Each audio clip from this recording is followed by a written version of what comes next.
gross. I want to use a different analogy. Everything is, and I don't want to say boiling over because that's cliche. How about finally all of Joe Biden's failures are the consequences of Joe Biden's failures are happening at the worst possible time.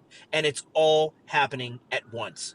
That's what we're dealing with, guys. Because what's going on here is that you had an open border now for 2 years. You've had horrible economic policies for 2 years. You've had our adversaries across the world watching Joe Biden getting weaker and weaker and weaker. They've watched the United States get more and more divided. You saw Russia walk into Ukraine, take whatever it wants, and then you saw the United States send billions and billions of dollars over there to accomplish nothing. You saw Joe Biden bend to China. You saw Joe Biden bend to Iran, give them billions of dollars on 9/11 anniversary. This is what the world is seeing. This is what we're seeing. You've seen Joe Biden fall down stairs or upstairs walking up to Air Force One. You've seen Joe Biden incoherently unaware of what's going on in the world, and the world sees this as well. In addition, you've seen, and this leads into the protests, you got to remember, for the longest time, do you remember when Muammar Gaddafi, when there was all those protests, millions of people showed up and all of a sudden he wasn't in power anymore? Those spontaneous protests that occur in Iran, there's always something behind that, right? The protests after Trump was elected in 2016, the protests in 2020, the pro-abortion protests, the pro-women protests, the BLM protests, the Antifa protests, the trans rights protests, and now the Palestinian protests. If you listen to my show tonight, you heard a montage. I literally clipped together every one of those protests. They sound exactly the same. And then I asked my viewers, I said, hey, can you tell me when each one of these protests are from? You really can't. They all sound exactly the same. The only thing, if you can discern Free Palestine, that's the only reason why you know that one is from now. It's the same people. It's the same protesters, different costume. They're all still wearing masks. Before they were wearing COVID masks, they were wearing hoodies and masks and ski masks. Now they're wearing burqas. They cover their faces. They're paid to play. They show up. And who is organizing them? Some say it's George Soros. Maybe it is, maybe it isn't. Maybe it's the communists who want a revolution in this country. But pay attention to what they protest and what they chant. Do you remember during Trump, when Trump was elected, they said no Trump, no wall, no USA at all. That's what they were chanting. No Trump, no wall, no USA at all. If you saw the protest, the pro-Palestinian protests, these people are protesting against America inside America. Who is fueling these protests? They're not friends of America. And for the longest time, going back to Barack Obama, when he says, get in their faces, confront them, talk to your neighbors, Maxine Waters, chase them out of their restaurants. The left has been using this division they're thinking they're scoring political points. They've been using this advantage for their political purposes, not realizing that what they're doing is motivating the opposition to America herself. They've been teaching in our universities hate for America and division. Our college students are marching. I said this on my show tonight. The LGBTQXYZ movement is protesting alongside Free Palestine. In London, they're turning around and attacking the LGBTQ protesters. Then you have BLM people marching with Free Palestine protesters. Meanwhile, black Israelites, are getting attacked by pro-Palestinian protesters in Chicago. The pro-Palestinian protesters are not on your side, people. But they think they're marching for the same cause. They think, hey, if he hates America, I hate America. Maybe we're on the same team. Let's march and hate America together. But they don't just hate America. They hate you too because you're an American too.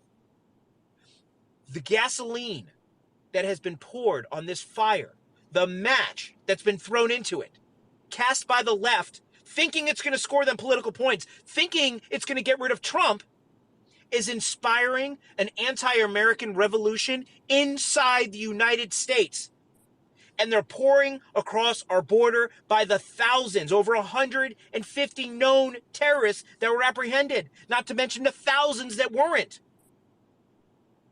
In Russia, over the weekend, a mob of Muslims, anti-Jew, anti-Semitic Muslims went in, and listen, I am not against Islam, and I'm not against Muslims. These were specific people chanting Allah Akbar, running through the airport, trying to kill everybody that was coming off of a flight inbound from Israel. Had to shut down the airport and divert the airplane. These are the people that are coming across our southern border. Jewish students had to hide in a library because of a Free Palestine march that was happening in front of the college campus. In Brooklyn, Jews were told on the Sabbath, when they usually walked to temple, that they couldn't leave their house because there was a pro-Palestinian march happening in Brooklyn. There was a 9-year-old child that threatened to stab a Jewish person. This is happening in America. This is happening in America. And why? Are all Jews Israeli? Who's at war with Hamas? Is it all Jews? No. But you know who it is? The same people that did this in the 1940s are the same people that are doing this now. Find a group of people, exploit them, sow division. It's political, it's communist, but it's worse than that. There's so many levels to this, and I'm trying not to be tangential, but you have to understand there's levels to this. There's the superficial level, and that's the, hey, this is awesome. The country's a shit show right now. Let's blame Republicans and call it a day. Okay, that's level one. Level two is the just under the surface anti-Semitism that's always been brewing across the world and in the United States. Kanye running around talking about how evil Jews are. That's always been kind of brewing under the surface. And there's a little bit of that too, because for the longest time, the left has not liked Jews. They just pretend they do for some reason. You have the Hamas, what do they call them? The Hamas caucus in Congress. This is not new, right? Rashida Tlaib has a Palestinian flag outside of her office. This isn't new. So you have that level. But then you have the next two levels, which gets deep and dark. And yes, I'm taking out my tinfoil hat. But understand that since the 1950s, maybe even the 1940s, the communists have been doing everything in their power to take down America. They've been in our universities, they're in our schools, they're in our government. And they have been trying to do exactly what you're seeing since the 1950s. Barack Obama laid the groundwork. Hillary Clinton was supposed to come in and close the damn deal. But Trump won. Screwed up all their plans. They had to take him out. That's a whole nother topic of conversation. So you have that element. And then, of course, you have our adversaries, Iran, China, Russia, all the countries that hate us, seeing how fragile the United States is, seeing the fertile soils of division in the United States, and seizing on the opportunity to have America collapse from within so they can ascend to their seat at the global table that they've been wanting to seek for so damn long. That's what's happening on so many different levels. And if you go into any one of these Twitter spaces that are not on right now, that are on besides mine, where they're talking about all the atrocities, whether it's caused by Israel or caused by Hamas, they're all serving the same purpose. And that's to get us to hate each other, to be divided. It's COVID 2.0. It's BLM 2.0. What can we get you to do to look at somebody else and hate them? Oh, let's hate them because they're Jewish. Let's hate them because they're pro-Palestinian. Let's hate them because they're pro-Israel. Let's hate them because they're a Democrat, because they're a Trump supporter, because they're a Republican. As long as we hate each other, they win, they take advantage of it. And guess what happens next year, guys? An election in the United States. Donald Trump is hopefully going to be on the ballot. That's the other part. Trump, war, protests, and more. Donald Trump's going to be on the ballot, hopefully. Well, in Colorado, they're trying to keep him off of it. There's 4 indictments trying to keep him off of it. I see some hands, and I'll get to them in a minute. I got to get off my soapbox in a minute, so give me a second. Polling shows, and as I mentioned, we've had 2 people already get out of the race. 3 people, actually, if you count Mike Pence, but he was never really in it to begin with. He vowed to support the cause of conservatism, but not Trump. He's a vowed never-Trumper. So you have 3 Republicans out of the race. Trump is moving ahead in the polls. Trump is polling over 60% in some national polls. And now with RFK Jr. in the race as an independent, he's beating Biden by over 2 points in almost every single poll. And you know that's the margin of error on those polls, Trump is probably ahead by even more. Biden's approval rating has dropped 11 points in the last month. Democrats are worried.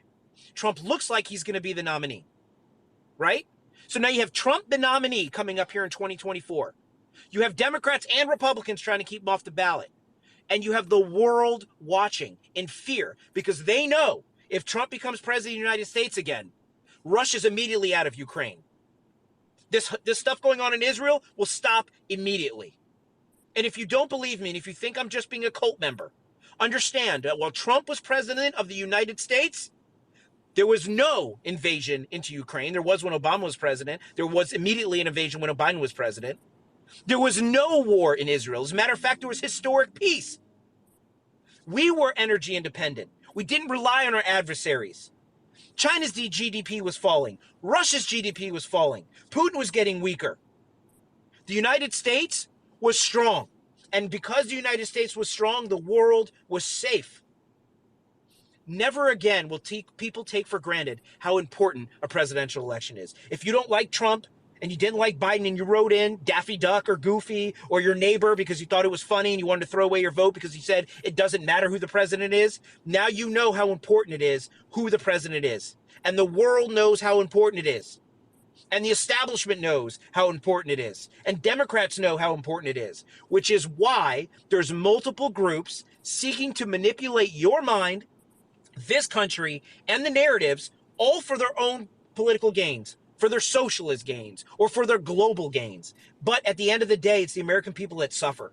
And this is what we're facing, guys. When you see these protests, when you see the acts, I mean, you literally had supposedly a protest in Grand Central Station. They call themselves Jews for Free Palestine. I don't believe they were actually Jews, but they were the same Antifa, BLM, pro-trans, pro-abortion, pro-women's rights, anti-Trump protesters that we've seen everywhere, just wearing different outfits again, all color coordinated, all pre-printed, all paid for by somebody. But they're out there. All these groups are out there fighting for your mind. The best thing you can do is be independent-minded, think for your damn selves, and pay attention to what's going on. And that's Trump, that's war, that's protest, that's more. There's 3 hands up. I'm going to shut up for a minute and go to Monica, my co-host. Hey guys, so hallelujah, David.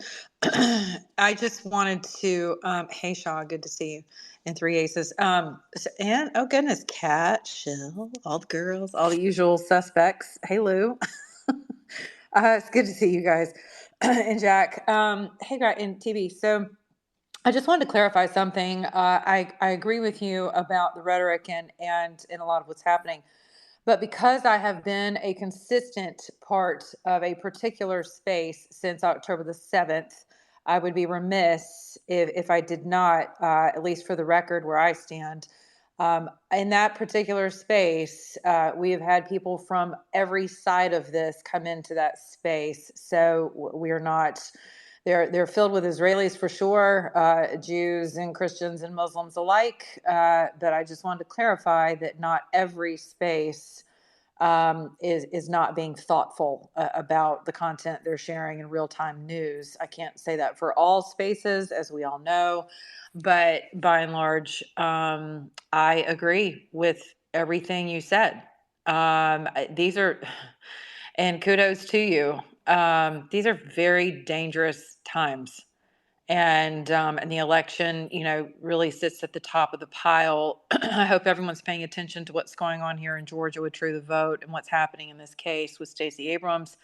I know Heather Mullins, who we should probably try to get in here, actually. She has been working overtime. She's been in the courtroom, giving reports as to what's happening with that case. But that's a very important case as well. So, yeah, these are awful times that have been engineered for a very long time. So, this started before President Trump, and much of this started 4,000 years ago, for God's sakes. So people fighting over dirt and lineage. And now we fight over oil, dirt, lineage, and, and freedom. And, yeah, I heard someone in a space just a little while, in our space, actually, the Israeli space, talking about the news space, talking about there's a jealousy that occurs amongst people globally where we are concerned. as Americans. It's not necessarily because they want our way of life, because there's a lot of animosity toward what we would consider freedom, where they would consider decadence and just social abomination. And fair enough, according to their religious beliefs. However, what it is that it's not that they want what we have, but they don't want us to have what we have. So it's they don't want us to have our resources, our land, our capitalism, our freedom of speech, freedom to protect ourselves, freedom to believe and to practice said belief. These are all very real doctrines for some folks across the globe. And so it's, I really applaud you for your monologue, David. For people who don't know, David is Jewish. This is pretty personal for a lot of us. Some of us has had family members directly impacted for generations, not just through this. So it is personal, and it is gruesome what's happening. War is gruesome, right? No one is celebrating. Well, I can't say that actually. Someone just sent me a video coming out of Israel that really just it was abhorrent. As Christians, we're told not to celebrate the downfall of our enemy, and that can be really hard sometimes, especially when they've perpetuated murder and rape and crazy things against your people. But you know, no one should be celebrating the annihilation of innocence on either side. I've said that from day one, and I'll continue to say that. But I will always stand for a sovereign nation being able to defend itself, whether that's us or Israel or otherwise, from people who terrorize them and attempt to take away their lives and their liberty. So, yeah, again, David, I appreciate it. That was excellent. Good stuff. Thank you. Thanks, Monica. Um, all right. Well, I guess we'll go to some hands. I think the Shazman, you had your hand up, and then hey James, and then we'll go to three aces.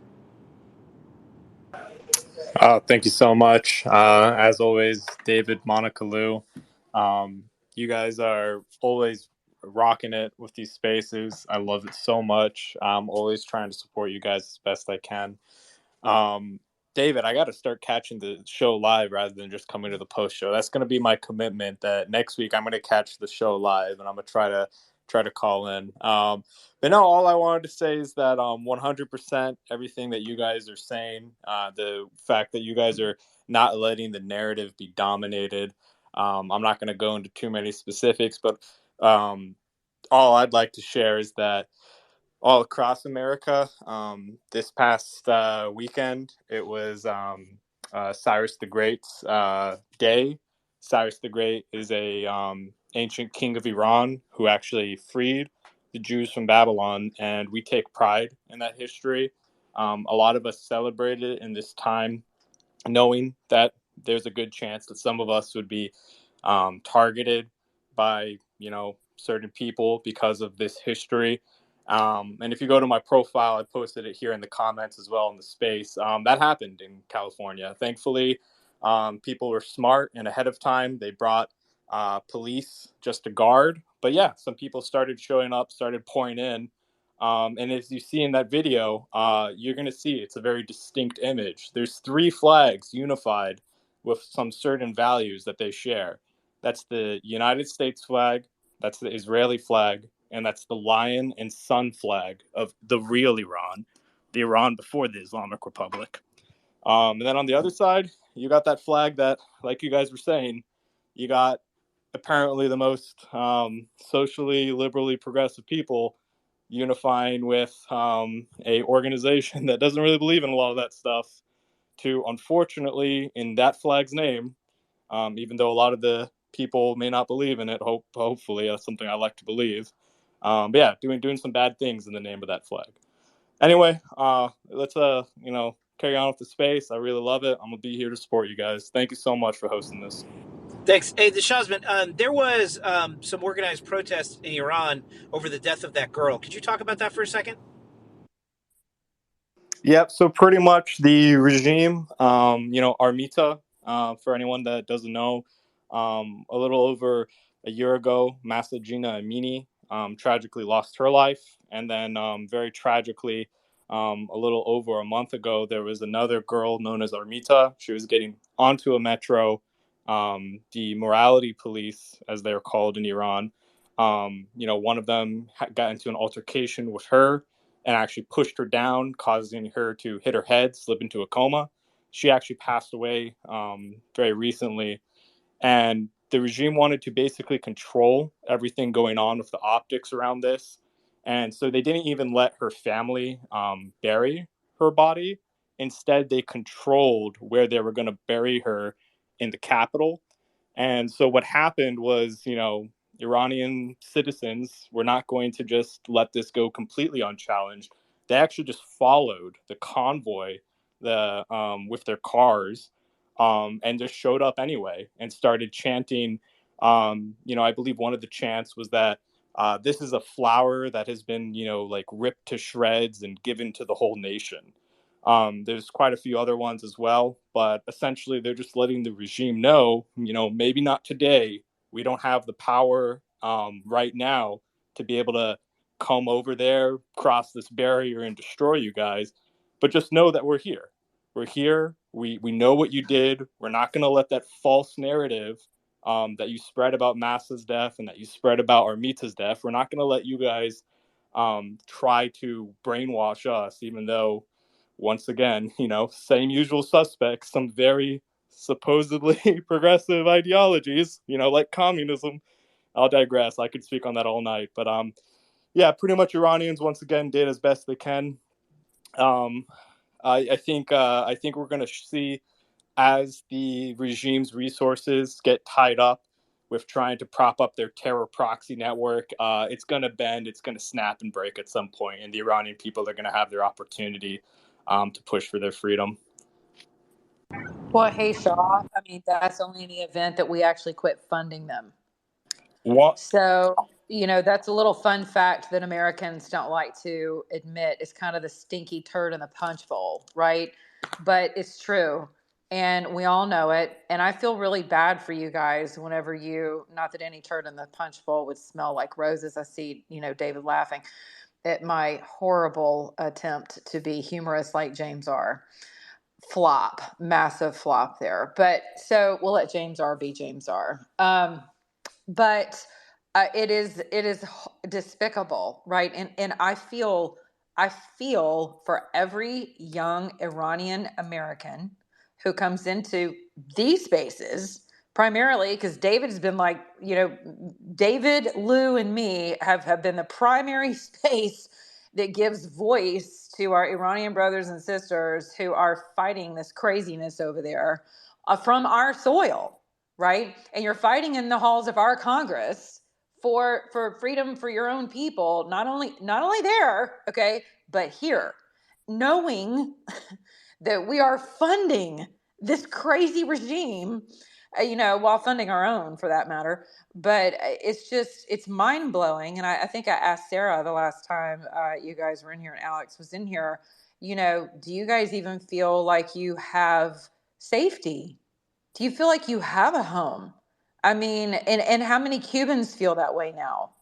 How many Canadians feel that way? How many people who have fled to this country from across the globe actually believe any longer that they have a place of refuge? As an American, I do not feel like this country is a place of refuge for me as an American citizen. So I can only imagine how you guys feel, but keep up the good fight. And obviously, we're here to help support your efforts. Now, Monica, I will. Then we'll go to hands in a second. Three aces and James. I'll say this: there is, and I try to be the optimist. I do. There is a lot of bad shit going on right now. I mean, look, and I do. Biden's policies have been disastrous for this country. Radical leftist policies have been disastrous for this country. Establishment Republican policies has been bad for this country. That being said, I do still think America is a refuge for our Cuban brothers and sisters, our Iranian brothers and sisters, even the Canadians that are fleeing that communism that's growing there. For everybody, people still do come to this country for refuge. And I do believe that America's best days are ahead of her. I believe that we are going through a period of time, and I think this is a necessary. I was talking about this yesterday. I think this is a necessary period of time because for the longest time, Americans would drive home, they go into their garages, they close the door, they go and watch American Idol or whatever it is. They eat dinner and they wake up to go to work and then they just go about life as usual. They take for granted the freedom and the fresh water and the electricity and the plumbing and the safety and all of the opportunities that this country provides. And they don't realize that to maintain those things, that freedom, that safety, that luxury, it requires our involvement in government. We're a self-governed nation, and it is our country. It's we the people. And for the longest time, I think we the people just expected everything just to be fine. And because of that, we were asleep at the wheel, and the people we let drive are driving us in the wrong direction. It's like I've always been involved in public service outside of my profession and outside of the politics that I do, is because every time I'll go to something, whether it's a board meeting, whether it's an HOA meeting, whether it's a city council meeting, whether it's a soccer game that my kids are playing in, anytime there's a void of leadership and you don't step up, somebody else will.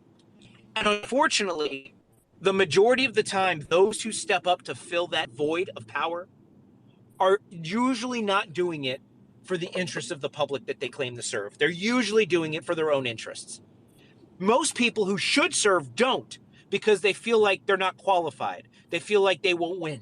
They feel like skills do they have to bring. Why should they do it? And that's the wrong mindset. I think people we need leadership are the other people that aren't typically trained. We need the community joining the board. Hey, David, you're rubber banding pretty bad. Unless Lou, do you hear him? Lou? Am I He still sounds rubber pretty banding? bad. Okay, All cool. right, I'll shut up. Yeah, I'll shut up and go to I hands. I think you did it. I'll go to three Heather, aces. welcome. I'm glad we could get you. Okay, yeah. Whoever's next, three aces. Hey guys, David, I just wanted to let you know that I think that you and James R. and Shell, Chelle, Shell, are maybe the best hosts on Spaces, and Lou, hi Lou, out there. So just thank you very much for that. And James is very, very good as well. The one thing I wanted to touch on before I went on to I'm just going to kind of like pick the peppers at the market because you talked about so many things in your opening statement, which were all very, very relevant. Monica, I lived in the Gulf Coast and in Dubai part-time for about 2 or 3 months a year for about 10 years when I lived in Africa, and my kids and all that stuff.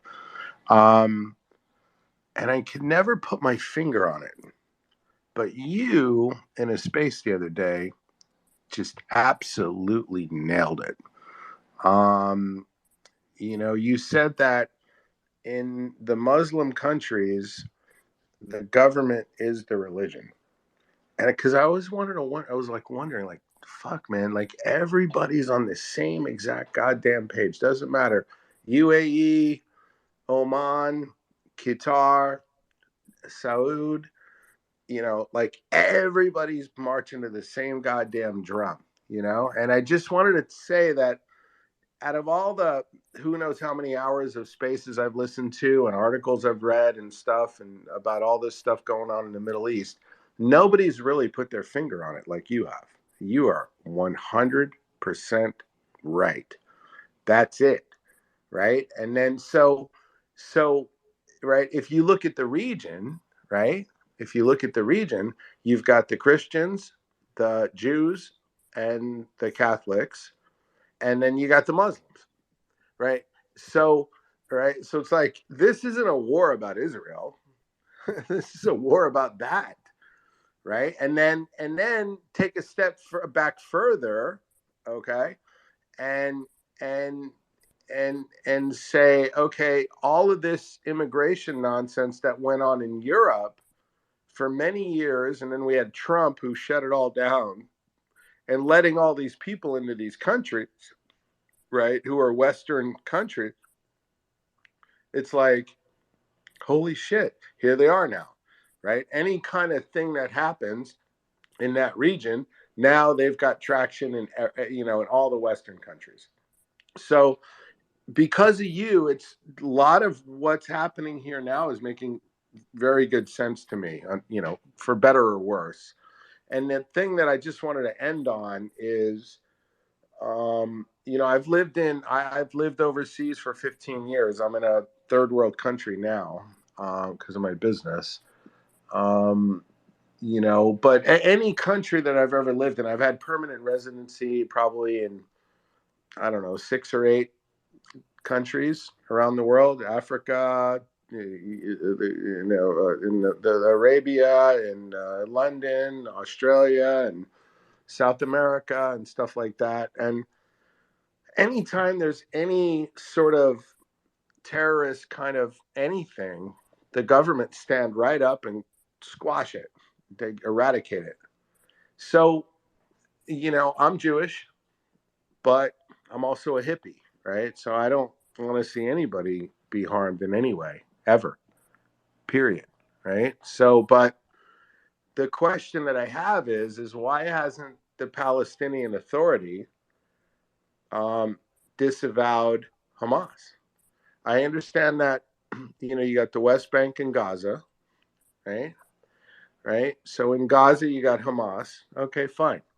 But how come the Palestinian Authority in the West Bank hasn't stood up and said, I think if they just did that, okay, I mean, Egypt has stood up, Jordan has stood up, Lebanon stood up, UAE has stood up, Qatar stood up, Saudi stood up. But, whether they're, doesn't matter who the side they're on.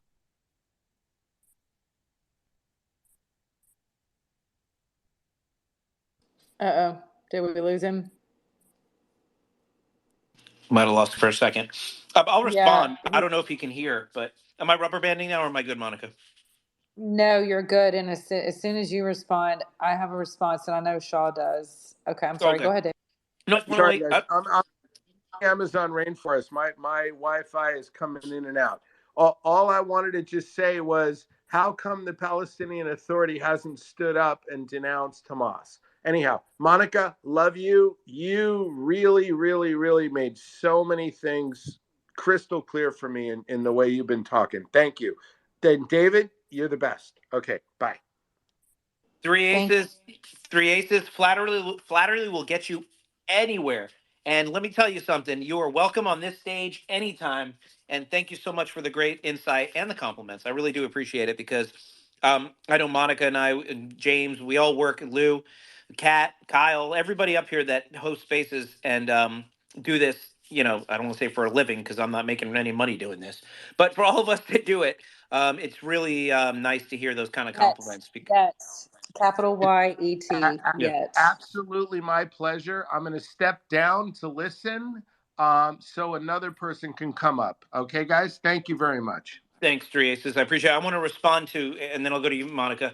The reason why the Palestinian Authority I think, the reason why they're kind of, I think that everybody in the region, and this is why, as horrible. Look, I get it. This war is awful. A lot of innocent people are dying on both sides of the border. I get it. Um, but the thing is, Israel's response here is crucial. Because if Israel does not have a strong response to push back into Hamas, think about this. Think about our own history, right? After 9/11, we had to go scorched earth on Al Qaeda. That's what President Bush vowed to do. And that's what our coalition supported. It was we were going to go after terrorists. Remember, there was the war on terror was we were going to, and the doctrine, the Bush doctrine, was essentially that we were going to go and fight terror wherever the terrorists lied. And any country that harbors terrorists, that was fair game too. It was that's it. You attacked us, we're coming for you. And that sent a very important message to the world and to any terrorist organization was that this isn't going to be one of those things like you hit us, we do a couple of cruise missile strikes on a couple of insignificant terror training camps and call it a day. This was your right to exist as a terror government is no longer allowed. And we went and got rid of, well, temporarily got rid of the Taliban, got rid of, temporarily, got rid of the Taliban and all these other groups. And for a long time, the war on terror was sort of going in the right direction. And after Trump got rid of ISIS, it seemed like we really made some big advances on terror. We were doing a lot where, because the kinetic warfare is only one element of stopping terrorism. At the end of the day, yes, there's the ideological part where some people just want other people dead. But at the end of the day, money, quality of life, the ability to raise a family and have opportunities, that motivates these people not to attack. And if you don't believe me, look, why isn't the PLO doing anything on the eastern end of the West Bank? If you notice, Hezbollah has not really engaged the way people expected him to, because now the United States and Israel had a very strong reaction at the very beginning at the first hints of them getting involved.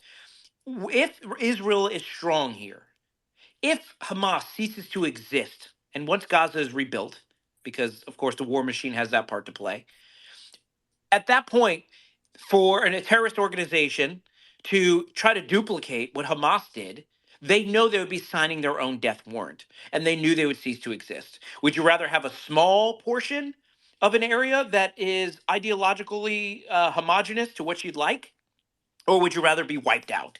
And look, they're practical people, and they understand that they can exist in a caliphate in a very small place, and if they try to expand, bad things will happen to them if the right leadership is in place.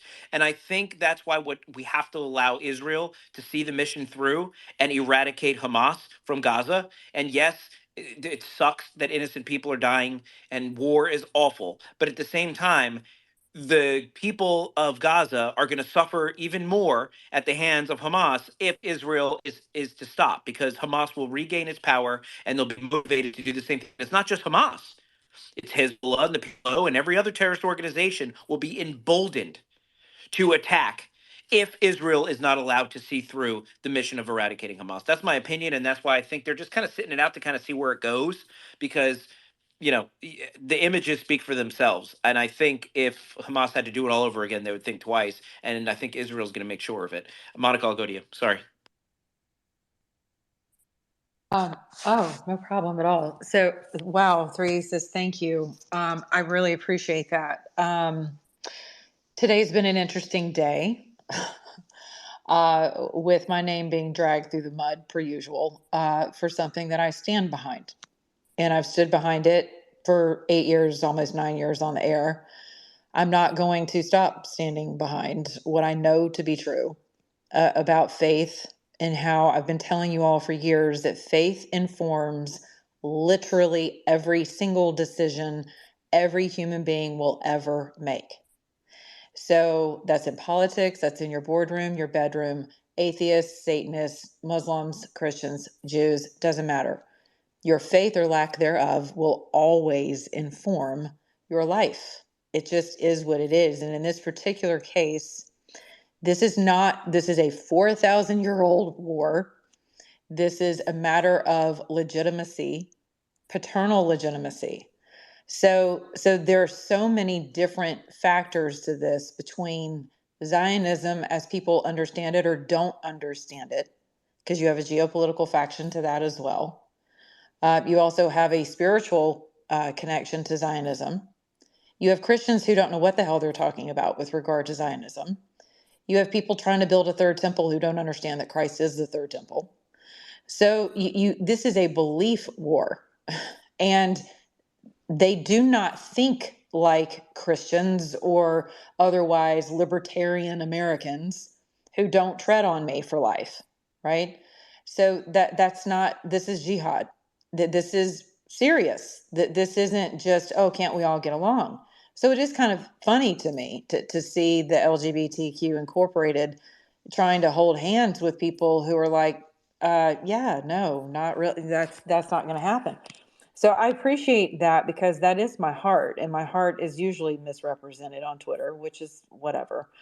And it's disparaging, it's libelous, it's awful. The things that have been said about me today, and my tweets, if I tweeted them, I meant them. So I've always stood by, if I said it, I better be able to own it. And I have a problem with people grilling babies. The baby wasn't shoved in an oven while the mother was being raped, they put it on a grill and lit it on fire. So these are barbarians, right? And this is demonic, but it's all rooted in a belief that they're doing the right thing. And most of them, to be honest with you, are useful idiots and don't realize it.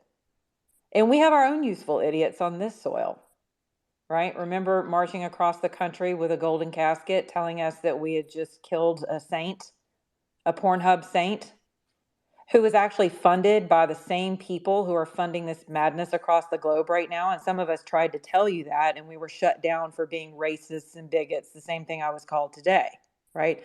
But the money train is there, and the evidence is there, and the syndicate is there. So all of that is coming out now. And I want to encourage you guys, I'll put it over in our little bubble down here. But if you want to know what Hamas believes, then simply go to their declarations.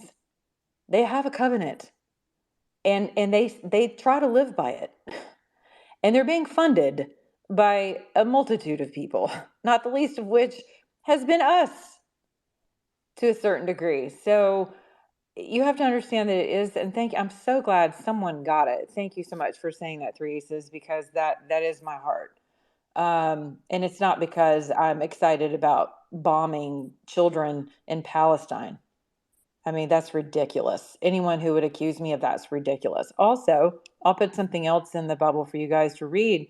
It's not very long, but it tells you the difference between Islamists and Muslims who genuinely have been born into Islam, who, like most Christians, Christians don't read their Bible. Most Muslims do not read Arabic, and they do not know, and I'm sure Shah can attest to this, and I can bring several other Muslims, former Muslims over here with me who would attest to this as well. They don't read their literature. So it's just like Christians have no idea what the hell's in their Bible. 3% of them read the Bible, which is why they're all holding hands right now saying, open the borders and let these poor people in. And so I say to you Christians who have no idea what's going on, I want to offer you up. I want to offer you up whenever they come for us, because that's what they've set out to do since Muhammad was visited by demons. And that's not going to stop until Christ returns. It's just not. So all this kumbaya stuff is American ridiculousness. And I do think David's right. You have to take it to them, and you have to take it hard, because otherwise you have to have that level of a response. There's no proportionality here. And the only person I've really seen cover proportionality and do it really, really well as it pertains to international war law and law is Patrick Fox. We do not agree on Ukraine, and Lou, if we can get Patrick in here, that would be a good idea too. But you're going to hear people using that term a lot, that it's not proportional, right? But that's bullshit. Excuse my language. So Patrick will be much more eloquent in his response to that. But that really means a lot to me. You have no idea how much that means to me, actually. Thank you very much for understanding my heart behind that. And I'm glad that I could offer clarity during this very confusing time for millions of people. It doesn't mean that we have to live in fear. It certainly doesn't mean that we live in hatred. It means that we understand what the hell's going on, and we support decisive strategic action to make sure that this stuff stays out of our own cities. It's ridiculous that Jews can't walk down city streets. And we have over 300 Muslims who subscribe to Islamism, which is very different from a, quote, moderate Muslim, who are sitting on benches across this country, who hold public office, who subscribe to Sharia law. So if you don't see a problem with that, I don't know what else. I don't know what to tell you as a fellow American. I mean, you got to wake up. Thanks.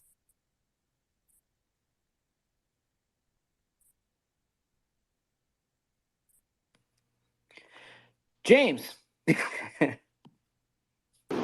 Hey, what's up, guys? I don't know how to follow that other than remember it was just a few short years ago where they tried to set up Sharia courts in the United States of America. Isn't that fucking interesting? But I had a serious question. I know I'm usually one that comes in with a joke, but this is no joking matter. I think it's too serious a subject to joke. And I'll say this, I have a question really for the Shahs, man. because he tends to be on the Iranian people's side of this thing. There's a realistic possibility that the Ayatollah and the president of Iran could get taken out by Israel. If that occurs, what is your take on the people in Iran? Are they going to be able to take the advantage of it, take back their country? Or do you think that it's more likely that, the next Ayatollah in waiting is just going to take power? How do you see that taking shape? Yeah, sure. Thanks, James. There's quite a few points that Monica brought up as well that I'll respond to. James, I think again, I'm going to speak as best as I can, but I'm only one person, so disclaimer. I think based on what I've seen the Iranian people react with so far, there's been limited strikes on munitions facilities, drone facilities. They killed General Soleimani. And overall, the most prevalent and lasting form of public opinion amongst the majority of Iranians who hate the regime has been that at the end of the day, they appreciated this. And I'll just give you a quick anecdote to back that up. On the day of the anniversary of General Soleimani's death, who some people who are regime sympathizers, some of who even try to call themselves patriotic Americans, just a quick illusion. I think everyone knows who I'm talking about. Some people will say, oh, he's a hero, and I think he's a hero, and the Iranian people think he's a hero. Well, the anecdote against that is that just for posting a recipe for some dish called kotlet, which is a fried meat patty, an Iranian was arrested just for posting that recipe that day. Now, you might ask, what's the association? Iranians hated that man so much for spending their money on spreading a terror proxy network all over the region and saying that it's in the name of the Iranian people, that when he was taken out by Trump in a Reaper drone strike, the pictures of his, not to be too graphic, the pictures of his body are all charred up, came out, and people said, you know what? He looks like our fried meat patty dish. He looks like a cutlet. And now they call him Kotlet Soleimani. People superimpose pictures of his face on this fried meat patty. So I can't predict entirely what the response would be, but as long as any actions that are taken with extreme precaution to limit civilian casualties and infrastructure damage, and just with the explicit communication and understanding that anything that's done is explicitly against the regime and not the people, then I think the long-term reaction of the people would be that they're in favor of it. And I predict that whenever Khamenei dies, whether by natural or unnatural causes, the Iranian people are going to probably say, fuck it, and just go out with everything they have, because they're going to know that's the best chance they have. To the point that Iranians are convinced he already died a couple of years ago, and they're just like waiting. They're like, no way this dirtbag's still alive. But anyway, that's a lot more. And just real quick, a little bit about what you said, Monica, before I turn the mic back over. You asked a question about billions of dollars of funding. Do we still feel like we have a home? Do we feel like we're safe here? Iranian Americans are very angry about the fact that billions of dollars, and just to talk about those billions, those are frozen assets of the Iranian state from even before this Islamic Republic took over. And our position as Iranian Americans is that, that money needs to stay frozen until Iran is free, ideally. We definitely don't want, at the end of the day, I'd rather see anything done with that money rather than it going to the regime. And so, yeah, we are very angry about it. We've been talking about it. We've been petitioning so hard Congress. There's the Massa Act, which we have one of the superstars of it here. There's also a lot of other legislation flying around. We've been going to the congressman's offices, and all of a sudden, they're just now paying attention. And we're just like, where have you guys been? We're not going to try to create enemies or anything, but we're just like, okay, finally people want to actually talk about this. But just for myself, I say I still do like I have a home. The United States is my home because I have the freedom to say these things. I'm able to say what's wrong with the current administration. I'm able to advocate for things to get better. But it doesn't come completely free. A lot of us activists have been targeted in various ways. I haven't said it before because, but I have friends in Iran that are no longer free because of their activism in Iran. But I do love this country. I do love the freedoms it affords me. And at the end of the day, a big part of that, and my position on this has changed recently. I'll never advocate against the Second Amendment personally, because I know at the end of the day, if something comes to a head, the ability to protect myself and protect my family is something that the Constitution of this great country enshrines as a God-given right. And I can see the worth of it. When I have to wonder, am I going to be targeted because of what I say? Is is any of my friends going to get too important, too influential in changing the narrative about Iran that the regime's going to try to whack them? These are things you can't live with day to day. You'll go crazy. And at least for myself and many people that I know, the Second Amendment is something that, lets them sleep easier at night. But yeah, thank you very much for that question, James. Thank you for yours as well, Monica. I love the space. Let's keep it going.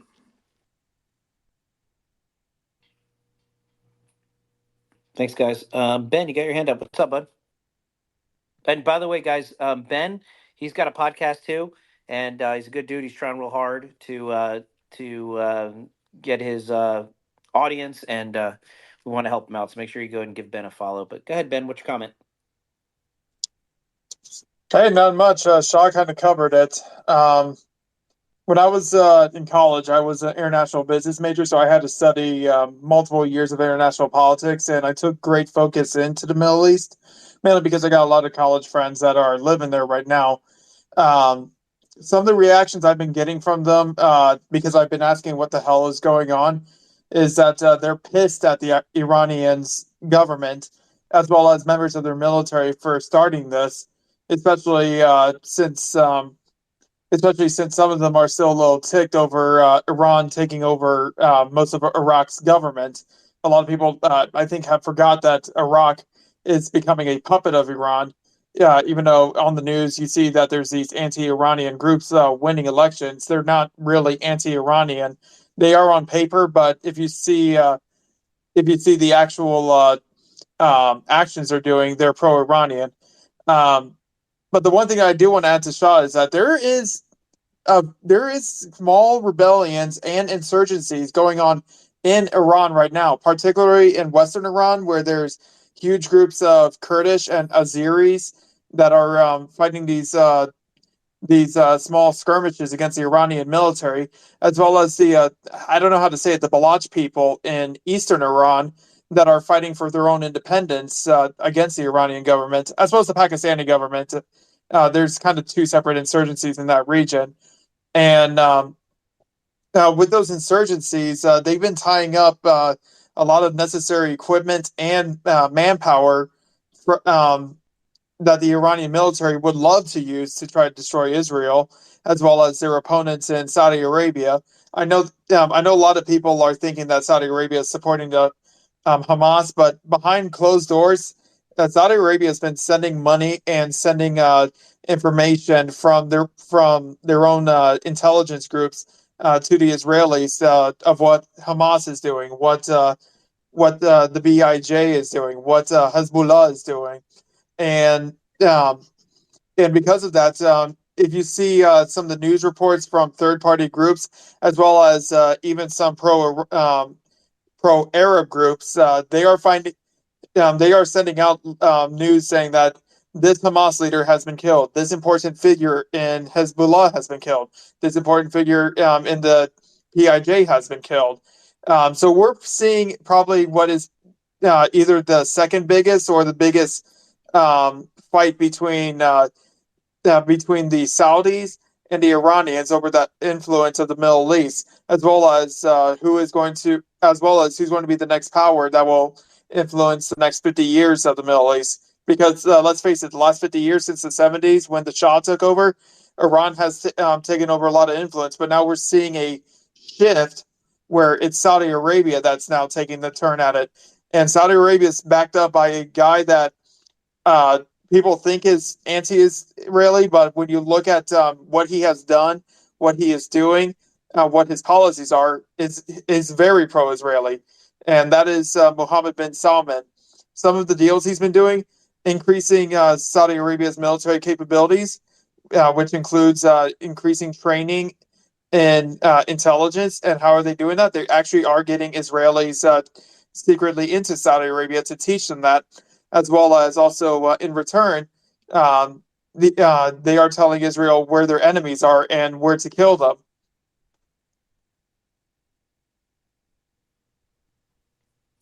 Thanks, Ben. Hey, David, if I could Hold on to comment. Shazman real quick. I just want to say hi to a couple of friends.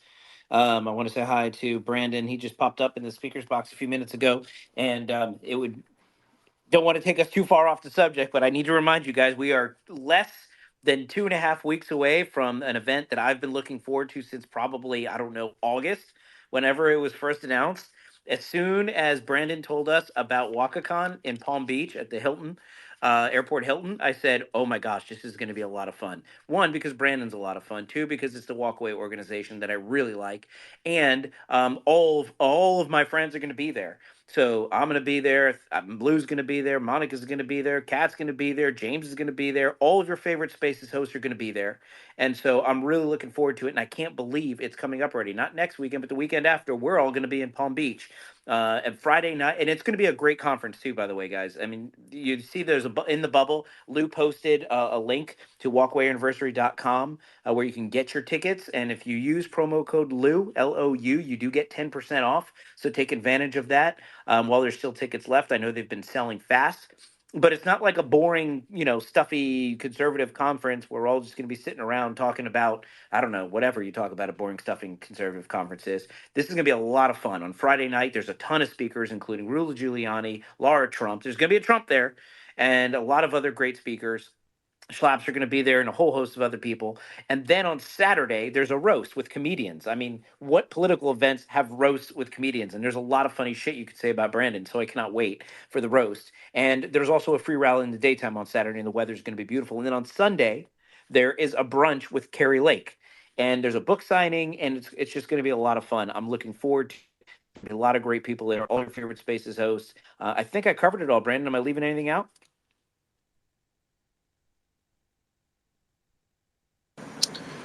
No, that was pretty good. I'm on an airplane. I can't talk. But Lou invited me to come up. Oh, that's really nice. So for Brandon's own enjoyment, let's picture what's happening on the airplane. He said he was flying to Florida. So if I have an imagination, here's what Brandon's seeing right now. He's on an air, and I think I saw his picture. It looked like Blue Seas. He might be flying Delta. So he's sitting on this airplane. He's looking around. There's a bunch of people going to Disney World. The plane is probably stinky because everybody's all excited to go on their vacation, so they jumped up on the airplane wearing their bathing suits and stuff, thinking as soon as they land in Florida at 9:37 at night, they're going to check into their hotel and go to the resort pool that's open at 11 o'clock, which is true, and they heat them. So even when it's not cold outside, I mean, if it's cold outside, you can still go in the resort pools. So he's enjoying his flight. He's going to have a nice time, and then we'll hear from him as soon as he lands. And maybe he'll give us a play-by-play of what it's like waiting for his luggage or whatever his destination is. I can promise you this will happen. The second the plane lands, wheels touch down, you hear the little ding ding, which means you could take off your seatbelt. Immediately, you're going to hear an entire clickety clack of everybody's seatbelts getting thrown off, and everybody's going to stand up with their head tilted because the airplane's not tall enough for them all to stand up while they wait 6 hours for the door to open. Some people will even get their bags. Some people start opening the overheads and start handing each other the bags, making it even more difficult to stand with your heads tilted. And then you're going to smell the chewing gum, and you're going to hear the crinkling of all the paper and garbage that people are going to throw away or stuff in the pockets. Then, only after 15 minutes of the slowest people in the world being seated at the front of the airplane, Brandon's finally going to get off. He's going to stretch, he's going to get his bag, and he's going to get ready for the next adventure. And he'll unmute his mic and say, David, that is exactly what happened. I just smelled spearmint gum and fried chicken. For the last 2 hours, something kept farting on my foot from 2 rows up. This is what we're going to hear about. So sneak peek, something to look forward to when Brandon unmutes his mic. Now, without further ado, let's get back to the show. Shazman, you had a comment.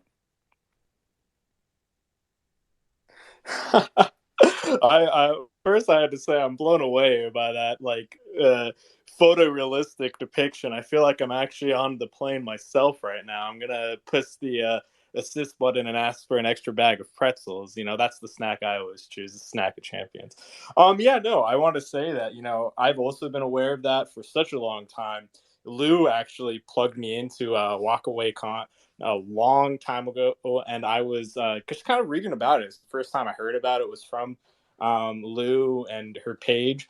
And I think it's a wonderful concept. I kind of want to try to get more Iranians just aware of this general concept, because it's a comment I wanted to say earlier. Like, you guys have been consistently the most supportive space for Americans of Iranian heritage.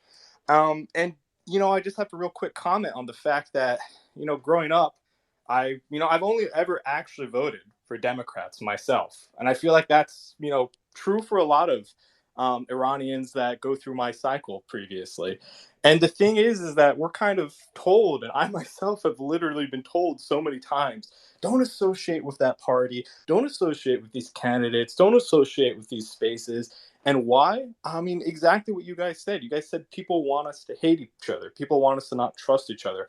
I'm told so many things that have just not proven true. I'm told things like, oh, these people don't really understand you. They don't get you. They're not going to listen. They're not genuine.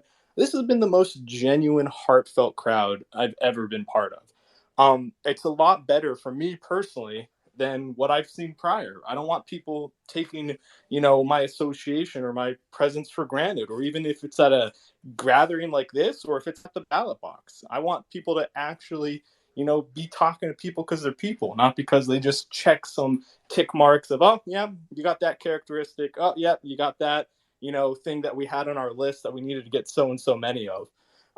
Yeah, so I really appreciate it. I've been eyeing my own ticket for a while as well. It's actually pretty close to my birthday, but we'll see. We'll see whether or not I can make it happen or not. Probably not, probably. But I've been eyeing it up. If you guys can go, you definitely should. And just real quick, off Ben's comments, you said a lot of really knowledgeable things. I know you've definitely studied this. I can tell about Iran.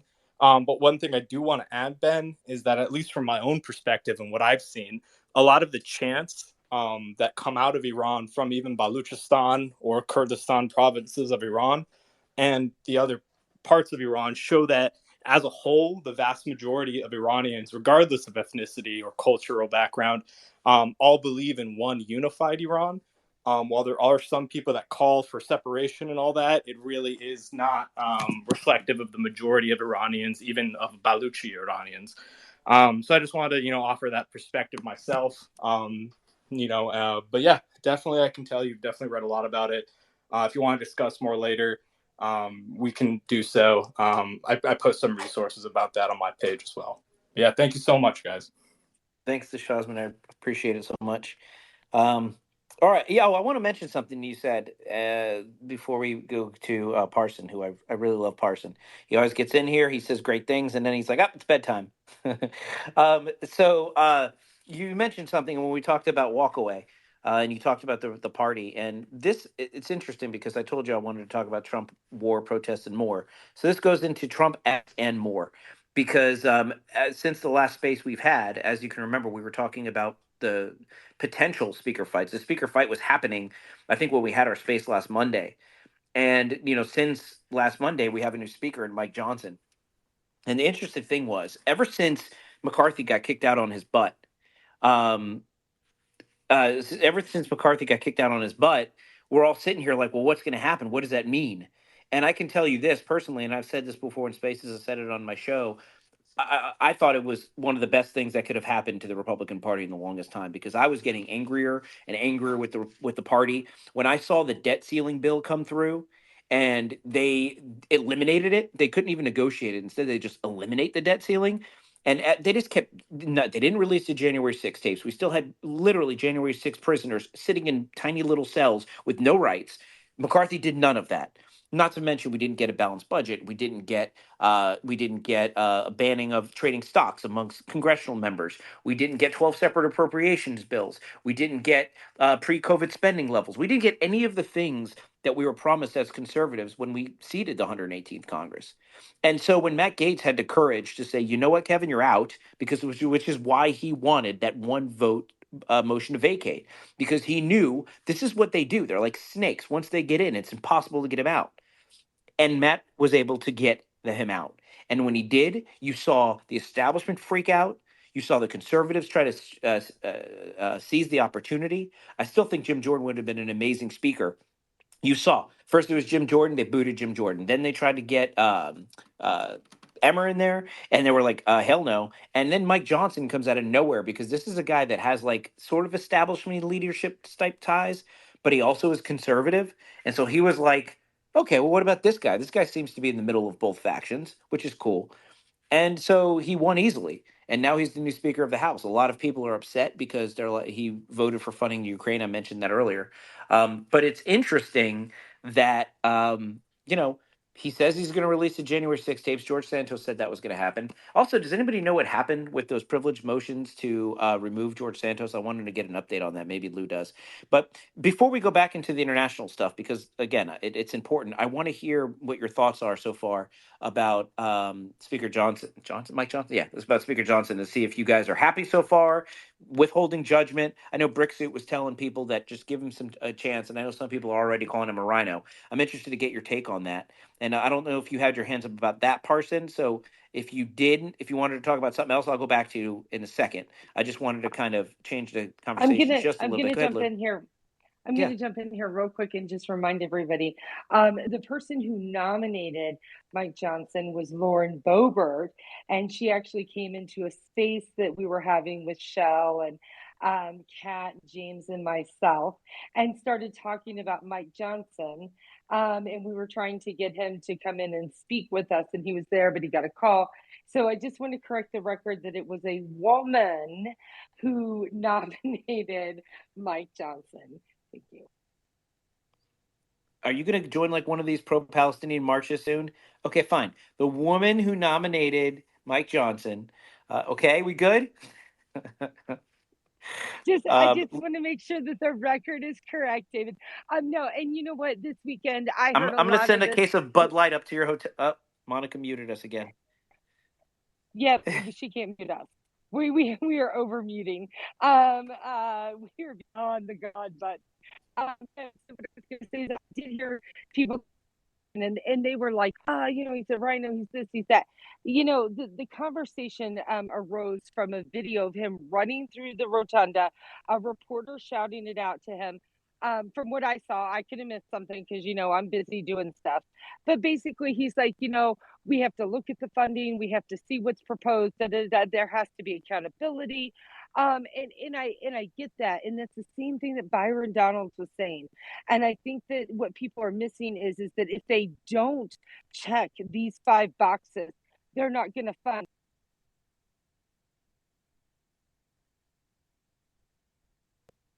You're in an elevator, Lou. And I think we all need to remember that. Oh, you can't hear me at all?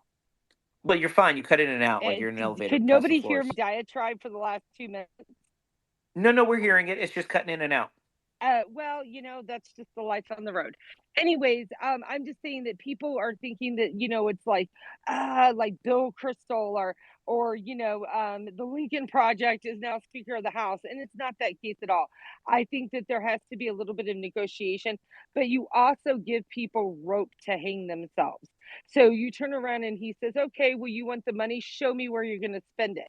We have to have, we need to see accountability. We need to watch and see where it goes. If they can't do that, then they're not getting it, if that makes sense. Makes sense. Parson, did you want to comment on this, or did you want to talk about something international? Well, I was going to be real brief. I got like another. Go ahead, Parson. I know you always say I'm getting ready to go to bed. So no, go ahead. It's not. No, it's Monday Night Football. My Detroit Lions are playing. You should be amazed. I've had my pods in listening the whole night. This is mainly for. I just wanted to. The Shawsman, me and him have gotten to know each other over the last few weeks. I sent you that link. We've been talking in text a little bit. Last Tuesday night, we had Brandon in, and I think Shawsman, I'm going to post an audio clip from that. I think you'll be blown away. I was very encouraged on what you had to say earlier. about what's going on inside of Iran and what it might look like if there is a fall. Because my concern is that if we do a strike, or somebody does a strike that takes out the leadership, that we're looking for a more wholesome, Persian takeover of their own land, and by all means, by giving up these assets that we've held at bay since 1978, actually, because Carter went after the Shah, and started sanctioning the Shah because the Shah wanted nuclear power and Carter didn't want him to have it. Little interesting fact that I just recently learned. And Shah, believe it or not, you guys ready for the real bombshell?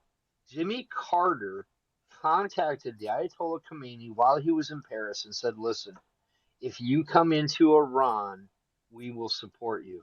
How the frick did that work out, guys? Let that sink in. And but I was very encouraged on that. I'm going to continue listening throughout the game, and then I'm going to bed. And the game will probably not end before you guys go to bed too. But I'm thoroughly enjoying the conversation. And three aces. Where the hell's he been, huh, Monica? Now, where was he? He was somewhere in Africa doing a gold mine. He must be doing a gold mine now in Brazil. Guy just bounces all over. World traveler, I guess, huh? Anyway, I'll land there. And Scott, love you, man. New app, awesome. I'm waiting for my phone to start ringing any day now. And everybody in here, have a great evening. I'll be listening. Keep me entertained and informed. Thanks, Parson. All right, Kat, you got your hand up. We're going to go to you, and then we're going to go to my good friend Scott Presler. He's going to talk about a new app that's going to help us save America. So let me go to you, Kat, and then to you, Scott. Thanks. Hey, thanks for a great space. I wanted to redirect about Mike Johnson. Who am I? I'm a nobody. I'm just a political observer, but I have a lot of friends in high places. I know some people that actually know the man, including Colonel Manus. This guy is a true constitutionalist. This is a boon for conservatives that we have him as Speaker of the House. Okay, he approved something that you didn't like. Get over yourselves. Take a minute and sit back and watch what happens, perhaps, instead of crying about it. I am so colossally tired. And I say this as a staunch conservative. I get so colossally sick of this. Oh my God, he did one little thing we don't like, so we're going to call him out. In the world, the sky is falling. Get over yourselves. Sit back and give the man a chance to do his job. He has got a heavy lift now. Look at what is going on. He has a very heavy lift. But you know what? This man is all about the Constitution. He literally is one of the only people I hear in Washington, D.C. calling us a constitutional republic, as we are. We are not a democracy per se. So give him a chance. I'm just saying, I know some people that actually know him say he's a good man. But at the end of the day, he is still a politician. He is going to disappoint us at some point. They always do. But, maybe give him a chance and not pull the ripcord and bail automatically because we don't like one little thing that he does. I'm really getting kind of tired of that. I see that a lot on the conservative side. I don't know why we do that. But it's a little frustrating. It's like, you'll see him, he gets the nod and everybody's like, well, in 1975, he said, blah, blah, blah. And it's like, oh my God, get over it, people. Calm down. Maybe watch the process unfold. Let's see if he does what he says. Let's see if he does release the J6 tapes. Because you know what? That does need to happen. So anyways, I'll land it there and carry on.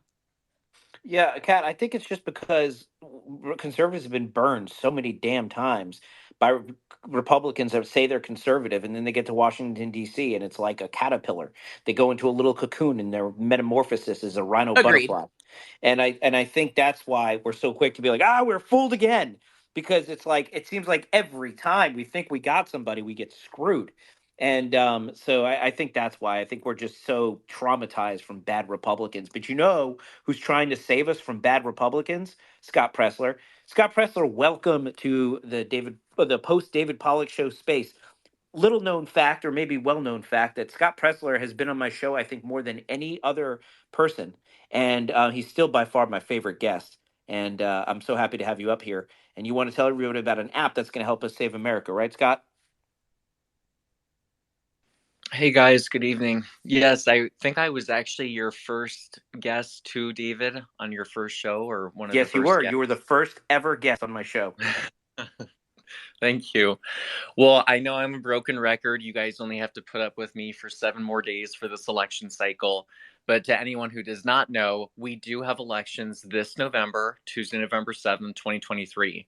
Kentucky, Mississippi, New Jersey, New York, Ohio, Pennsylvania, and Virginia. Those are the main ones. We are going to have a runoff in Louisiana on Saturday, November 18th, but not for the governorship because we won the governorship on day one in the primary. Now, as you guys know, we've been doing letter writing of letters to voters across the country in those states. And we've been doing phone calling and door knocking. But today we released a brand new part of the application. We now have peer-to-peer texting available. So we have Republican voters in Allegheny County, 1s, 2s, 3s, and 4s. That means people that voted either 4 out of 4 years, 3 out of 3, 3 out of 4, etc.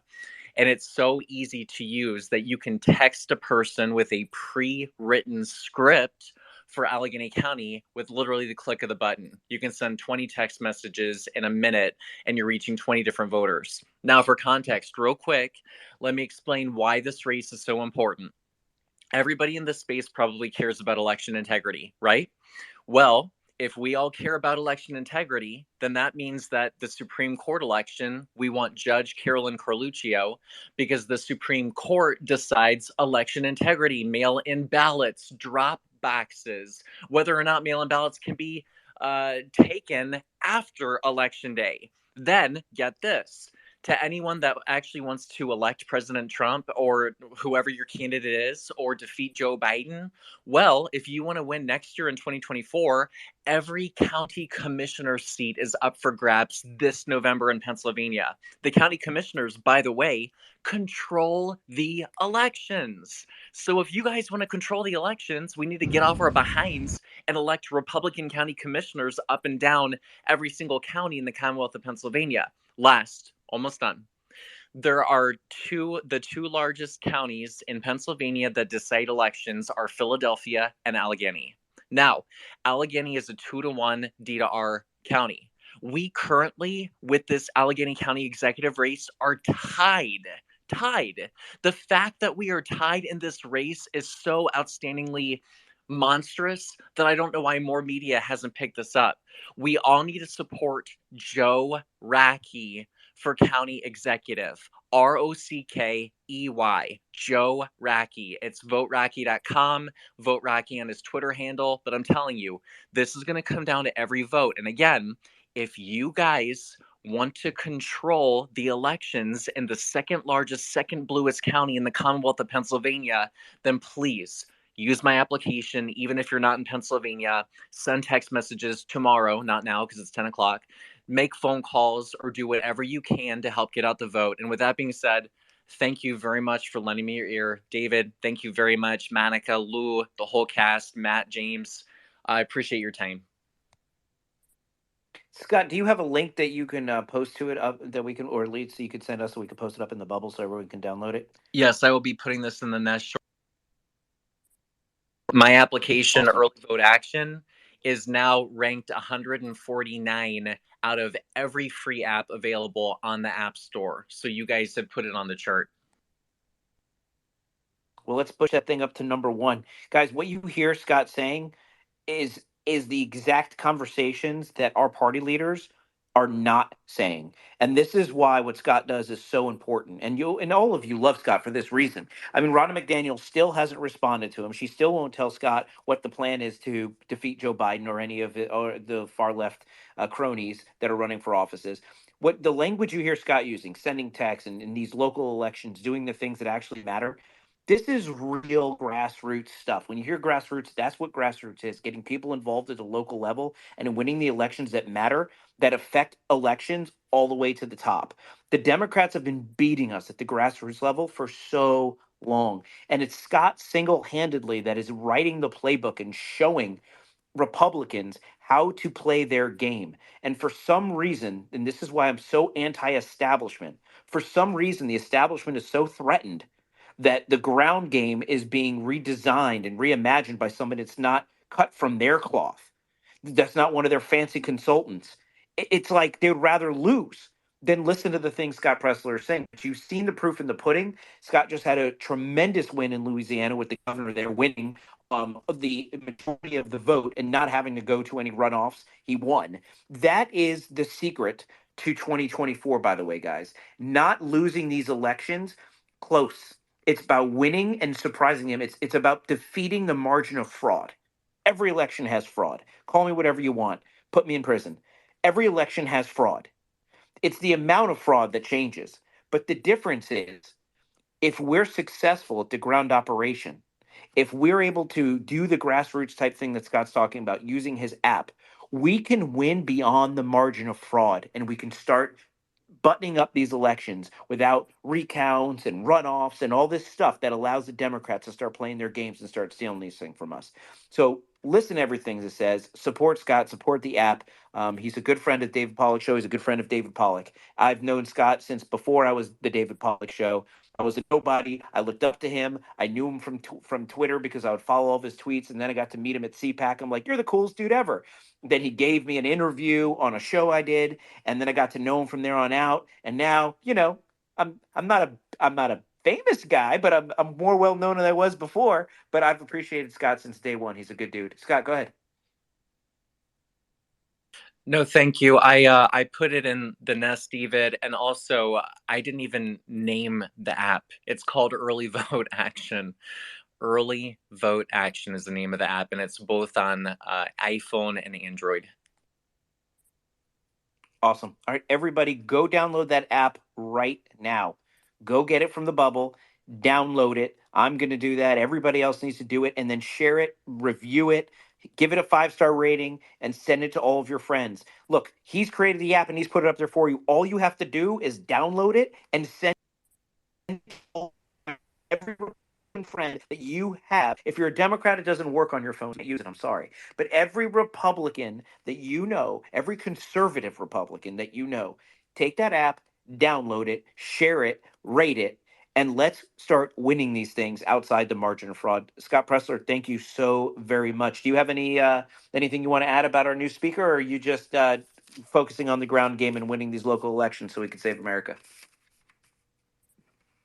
No, focused on the ground game right now, but I will tell you one last piece of parting news. So in 2021, when we had the gubernatorial election in Virginia, there were 1.2 million early votes in that election. And I'll remind you that, of course, we did win in 2021, despite that big early voting margin. Now, we have elections statewide in Virginia this year.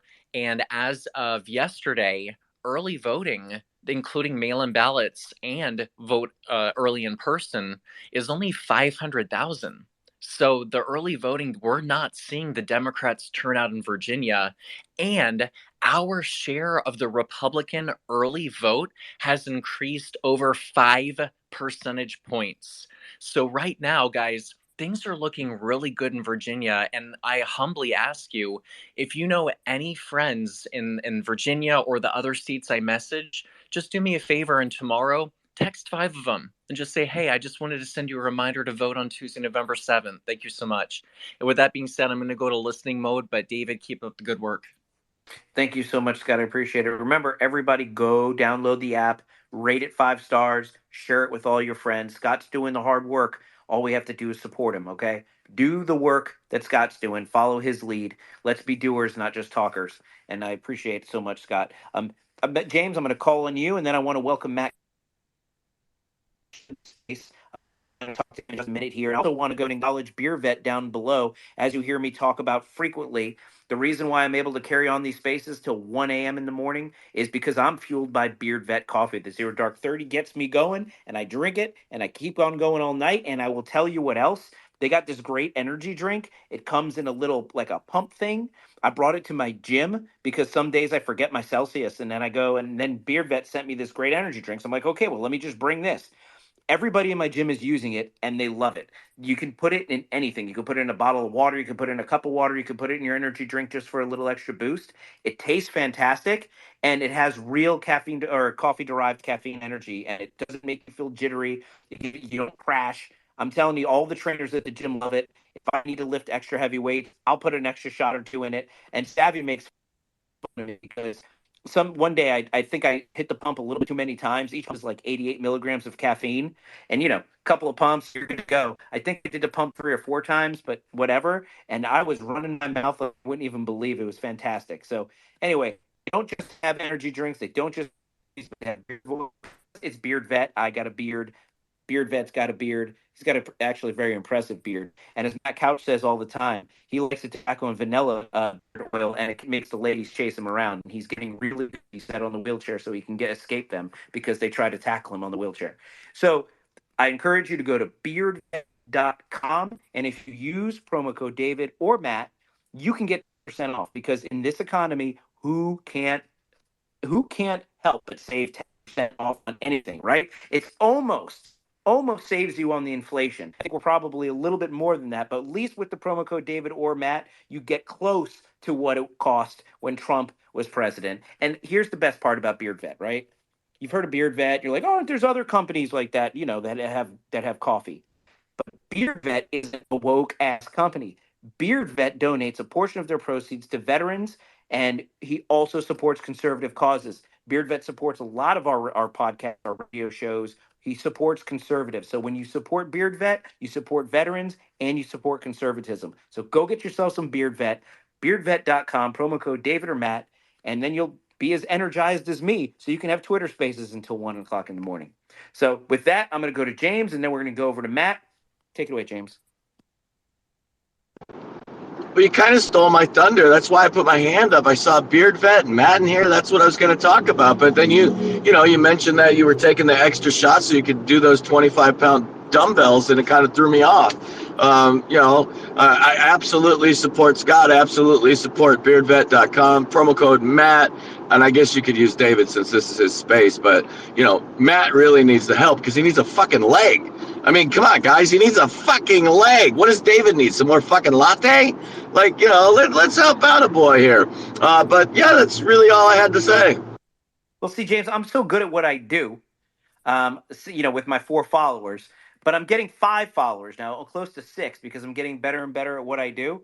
And now, since I'm so good at what I do, I can take care of my sponsors, and I can take care of my friends, and I can take care of my friends' organizations, all while delivering entertaining content that excites people and encourages them to tune in week after week. It's what true professionals do. But that being said, you're absolutely right. Our friend Matt does need a leg. And so we want to go and call attention to something that we've been trying to do for him. And I hope people will join me in supporting Matt's Give, Send, Go. I don't know if you all recall, but he had some kind of monster freaking blood clot in his leg that I think some negligent doctors that he should sue didn't really let him know about until it was too late.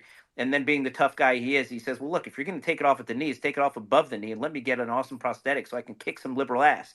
So he needs to go and get back on his feet. He does a lot of great work for America. I'm sure you have seen him on here, and you've been involved in places where Matt's been a Spaces host. He does a lot of really great work for our cause, and we're trying to support him and help him get back on his feet. Literally. Anyway, Matt, welcome to the space.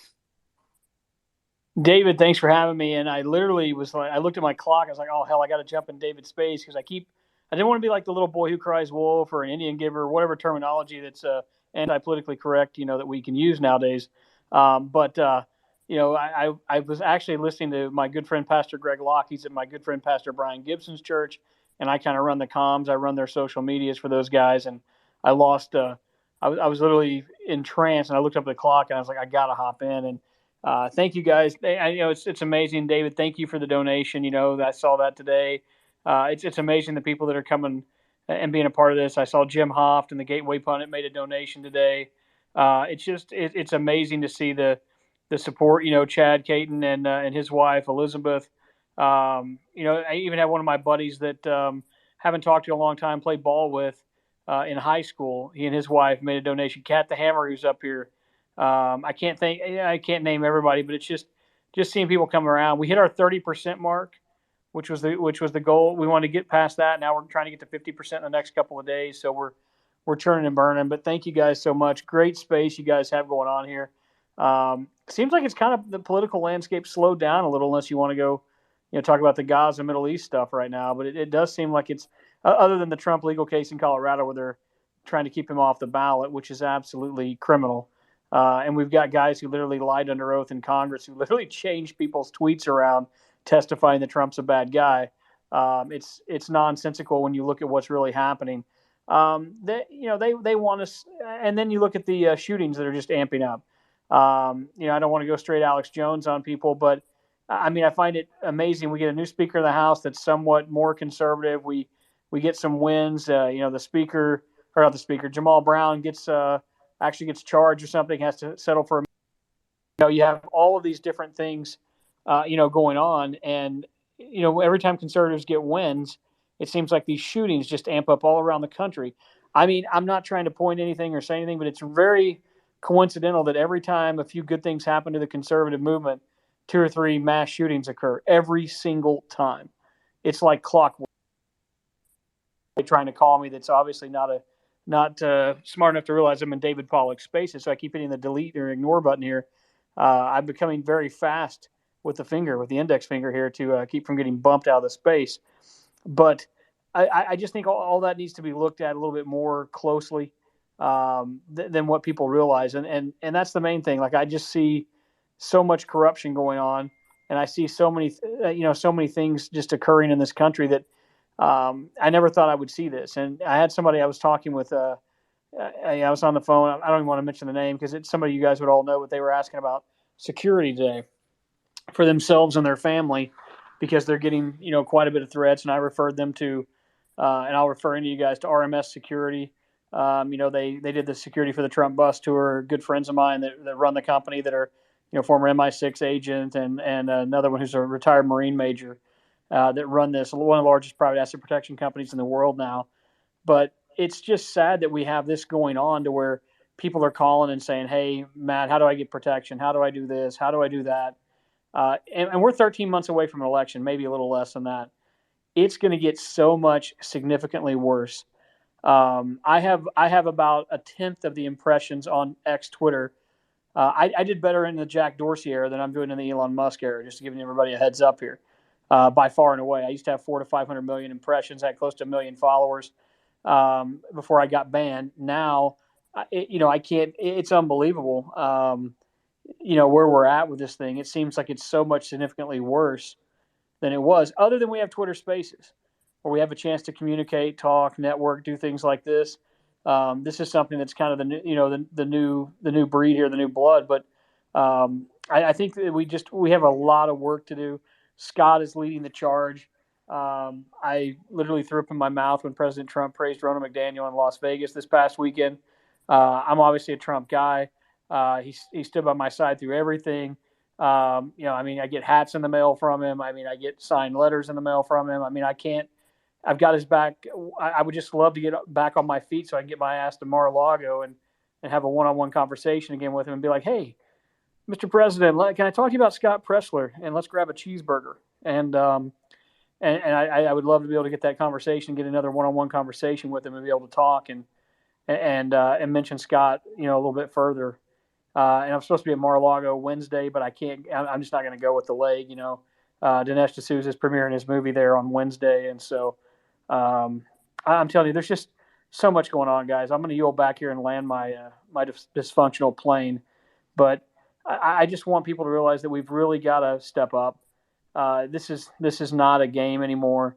They're trying to keep the guy who's leading in the polls by 50, 60 points in the primaries, 10 to 15 points over his political opponent in the other party.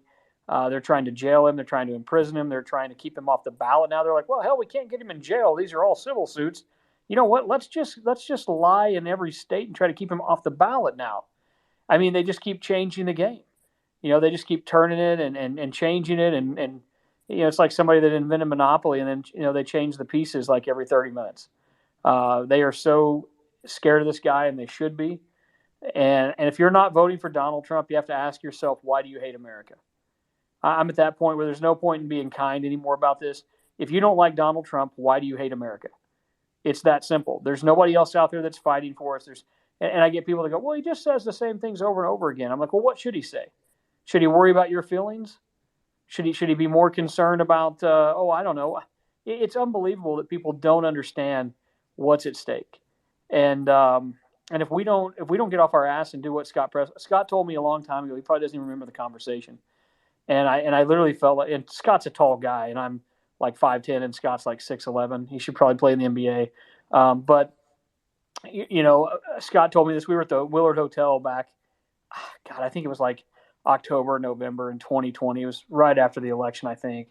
And Scott told me, he said, man, he said, everybody should be registering 3 new voters a month. 3 a month. And I was thinking to myself, well, man, hell, that's not too hard. And Scott's got the blueprint out there. If you're not registering 3 new voters a month in the next 12 months, that's 36 new Republican voters. Just think if, 10% of our movement went out and did that. You would sway an election like we've never seen before. Now think if you decided, hey, you know what? I'm going to work a phone bank. I'm going to actually do something I normally don't do. And by the way, the phone bank thing, the people that tell you they don't have time, you do that from your home off your laptop. You're absolutely lazy if you tell me you can't work a phone bank. But let's just say you want to one-up it and you want to become a door knocker because grassroots is really the key. So that's what Scott does. And you want to knock doors and you want to try to flip seats and you want to go in places to where everywhere that Scott is flipping seats, they said it couldn't be done. And he's doing it with just hard work. The phone calls left and right. And so, but Scott is doing this left and right, and he is progressively, and ambitiously changing the fundamentals of what this, and I'm really perplexed by this. Normally if somebody hits the ignore button, I don't call back a second time, but apparently my friends are stalkers. Sorry about that, guys, if I'm breaking up on y'all. But I want to, be a door knocker, be a poll watcher, work a phone bank, get involved, register 3 new voters per month. Scott taught me that a long time ago. He's probably stunned that my dumb ass actually listened to him. I did, Scott. I've taken that to heart for 3+ years now. I've tried to pay it forward and pass it on to anybody I run into. You can follow Scott. You should be following Scott, and you should be doing exactly what Scott Presler tells you to do. Scott is the real deal. He is literally fundamentally changing the game on the ground for conservatives and Republicans across this country. And any Republican, whether they're in office, whether they're the head of the RNC like Mitt Romney's niece, any of these people who are literally telling you to do anything opposite of what Scott's doing, they are not your friend, and they do not care about winning this next election. And I'll yield back and land my plane, David. Thanks. I'm going to respond briefly, and then I'm going to go to Kat. Yeah, 2 things. One, you triggered something I wanted to say about when Scott was talking. Out here in Seminole County, Florida, where I live, we have some municipal elections going on right now, and we're, of course, chasing ballots. And our vote by mail data coming back has actually Republicans ahead by almost 18% on the vote by mail returns. Republicans are voting by mail. They are taking advantage of what Democrats took advantage of last time around. And like Scott was saying, the enthusiasm is on our side, and we're starting to weaponize what they use as their advantage for our own. So I'm very optimistic for the future. And again, we have Scott to thank for all of this. And Matt, like what you were mentioning, a couple of things you mentioned. And one, I just want to say for everybody listening to Matt in here. So I've just been I think it was, gosh, was it just last week? I think we first started talking on Spaces maybe 2 weeks ago when Lou and Kat abandoned me from my company. I think that was last week. And we just been like chatting here, and like, everything happened over the last 7 days. I went from being like, "Oh, it's Matt Couch. I hope I get to talk to him." I've seen him on stage like, and then over the last week, I think we've spoken like more than I speak to my own family because we've had shootings and we've had fun spaces, and then we've know you pretty well over the last few days in Twitter Spaces. I know why Lou and Kat left me for you. It makes perfect sense. But now you're here, so they have no reason to leave, which is nice. So I appreciate you being here for that. But also, what everyone else is hearing, you're so good on these issues, and you're so spot on with this stuff, and your conversation style is awesome. I really enjoy having you in these spaces and having these dialogues with you. You're a gentleman, and you're always giving me a lot of love and promoting my show, and I can't thank you enough for that. But you mentioned something when you first came in, and you said and please, Matt, promote everything you're on so people can follow you. You guys, he has spaces on Tuesday nights and Thursday nights. He calls it I think he calls it Matt After Dark, and they're hilarious. We don't talk about politics, we talk about the most random things, and we have a lot of fun. So I encourage you to go into those spaces after my spaces concludes on Lake Cat and Lou, and we have a lot of fun in there. And he also has a lot of media stuff. I'm gonna let you promote yourself, Matt, here in a second. But you mentioned something when you first came in. And hey, George Santos, my favorite congressman. I'm sure he has a lot to fill us in on over this crazy week. So you said something, you came in was very interesting. You said everything calmed down politically. Like, we could talk about the war. And what a perfect way to really frame up what all of this really is, right? So Trump's still facing indictment in 4 places. They just issued a new gag order on him. Hey, Chad, come on up. And we got to figure out a way to get Chad up here. So they just issued a gag order on him, violating his First Amendment rights. They've tried to take him off the ballot, Colorado, and I think I just saw in one of the other states up there by the Great Lakes, not Wisconsin, but the other one that I've never been to and it's too cold. But they're trying to take him off the ballot there. And all of this is going on while we're distracted by is the war. I mean, don't get me wrong, and these crazy ass protests that are organized by Soros are important. But what do you think? And I said this at the beginning of the space before you got on. I was talking about how these protests are for a specific purpose. And we even had that fake wire story that Mark Meadows was wearing a wire. Coincidentally, time this gag order, right? So you have to think who fed Ryan the bad information, what was the purpose.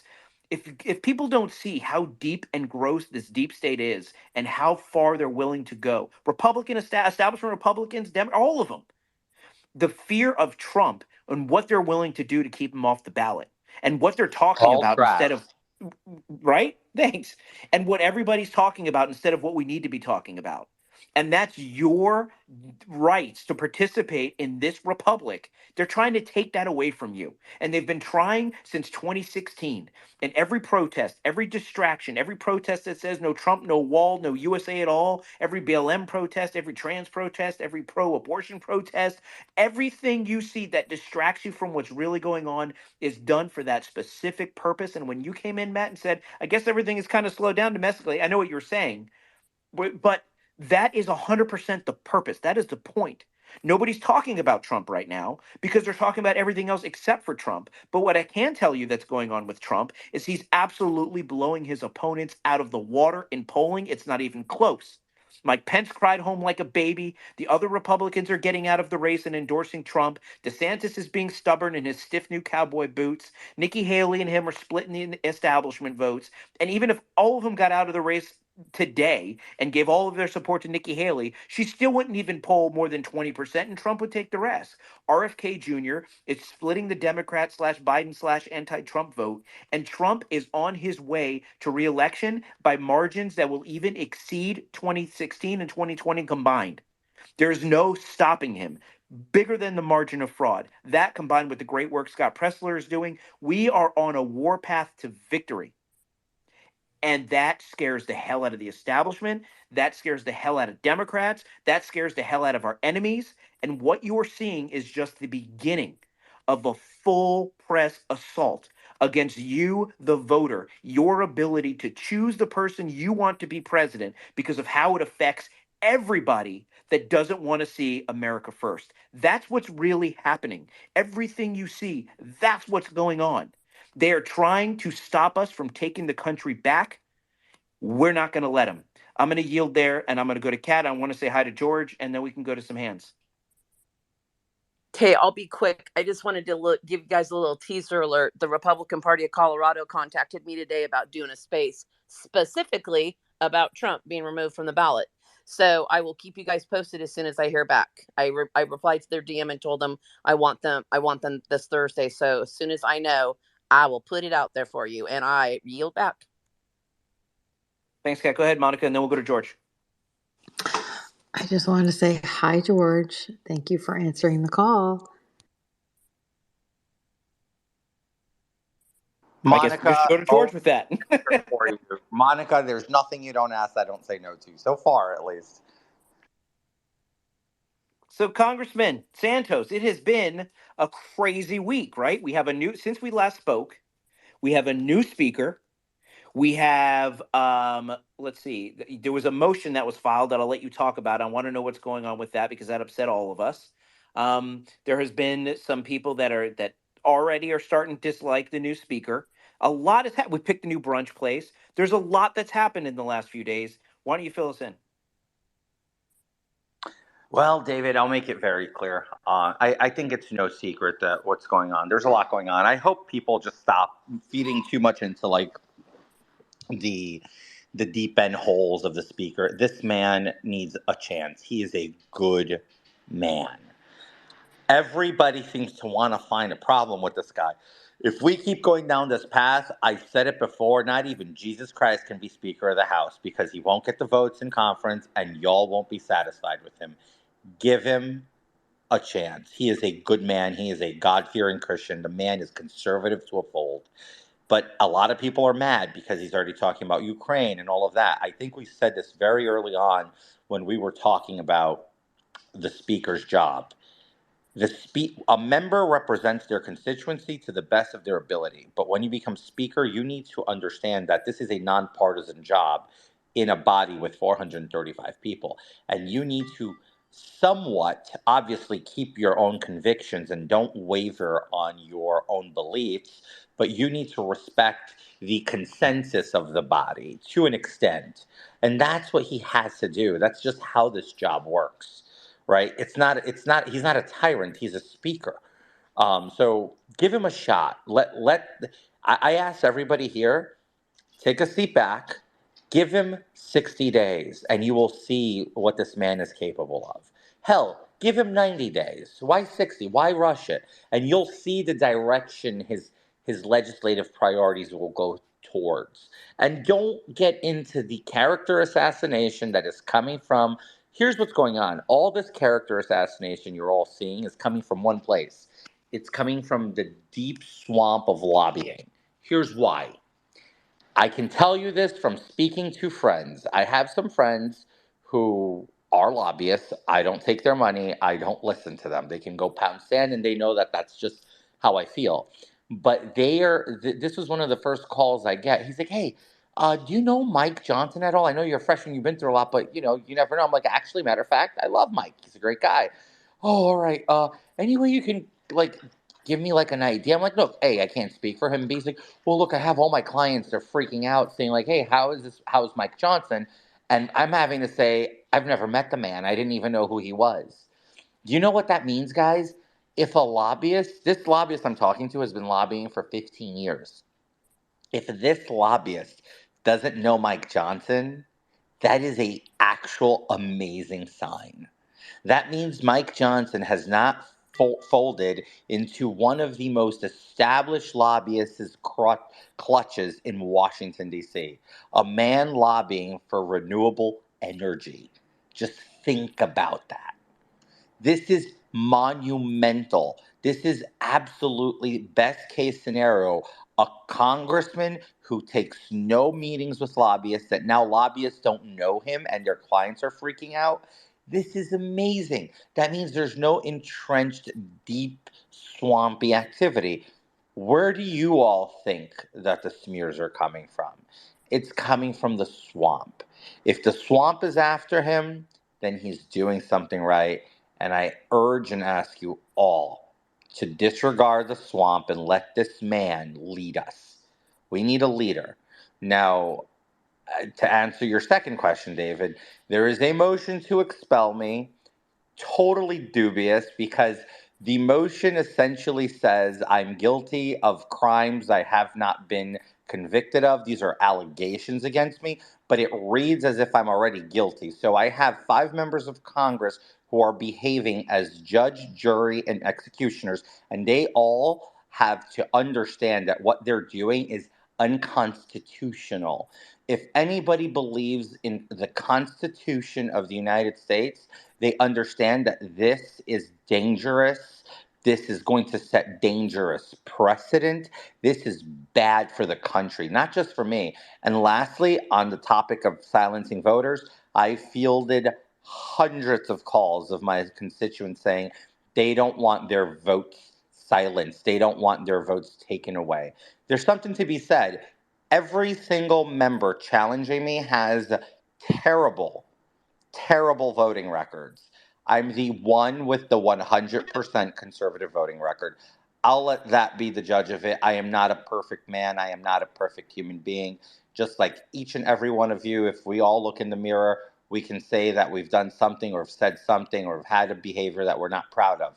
But the fact that I'm being smeared with all these allegations that I am fighting, and I have a court date scheduled for trial in September 9 of 2024, but I have 5 Republican congressmen who allegedly say they are constitutionalists, conservatives, trying to convict me via a resolution before I even see a judge should tell you everything you have to know about this resolution. And I will not spend another moment talking about it. I will not spend my days begging for my constitutional rights because it is beneath the Constitution. It is beneath me to go grovel for something that I should not have to do. So I refuse to whip. I refuse to talk to people. I think every member understands their oath, understands the Constitution, and they should be able to make a clear judgment call. It's very telling when you see that one of them, actually the author of this resolution, is fundraising off of it. If you go on my page, you'll see he's fundraising off of it. That should tell you everything you need to know. But with that said, always a pleasure to join you guys. But David, there is one upside to this whole thing. If What's they that? get it their way and I get expelled, I know everybody's like, what are you going to do now? I cannot wait to pack my whole house and get the hell out of New York. Because at that point, it's pointless fighting because in New York, I fight Democrats and Republicans. Why am I going to stay there? And I love my constituents. I love where I'm from. I love where I represent. My family, my friends, my entire life is there. But what's the point of staying in a place where I'm not just fighting Democrats, but I'm fighting Republicans? It's pointless. It makes no sense. So, Central Florida, here I come. Like, Well, if you're that's coming all I. from New York, George, if you're coming from New York, you got to call it Central Florida. Central Florida. That's what they call it when they come down. It's not Florida. You know what? That's how the idiots who are expelling me talk. I don't talk like that. Well, that's why you're welcome here. Listen, we won't talk about that, but we support you 1,000% here. And screw those guys. And honestly, you should look at it like a compliment because those scummy scumbag swamp breeding creatures that call themselves Republicans. It's not just you. It's anybody that doesn't have to fall in line like they do. They're just basically servants of whatever cause they one choose of to them follow. have one of them have a 62% conservative rating. I think that should tell you everything you need to know. It does tell me everything I need to know. They fear people like you because you have the courage to speak your own mind and you get elected in spite of them. And that upsets them. That makes them nervous. So that's why we 1,000% always support you here and we I appreciate you. I can tell you this. I definitely campaigned different than they all did. They all campaigned scared of their shadows. Abortion. Oh, no, no. I think we need to revisit. I straight up called abortion barbaric. Didn't give a fuck. Didn't apologize for it. I campaigned with authenticity. I know everybody tries to say I'm this prolific piece of shit liar. I know there's people in the audience who believe that. And that's okay because look, I can't control what media you consume. I can't control what you choose and choose not to believe. I can only control what I know my values are, and I'll continue to do that, right? Because if I spend too much time trying to convince people, then I'm behind the eight ball. I'm way behind the eight ball. So I let people live their lives in their most truthful, authentic self. And guess what? This can become one of those scenarios, turn lemon into lemonade. Maybe I will pick up the baton and split the country 50-50 and put in the dedication my friend Scott Presler puts into it. you know what? This might just be the right thing to do. Let's go teach these fuckers how to vote, how to organize, how to take out the Democrats that are trying to destroy our country. I think that's the best way you can do this. I mean, there's no other real way. Like, there's so many opportunities. There's no reason Marcy Kaptur should be in Congress. That's an R+2 seat in Ohio. There's no reason Marie Goosen Perez should be in that Washington 3 seat. That's an R+3 seat. There's so many opportunities for pickups. But here's the reality. We need to go select real Republicans. Enough of this weak, spineless bullshit rhinos. No more. Enough is enough. Well, and that's why, though, in those R+3, R+2 seats, you have those people, because as the Mitch McConnell doctrine states, that unless you're their Republican, they would rather have no Republican at all. I mean, that's how disloyal these people are, not to just the party, but actually, no, they're so loyal to the party that they're disloyal to the country and their voters, because they would rather not have a conservative in that seat than not have their person in that seat. And it's a big problem. We need to start by getting rid of those people. And I think by getting rid of Kevin McCarthy, I feel like that was the first step of fixing that problem. What do you think, George? You see, unpopular opinion again. You see, I don't think Kevin McCarthy's part of the problem. And I'll say this. Here's why I'll say this. And just listen to me for a second. The assassination attempt in McCarthy in 15, he's a flawed man just like every one of us. He had a slip in his life, whatever. In 2015, they assassinated his character with the fear of a Trump becoming president, that they were too aligned. Can you imagine had we had Kevin McCarthy, not Paul Ryan, as Speaker in 2017, pardon me, Trump would have gotten his entire agenda rammed through in those 2 years. But instead, he had Paul Ryan working against him with the Mike Pences of the world and the Lindsey Grahams and the Mitch McConnells of the world. That's why his agenda was never fully embraced and pushed forward. And that's why we failed miserably. And then that's why we also generated the largest slaughtering of us in recent history, which was the 2018 blue wave, which took out a shit ton of members who shouldn't have lost. I mean, we ended up with Democrats elected in Oklahoma. Fucking Oklahoma, of all places. Are you kidding? Stephanie Bice had to work her ass off in 2018 to take that seat back. You know, those are seats that should have never gone blue, but that's because we had such a weak leadership. Had McCarthy been the speaker, I strongly think you would all have had a very different opinion of him. And obviously, we're dwelling within those lands of coulda, woulda, shoulda, and we get nothing from that. So that's just my opinion. But I do think we need to fight back, and we need to fight back hard to make sure we elect good guys and gals in these seats so that we can have a true conservative majority, not this wishy-washy flip-flop bullshit of people who talk both sides of their mouth in order to gain favor from Democrats. I mean, let's be straight. If a Republican is expelling a Republican and they're sending fundraising emails, who do you think that audience is? It's not Republicans, it's the Democrats. They're fundraising off of Democrats.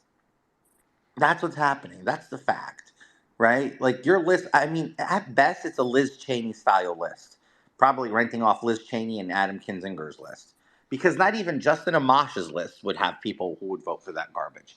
So just think about that, One follow-up, and then we'll go to Hans, because if I don't go to Hans, you'll start calling on Hans and you'll take over the show. So one last question. Since now I understand that you've defended Kevin McCarthy, and that's cool. I appreciate that.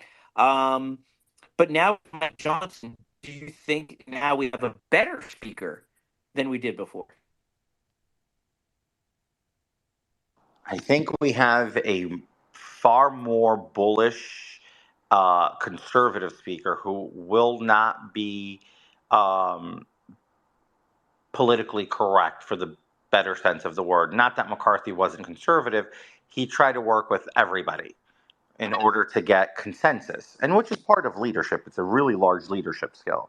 But I do believe that this speaker isn't so politically correct, so he doesn't care. He's just going to bulldoze through what he wants and what he thinks is right and what is right for the conference and what is right for the country. So I think you can call it a very different approach at drawing policy. And I can say this from a standpoint. Yesterday, I was on the conference call that we had at 6 p.m. It was conducted differently. I'm not saying that the former speaker didn't do it well. I liked his style, and I've always said this. You will never meet a man so suave as Kevin McCarthy. He knows how to treat you. He knows how to talk to you. He knows how to deliver a message. This speaker, a lot more direct, and really doesn't cut corners. He just goes straight for it. Like, this is what we're gonna do. This is how I think it should go. Get with it. He's very direct, very objective. And people like that are very useful when times are in the ways we are. So it's a different approach. I don't think one is better than the other. You're not going to get that from me, David. You can spin that question 30 times and I'm going to come back to you with the same type of answer. I don't think one is better than the other because I've made it very clear I do not dislike McCarthy. But I understand where all of you are. And Marjorie made one of the best statements and analogies on this, which was simple. The American people were so frustrated that we hadn't delivered a single head on a platter that at the end of the day, it could have been Mayorkas's head, it could have been anybody's head, but we didn't. So at the end of the day, it took the speaker's head being delivered at the platter to get the base to feel like we were moving in forward in the direction they thought was right. Had McCarthy and the leadership put forward, Mayorkas's head on a platter, and we would have impeached him because there's such an easy accomplishment there because of the dereliction of duty that Mayorkas has displayed at our southern border via policies from the White House, and the fact that not only the policies are bad, but there's real no morale. As somebody who spoke to CBP officers, and I was down there, the morale is absolutely trash. And guess who's the coach? The coach ahead of the team is Mayorkas. He's failing. But again, that's what happens when you elect an entire cabinet based on identity politics. Cuban refugee, trans military admiral. I mean, I can go on, right? It's like the freakazoid that was arrested for stealing women's luggage. That's Biden's administration in a nutshell. Janet Yellen looks more like Mrs. Claus than like the person who should be running the Treasury. Like, just think about that. Like, put a nice little red giddy up on Janet Yellen. She'd be the most perfect cast member for a Mrs. Claus scene. I think it'd be adorable. I mean, she looks like a very nice grandma, not like the person who is smart and with it enough to be running Treasury. Because her concept of the economy is, to me, is alien. I don't understand how she I don't know how she adds her 1+1s, but it's definitely like not like the most of us do. I'm pretty sure if you ask her to add 1+1, she'll tell you it's 11. That's just my gut feeling on that. All right, George, who are we going to next? You calling the hands? Oh no, that's your job, and I'm going to be here briefly, so please. All right, do the honors. So, all right, then we got 3 hands up. I'm going to go and call in a couple of hands. I usually like it. I was just trying to do you the honor of letting you call in hands. Let's go to Freemason Star. What's up, Bigfoot is real. Let's go. Yes, sir. What's up, Dave? Monica, what's going on? Kat, what's up? Listen, George, I'm from Deer Park, Long Island, and I want to tell you what I just heard was awesome. You got a moonlight as a comedian. I'm going to reach out to you through Monica. You're going to put me on your special security detail. I'm going to come down to D.C. with you, and we're going to kick some fucking ass down there. How's that sound? You would be from Deer Park. That sounds delightful. I was actually in Dix Hills the other day, which is right next door. Nice. Visiting a friend. So I appreciate that, sir. Look, how about this? How about you tell your congressman how you really feel, because he's part of the Band of Five. So. Well, listen, I got you back. I'm one of the highest ranked Freemasons in the whole world, and Suffolk County Freemasonic Lodges has you back, my brother. Well, I appreciate that. I should pay you guys a visit then, if that's allowed. Absolutely, I can set that up 100%. I look forward to it, sir. Thank you very much. All right, let's go to, I don't know, I think Common Sense American, you had your hand up before Todd. So go to you then, Todd. Hey, thanks, David. Appreciate it. And a couple of things. First, I want to say hello to George Santos. Thanks for coming in. I had a question for you. You know, they're trying to get Trump off the ballot in a lot of these states. You know, what are you hearing on the Hill? Is this something that, you know, a lot of people are behind? Is this the next thing they're going to try to push for? Also, I wanted to, you know, do a little shout out to Scott Presler. I think that all the hard work he's doing, it's really going to pay off. And I think that after the next election cycle, that's when he'll get the credit that he deserves. And that's when things will start to change. It'll take a big win like that to really get public pressure against Ronna McDaniel and the others. So, yeah, first I had that question for George, though. Common Sense. I want to, excuse me, sorry. I want to start off backwards here on your statement on Scott. Bullshit. We don't need to wait another cycle. He's deserved the respect long before that. I wouldn't be in Congress. My colleague Anthony D'Esposito wouldn't be in Congress, and neither would Nick LaLota without this man's work. This man came to New York State and spent an entire year working in New York politics, specifically Long Island and New York City. But he doubled down, registered thousands and thousands of people to vote. The sheer fact that this man could get people to wake up at 8 o'clock in the morning on a Saturday to go canvass on Long Island, Freemason can vouch for me. Long Islanders are not people who give their time out for free, let alone a Saturday morning at 8, 9 a.m. to go door knocking and get people like looking at you like you have 7 heads. Understand that. This man is solely responsible for the thin majority we have today because without his work, I don't believe he'd be here. I don't believe we'd be having Yeah, these George, conversations. I couldn't agree That's my more with you. I just think that when it comes to like Ronna McDaniel and that crowd, it's going to take this upcoming election cycle to really, I think, put a lot of public pressure on her. I think, you know, most of conservative or most of Twitter that follows politics knows that Scott Presler has really done a lot of great work here. I just think when it comes to that crowd, it's going to take a little bit. Let me make it clear because I am part of quote unquote, or was actually at one point part of that crowd. Okay. And I say that easily. It's no skin off my back, but you work with who you got to work with to get elected and to do what you got to do. That crowd, there's people who will call Scott Presler his friend to his face. And I've told him this, but will call Ronna McDaniel directly and say, don't meet with him. You don't want him. The problem is not just Ronna McDaniel. It's all the heads of these Republican organizations. I'll give one name out, for example. Charles Moran, the head of Log Cabin Republicans. He's one of the biggest like impediments for Scott Presler to advance in the RNC because of his influence, because of his cattiness and his shit talking that he goes right to the top and poisons the well for Scott. I'm not Yeah, of afraid of these course. people. They can go fuck themselves. But I'll Look, call their names out. I'll create a whole list and put it out there if I have to. But I'm giving you an example. Scott needs we, the people behind him, to make sure we express our dissatisfaction with these people and understand we don't want them anymore. We're done. George, George, if they acknowledge that Scott Presler's way is working, then they're out of a job.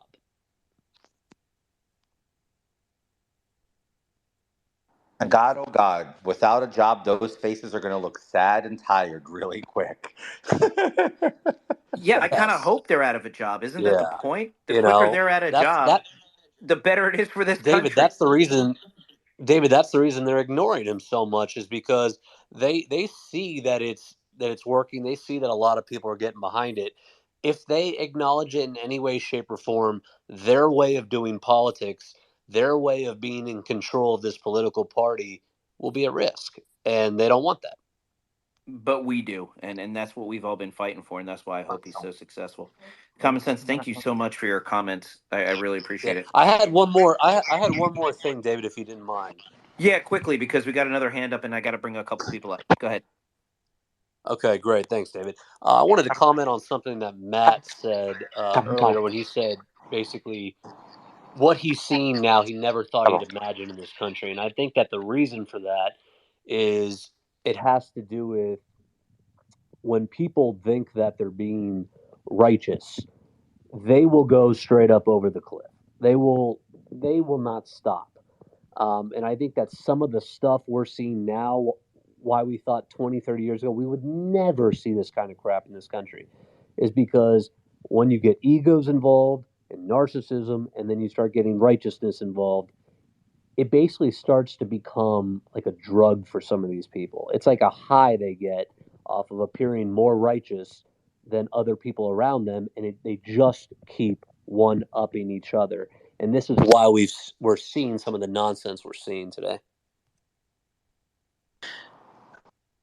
I wanted to piggyback on that, but also answer your other question. Sorry, David, I only answered one of his questions. He had a question about keeping Trump off the ballot. Thanks, George. Yeah, I Yeah. appreciate it. So here's the deal with this new approach of trying to keep the former president, off the ballot in some states.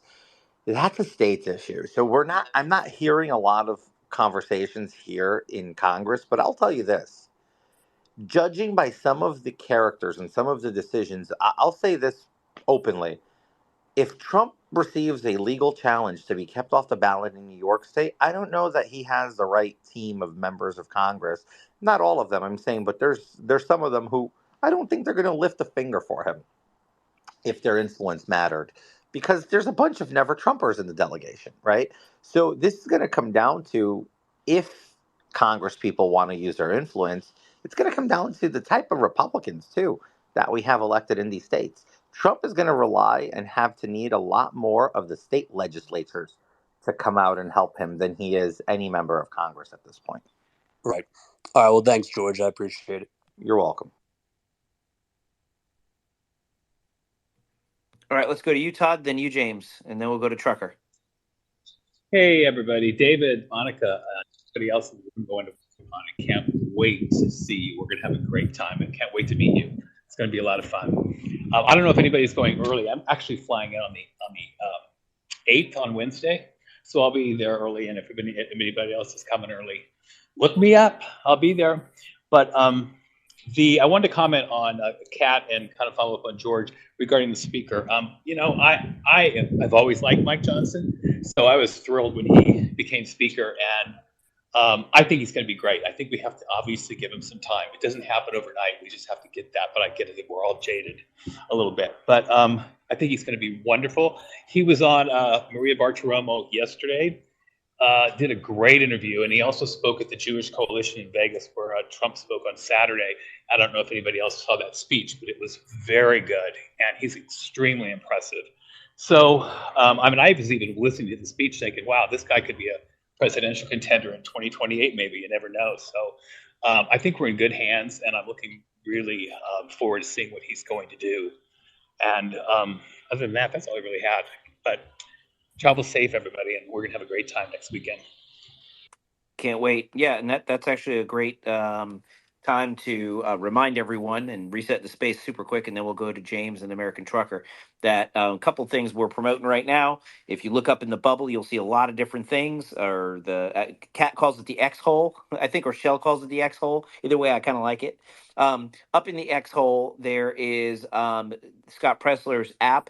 As I mentioned earlier, this is going to help us at a grassroots level. So make sure you download the app. If you're a Republican, of course, a conservative Republican. It doesn't work on Democrats' phones. I don't know why. It's a bug in the software. Download the app.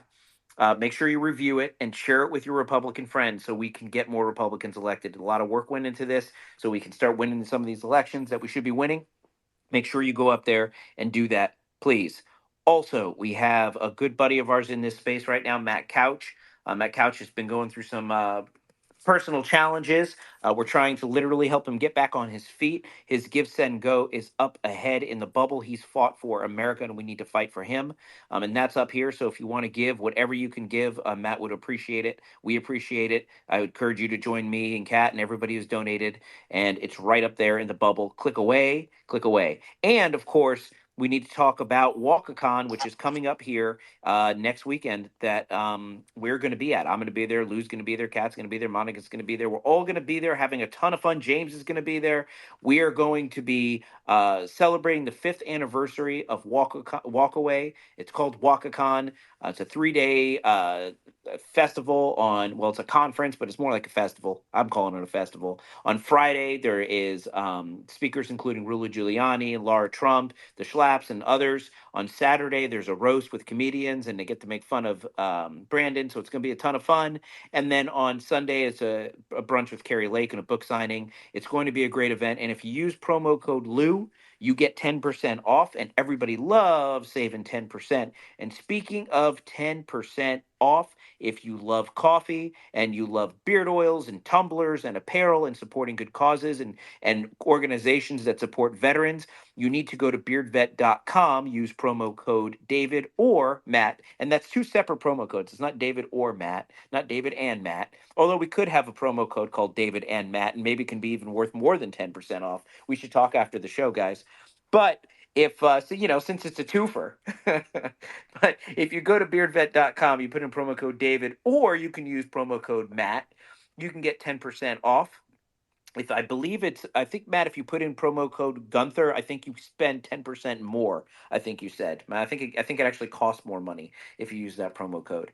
But you can go to beardvet.com, get yourself some good, great coffee, and a portion of the proceeds goes to support veteran organizations. It's not a woke company; it's an awake company, and you should support people that support our vets. I highly encourage it. It's good stuff.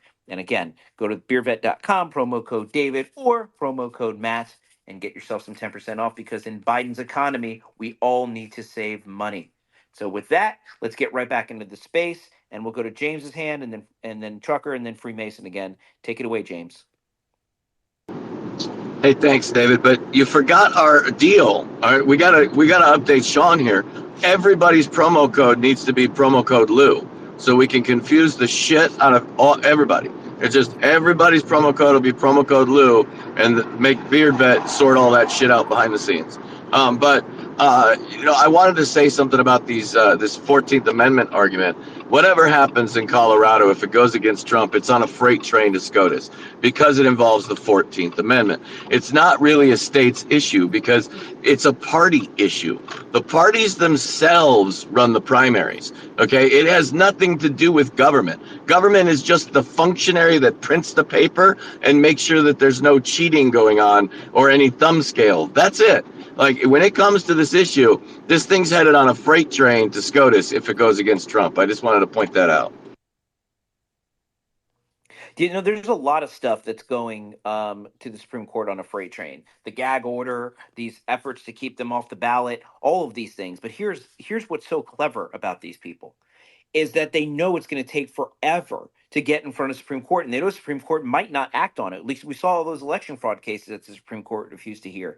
And this is the issue: is they're just going to throw everything at the wall. They're going to see what sticks and let the damage be done. This is the Obama doctrine: like, let's do whatever's unconstitutional. Let the Supreme Court tell me one way or the other. And they figured out something. They figured out that sometimes Supreme Court just lets you get away with it.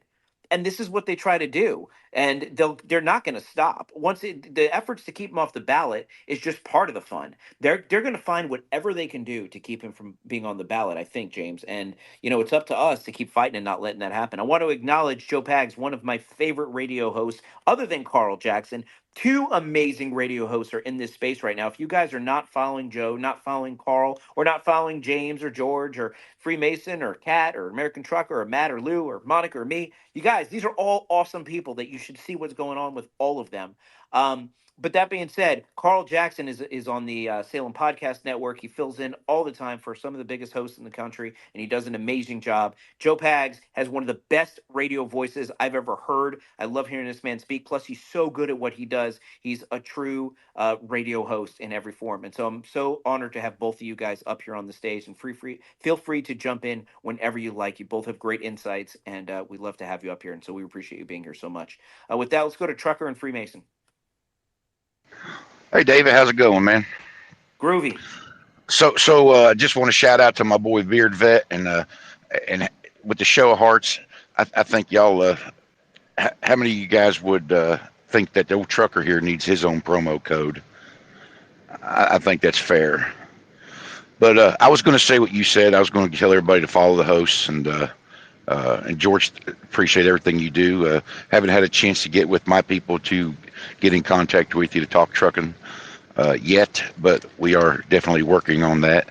And but my question, George, is are we going to see, or when will we see results of the? I did not do that. Stop it. Lou. Nope. Sorry. Go ahead, Trucker. Will we, or when will we see results of the J6 tapes and the borders being closed? All right, let's so border stuff, it's going to be a lot of negotiating and leveraging before the Senate, right? He's made that very clear. This is strategy. It's not quick stuff, but I believe he's going to start holding some stuff severely back in exchange for seriousness at southern border. That's one. J6 tapes. I don't know the answer to that yet. And that's because the man's been speaker for a whole 2 days in session time. So he became speaker one day. The next day we voted. And then I had to leave, so I didn't stay for all the other votes. I had to tend to my own personal stuff, so I was not there. I missed 2 days of votes. I missed a total of 38 votes, which I'm very disappointed in myself. But I don't control my destiny at this point with these things. But I haven't had a lot of chance to talk to him. As you can see, he's been at RJC. He's been all over the place already, and he's done a fantastic job. It is my understanding that will not take too long. But I do want everybody to understand that there is going to be challenges from the DOJ for certain footages that are probably exculpatory evidence that they're going to use in their cases. So there's going to be bits and pieces of footage that they're going to want to protect under discovery of their cases. So that's what everybody is that's that's me giving you my best guesstimate, right? So again, I can't give you a concrete answer, American Trucker, at least not yet, but I do intend on meeting with the speaker this week and talking to him, and I will make sure that is a question I bring up to him because it is a Awesome. often asked question. Well, And last question, real quick, George. While I got you, random question: do you drink Beard Vet coffee? okay, so I there's people here who know me personally, and they can vouch for this for me. I have ADHD, so I don't consume a lot of caffeine because that would probably make me implode. So I Damn it, George, just lie to me. Damn it, just lie to me. I don't think that would do you any good. But I don't drink Beard Vet coffee, and I don't really consume coffee. So that's the short answer. George, you got disconnected there. I can't hear you. Oh, sorry. I said I don't really drink coffee. Can y'all hear George? Yes, we can hear George, and he doesn't drink coffee. Hey, y'all go along with me, okay? All right. Damn it. Hey, thanks, David. I couldn't hear him. I couldn't hear him. We lost George. Cool. He got us all thinking. we don't want him to keep repeating that. We want everybody to drink Beard Vet coffee. So George is going to we can send him a tumbler and he can drink his water in the Beard Vet tumbler. You can still support. Who owns Beard Vet coffee? Oh, well, Sean is right down there. He's the Beard Vet, the guy with the flag on his head and the beautiful beard and aviator glasses down there. I don't know if you guys don't follow each other. You might not see him. I see him right here. I see him. I just followed him. Okay, gotcha. Yeah, that's Beard Vet. He really does. It's a great company, and they take care of veterans, and it's a great conservative company. And not only do they take care of veterans, but they also take care of a lot of us radio hosts too. They take care of Matt. They take care of me. They take care of a lot of us.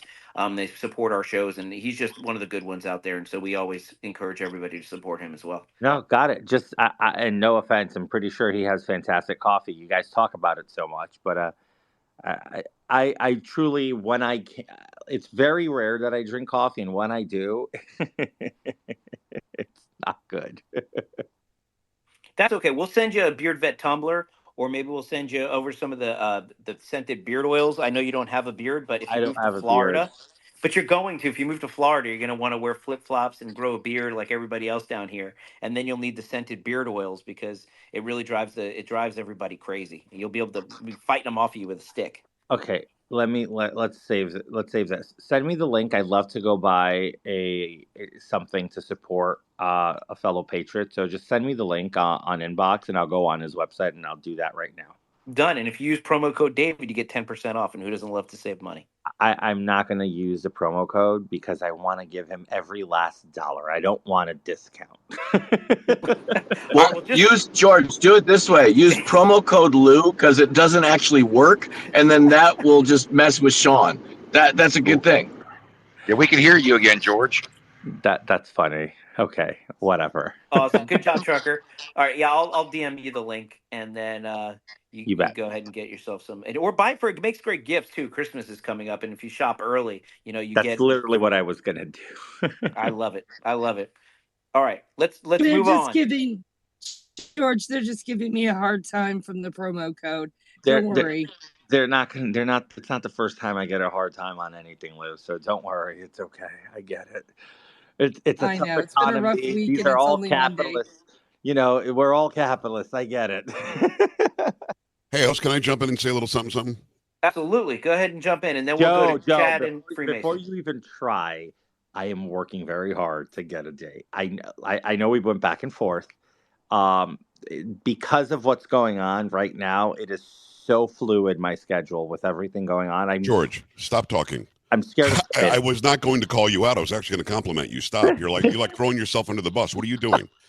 So I'm riding down the road yesterday to go pick up my daughter from something or other, and the phone rings, and it's an area code from New York, and then they hang up, and then I get a text from George, and it was the funniest thing. So I was like, I can imagine you, George, you accidentally called instead of texted and went, I don't want to talk to him, and then you sent me a text, which was very nice. He and I have been working very hard. He's going to be on the show. I absolutely get what you're going through. George, I was literally going to tell people in here how great it is to have you in this space. I would never, ever, ever go in a public space and say, why don't you come on my show? I would never do that. I know that we're going to connect. We're going to hook up. And it's going to be great radio and great video. And we're going to get it out there and let everybody know exactly who you are. I wish every American could stop in one of these spaces that David and Monica and Lou and everybody put on and see exactly how cool you are. Now, either you're lying your ass off to us every night or you're really this real. And I think that we have learned who you are, because the only thing we knew about George Santos in the beginning was you're a big fat lying liar who lied to everybody. And now it turns out you really are a genuine guy who makes genuine human, mistakes and takes great steps for his district. So I was not going to call you out for not being on my show. Come on, dude. Come on. I would not do that. Well, Joe, you know what? I'll say this. If I had to lie every single night that I come on these, it would be so exhausting. I would just not do it. No, you're the realest person in Congress that I know, and I know a lot of the people who are in Congress. I just wanted to say that up front. If you guys and gals would just indulge me a minute or so. I heard Ronna McDaniel mentioned. I just want to go back and remind everybody what happened with the Republican Party to America. And I would love to hear everybody's thoughts on this. Remember in 2010 when the House and the Senate it was 2009. The House, the Senate, the presidency were all owned by the Democrats. And what the House said was, we can stop Obama if you give us the House. Damn it, we gave them the House in 2010. And they went, we really can't do anything. Give us the Senate in 2014, and we will stop Obama and this out-of-control agenda. Guess what we did? We gave them the Senate in 2014. Damn it, if you give us the presidency in 2016, we will fix this damn country. What did we do? We gave them the presidency in 2016.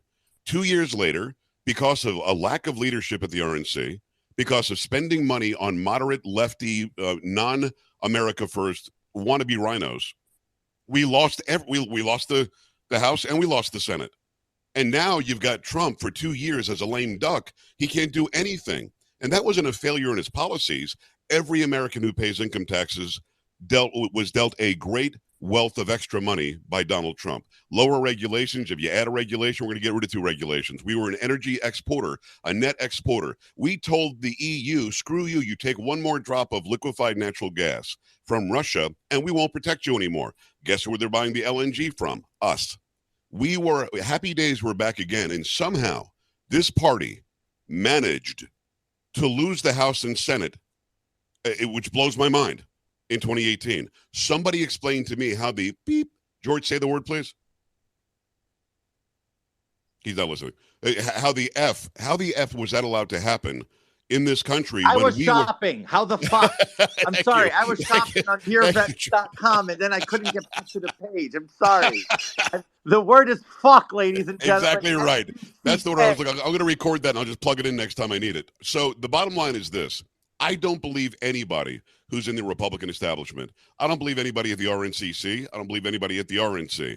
When I see, a Blake Masters who could have won easily lose because we're spending money against him in our own party, that makes me sick. When you see Kelly Chewbacca lose in Alaska and Murkowski stays on, we know that Mitch McConnell is spending the money the wrong way. So Ronna McDaniel, nice lady. I've had her on the show plenty of times. She is not the one. It should have been Harmeet Dillon easily. But at least somebody else who cares about this country. Can anybody explain to me how we all fell for it from 2010 to 14 to 16, and then we lost everything 2 years later, except the presidency? And what did they do?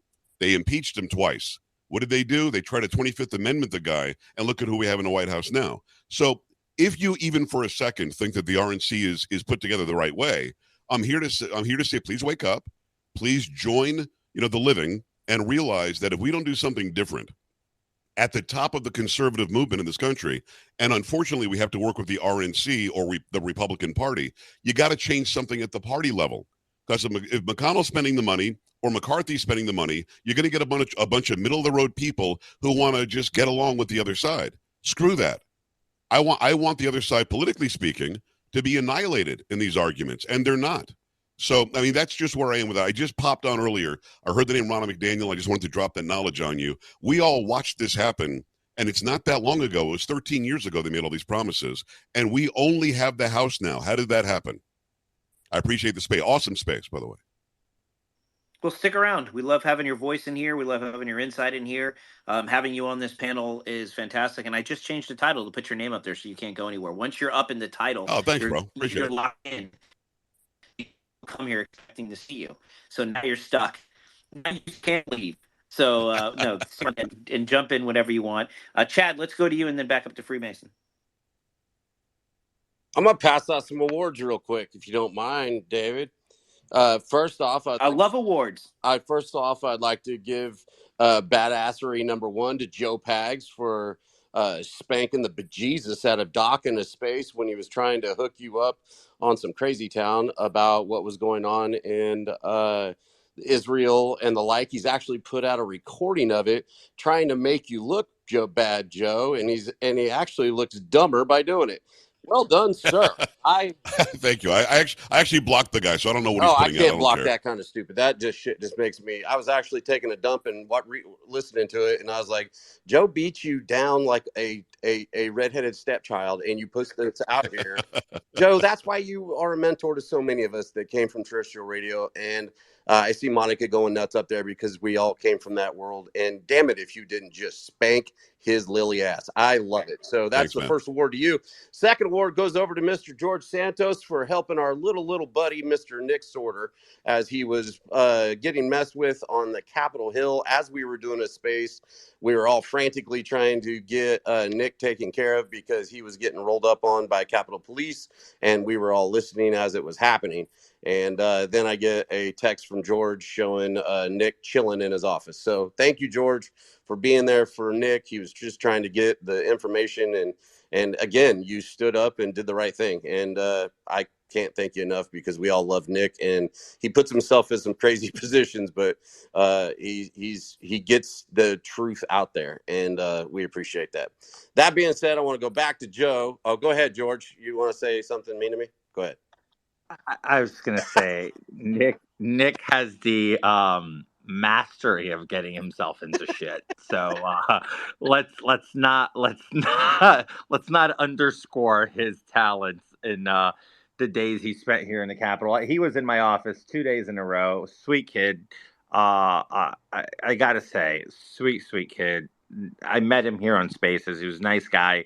Came by. We chatted a lot. We actually had a drink at the end of the day that when we voted for Johnson in conference, and nice kid, but he has a talent, and I've said it, Chad. I told you this, Chad. Like, he was giving me agita with the shit he was getting himself into. I can't say the moment people think, oh, you're a congressman, go save him. I'm like, dude, sit down in my office and just don't leave, because the moment handcuffs get placed on somebody, we are not the end all be all. We are members of Congress. We don't tell the Capitol Police what to do. They tell us what to do, essentially. They protect us.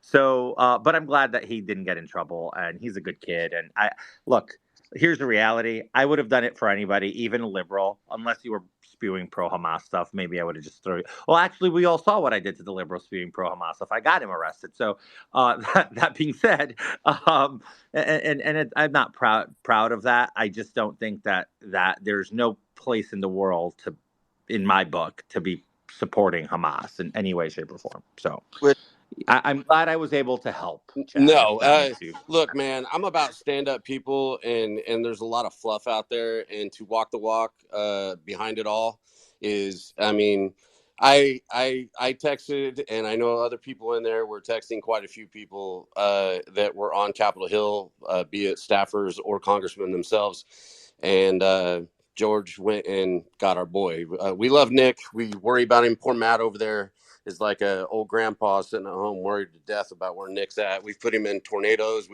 In Hawaii, he was getting ran down by people. I mean, the kid's got huge balls or no brain. I'm not sure which one, but I love the kid either way.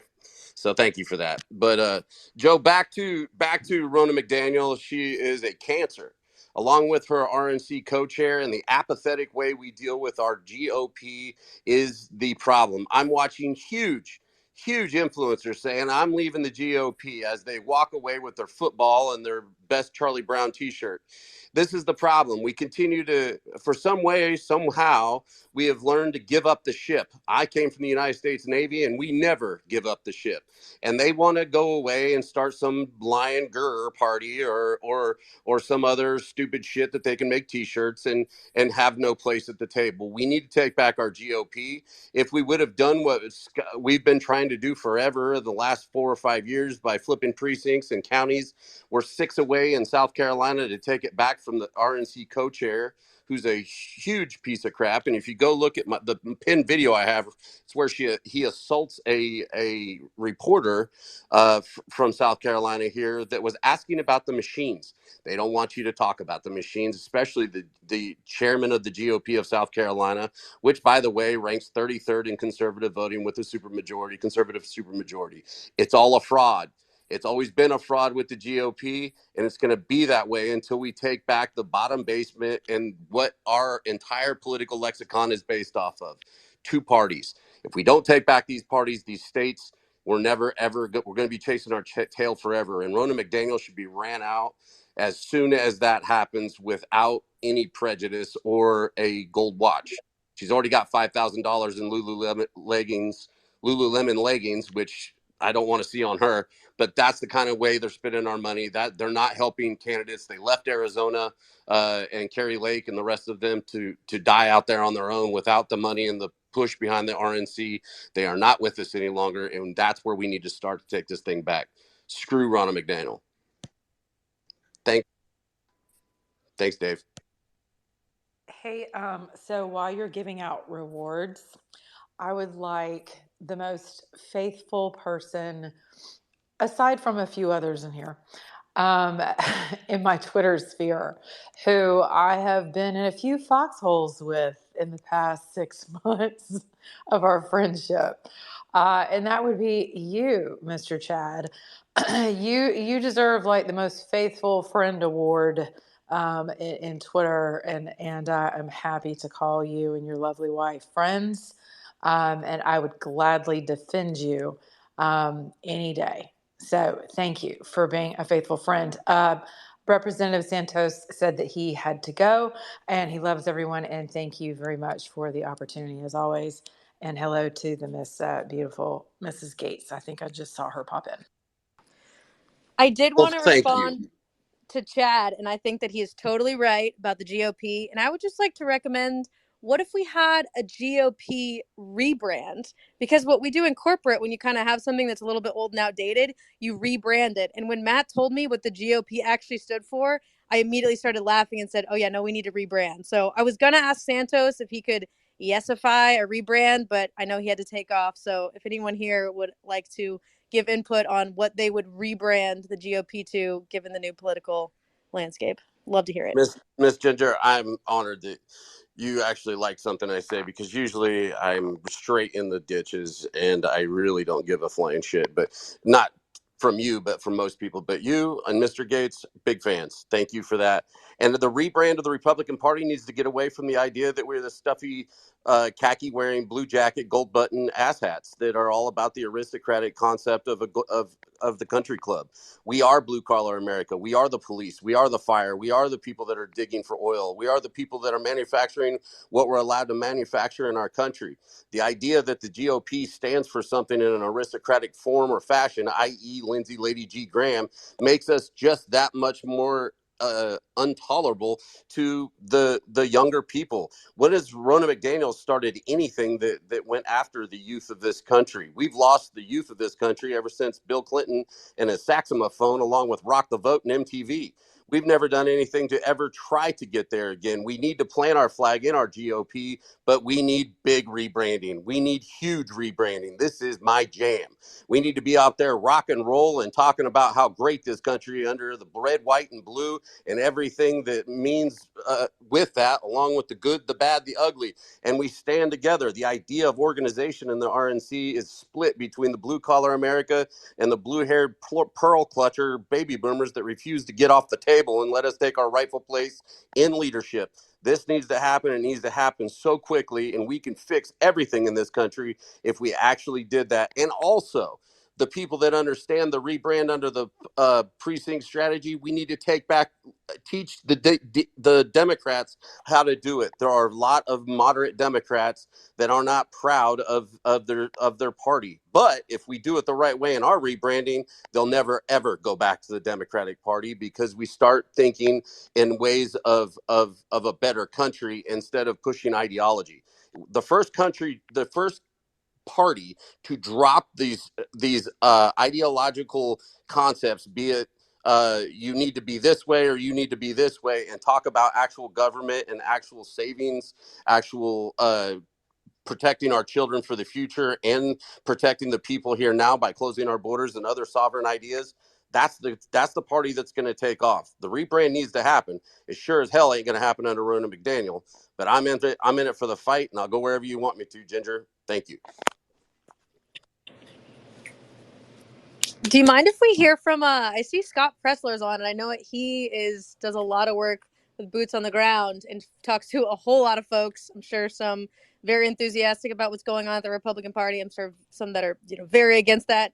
But if you're able to bring him up, I would love to hear from him what a realistic rebrand would look like, and what you said, Chad, about being able to kind of capture some of the more moderate Democrats. How do we do that in a way that's inviting and accepting, and is not just a total battlefield, but you can actually bring them along in our ideology? So, real quick, Ginger, how you doing, by the way? And welcome to the space, and thanks for joining us again. I it just sent Scott a mic. He was on before. I'll see if I can get him to come back up. And also, I have a name for the rebrand. I wanted to call it NBA, and for not boomers anymore. So it'll be the opposite of the GOP. We're going to be the NBA. So I'm putting that out there. I'm coining the Hey, phrase. David, I just checked. The NBA is taken. I don't know if you're into sports at all, but I understand the NBA might be taken. It's just I don't know. Yeah, but that's the thing. It already has brand familiarity. So people will be like, the NBA, what are you talking about? Basketball? I'm like, no, I'm talking about the new badass political party, not boomers anymore. You want to be part of it. And be like, yeah, we'll get Mr. Beast to sponsor it with his candy bar, and it'll be fantastic. So I'm putting that out there as my vote. Yeah, but I don't think Mr. Beast is on our side. I could be wrong. There's too many connotations with the LeBron James out there to be taking NBA. We'd have to do so much. We'd spend so much money to get the brand away from that stupid that to put it with us that it wouldn't be cost effective, in my opinion, David. I'm a no vote. Thank you. All right. I'll keep working on until it. Scott comes up, let me say this: Ginger's young and happening. What do you think the rebrand should be? Oh, I leave politics to Matthew. I'm just here to be a ruthless encourager. And speaking of encouragement, how excited are we that we have the most adorable Bible loving Mike Johnson in the house? Is that just not the best thing that just warms your heart? I mean, did you guys see his 40 minutes with Hannity? And it was just, I mean, I just feel like it was euphoric, and it really gave not only an optimism, but the like friendly, like warm tone that you just kind of feel like you put on your favorite cozy blanket when you hear him speak. Does anyone else feel that, or is that just me? No, I agree with you, 1,000%. But Miss Ginger, I just checked. Everybody feels that same way. let me ask you a question. Maybe ask Joe also, and the rest of the Democrats that I've talked to at some of the universities by doing Turning Point stuff and the sort. What are the two things that keep people from even considering the Republican Party based off the ideology that they have learned? That's where we start. And if I want to see if we're going to be honest about it. And Joe, let's start with you, if you don't mind. I don't mind if the hosts don't mind. The Republican Party took people for granted. What happened was the black and Hispanic vote were convinced to start voting for Democrats in the 1930s, and this is well documented in Dinesh's movies. They started voting that way because they thought the New Deal was for them, and it wasn't. It actually literally excluded them because it excluded service workers.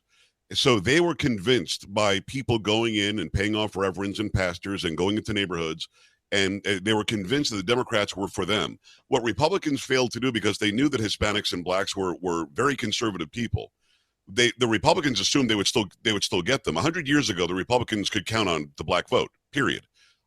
That's just the fact. In fact, there were legislators, back in the day that were in the United States Congress that were black Republicans. So fast forward to today, you have such a conglomeration of people who have taken those who have been told they're oppressed or repressed or separate or different or divided, not the same. They've told them to their faces, you're not, but I will make you the same. If you vote for me, I will give you these things. And they've kept them down. They've kept them controlled. They've kept them oppressed. What the Republican Party needs to do is, and it's happening in South Florida, and it's happening in the Rio Grande Valley here in Texas, it's happening across this land.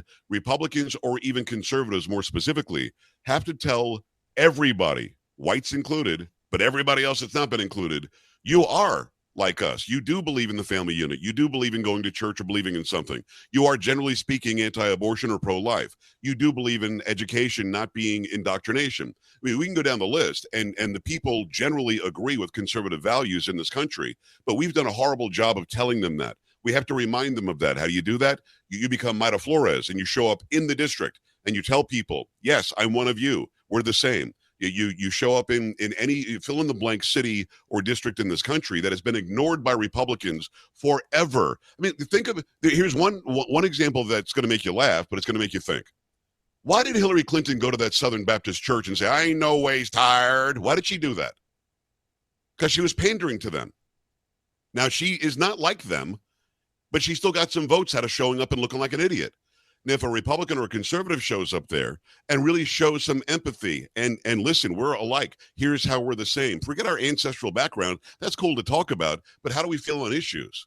And Republicans and conservatives have failed doing that for the better part of 100 years now. So if we're going to rebrand, we better rebrand and say, hey, all for one, one for all. We've got a huge tent.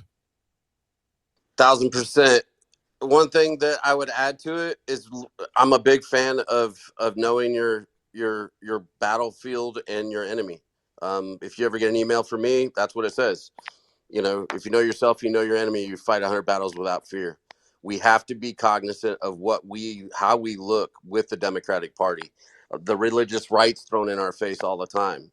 Don't really get it because we believe in babies not being killed or the like. It's one of those things. I've had arguments with other people. Miss Monica, we've talked about it many times, and it's not It's just a matter of our message. We have to fix the message of the Republican Party, and we can't use it with the thing that the Democrats have made us evil in saying in their ideology. We have to find a new way to reach those people and bring them over to the party based on our what we're made of, what we're supposed to be made of. David, it's your show. It's your host. You don't have to. Well, no, I just wanted to let Ginger know that we have Mr. Presler in the space to chat with her. We lose her?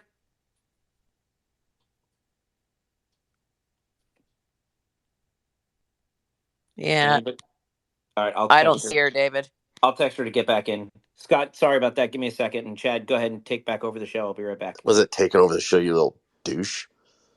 I brought up a point. Joe, take over the show. No, for real. You got to continue. Okay. You got to continue the conversation while I go do shit in the background. All right, let's go So to James I will Freemason. take over. I will There, take you over take the over the show. Yeah. So here's the thing. One of the questions that Ginger asked was about Mike Johnson, right? And I personally think that Mike Johnson is probably the most base speaker we've had. I think a lot of people are not giving him enough time. Like we were speaking earlier with Congressman Santos, you cannot expect Mike Johnson to correct all of the wrongs in Congress in 6 days. It's not like he is, Jesus, and on the seventh day he rested. He's going to have some time to go in there and do some things. And I know right now the big thing is about the funding Ukraine and the video of him walking through the rotunda and somebody yelling that, comment to him. And he says, yeah, we got to look at it and they have to do, there are things that they are requiring. And it is the same thing that Byron Donald said. And so, I sat here all weekend listening here and there into spaces and people saying, he's a rhino. He's this, he's this, he's this. I think that we have not given him a chance, right? We have not given him a chance. He is a man of God and he is a constitutionalist. And I think that he is probably the closest thing that we've had to like having a true, honest America First speaker. And I think that we need to allow him to have some time to put his agenda out and to start working on these things. Now we know that we also have a Republican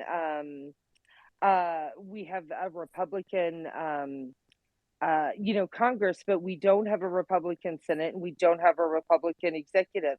So, we're kind of at, a negotiation stance.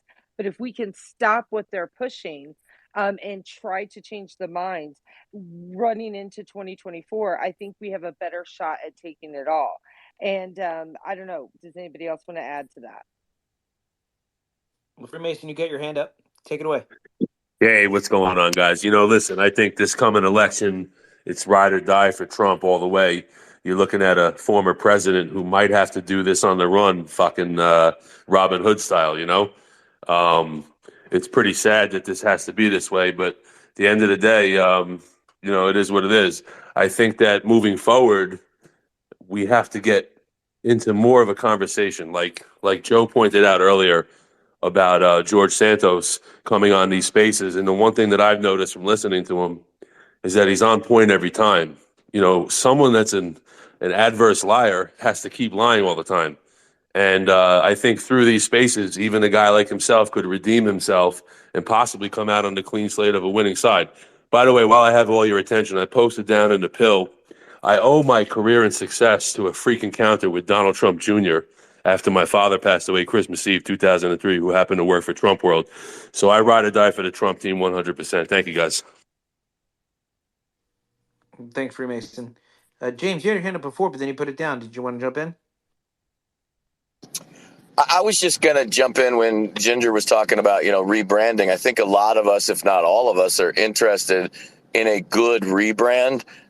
But my thing would have been, why don't we go to the master of branding, Donald Trump, right? I mean, think about how good he is at branding, right? He can brand his opponents as assholes, and he has branded successfully twice, two different, kind of names that make America great again. And then, of course, the America First. That all comes from what he does. So if we're going to rebrand at the end of the day, why not turn to the king of branding?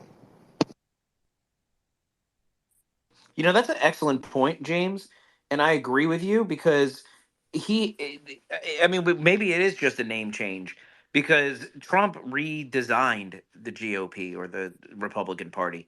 Because before Trump, really, what was it? I mean, we had the Tea Party movement and then we had sort of the Freedom Caucus, but when Trump came to the stage, he brought with him a new type of Republican. He brought not just a younger Republican, but just Republicans from all different walks of life. It wasn't that stuffy old party that Chad talks about. It was everybody felt included in this party. And it's crazy that a billionaire from New York made the party appeal to a broader group of people than the billionaires from across the country ever did.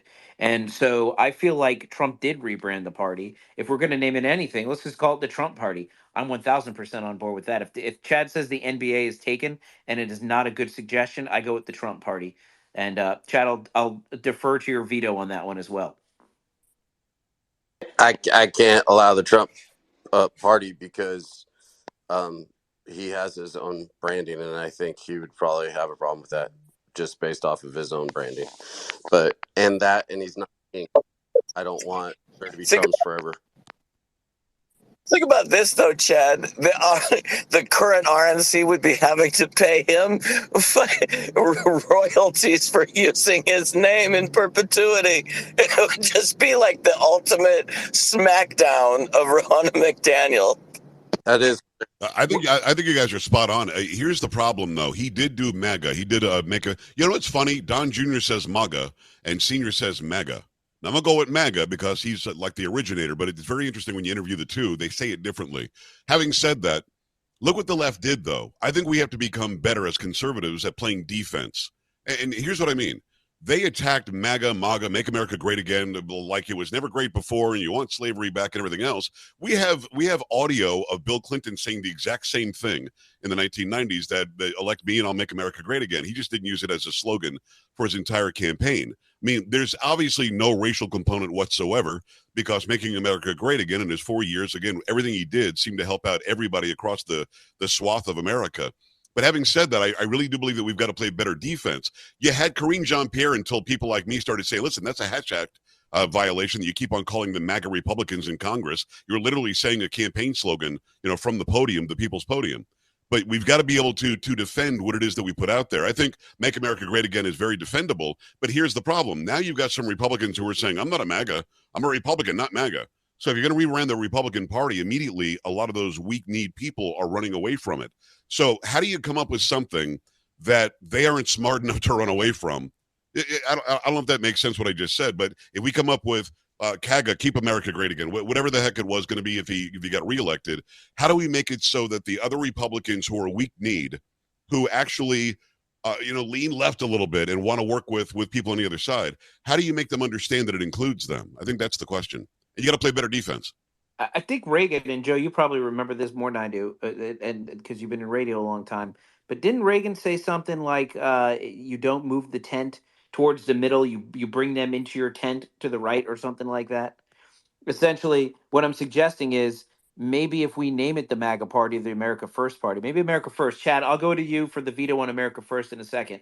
But if we name it the America First Party, and the weak-kneed Republicans are like, no, no, no, I don't like Trump. You know what? Let them come meet us on the right. And rather than us move over to the left to try to include them, let's go take the party where it's supposed to be, and they can either move in or move out. That's what Abraham Lincoln did, right? I mean, he basically took it away from the Whigs, and they created the Republican Party. I know a lot of people don't know that, but that actually happened, right? That's what he did. He's like, no. We're done with this game. Everybody kind of joined him, coalesced, and they became the Republicans. If you ask Democrats, they think Abraham Lincoln founded the Democrat Party. That's how stupid they are. Having said that, no, you're right. I wasn't around during Reagan. I was born in 1997. Everybody knows that. B, yes, I mean, Reagan, with a smile on his face, said, we're going to be as conservative as hell. We got a big-ass tent. Everybody get in here. And they did. I mean, can you think, honestly, he was as conservative, if not more conservative than Trump, although the Heritage Foundation says Trump was more conservative. Think about it. Reagan, with a smile on his face, started the process of taking down the Berlin Wall. He looked, Gorbachev in the face and said, "You can't keep on, holding these countries hostage. You got to stop that." This guy went and he got the vote of the union workers in this country. Unions supported Ronald Reagan. He lost one state because I think Minnesota felt bad for Mondale. So I mean, at the end of the day, you have to do it like Reagan did. The problem is Donald Trump is never going to be Ronald Reagan ever. He's funny. He's dynamic. He's a huge presence, a huge ego. But people will find fault in him where they couldn't find fault in Reagan. They tried. They just couldn't, because if they went after him, he would tell a joke. And even Tip O'Neill was laughing. So we've got to figure out how to include everybody and then still grab people like the labor unions, or still grab people like fill in the blank industry that right now thinks they have to vote left or liberal. And I don't know how you do that. I don't know that it's just in a slogan either. It might not be. It could be in something more than a slogan. But Reagan showed us that you can get everybody in the tent and make them vote the way that you want them to vote and act the way that you want them to act in Congress. But he did it with a smile. It's such a different dynamic now. Because, again, I mean, what Trump did the other night about imitating Joe Biden was hilarious. But that's not the way Reagan would have said it. Reagan would have said, it reminds me of a story from when I was 4 years old. And then he would tell some story that had you in stitches and going, oh, man, what a nice guy. Even if you disagreed with everything that he said, he still was able to pull everybody else in. I guess the question is, can Trump do that if he's the leader of this new branded party? He is the leader of the party now, I get it. But there are Republicans who openly will say, I'm not a Trump Republican. Yeah, I mean, that's an excellent point. I don't want to talk over my co-host here. Monica, Lou, I don't know which one of y'all put your hand up first, but y'all figured it out. Lou, go ahead. Okay, thanks. I just got a message from Alpha, and he wanted me to say that for the rebranding, this is the space, right? So rebranding is being, I'm going to interpret here because he didn't answer me back on his interpretation. But rebranding for the party is this right now. When you see this space and you see who are in speakers and you hear the things that we're saying, this is what I have branded the new Republican Party, right? It's a conservative base, and it's being in touch with your voters. It's having accessibility. It's by branching out into those different areas, and one of them is Matt Gaetz and Corey Mills and George Santos and Lauren. They all come out and they speak to us. And I think having that accessibility is a way to do that, and doing that in spaces or having that ability to explain what we want, to hear what they're saying, and to be able to voice our opinions without it just being a random post out there or a voicemail or an email. And so, so Alpha said the rebrand, it's right here in this space.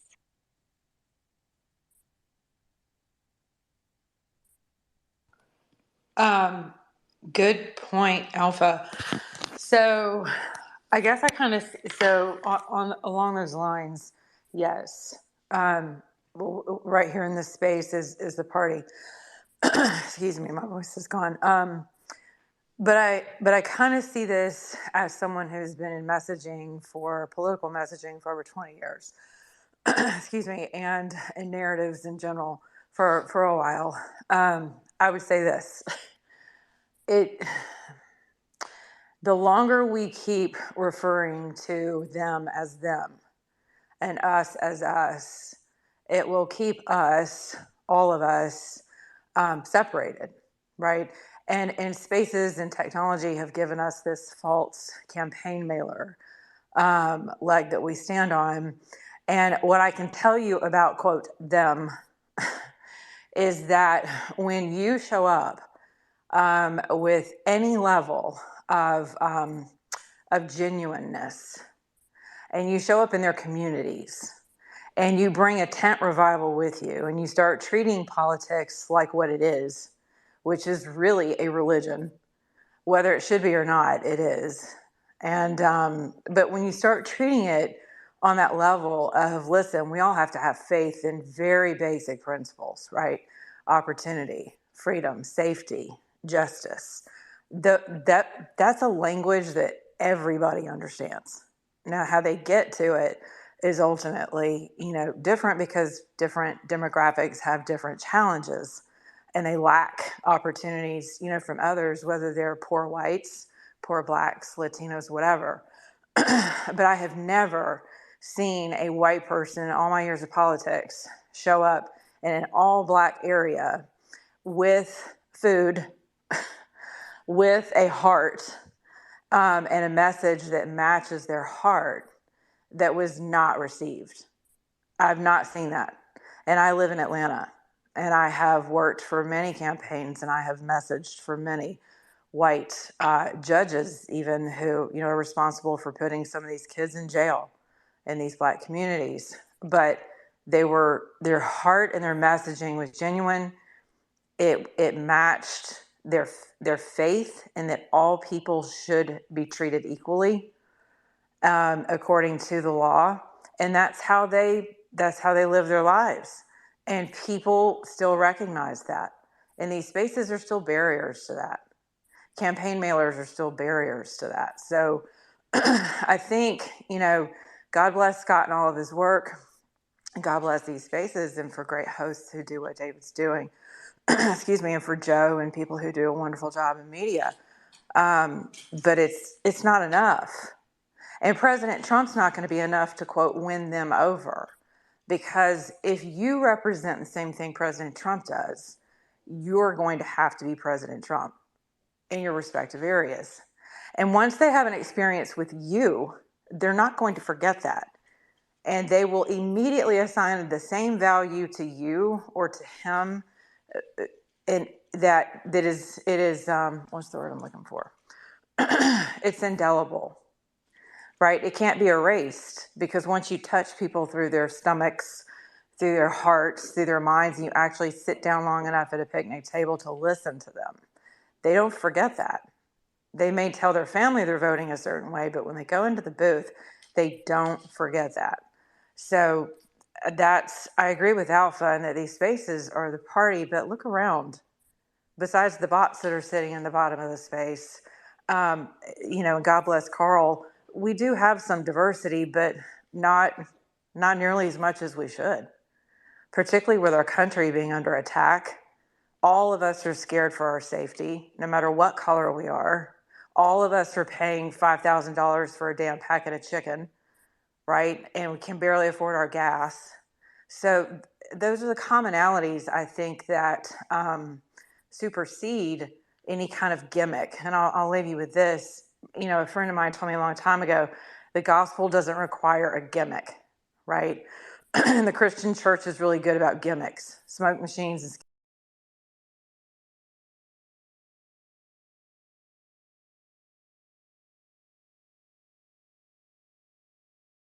politics. Excuse me. And that party, the principles of the party stand on their own. What you have to have is enough courage to get out in the middle of race wars and World War III and pop up some tents in your cities that are, that that may feel a little less than friendly territory. And I think you're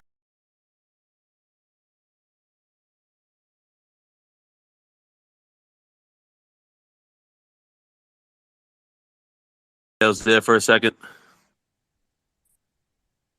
So Wild Honey, who's a listener down in the space here, she brought up something very similar to what Alpha was saying, and the question was, why not try to absorb and take over the independent party?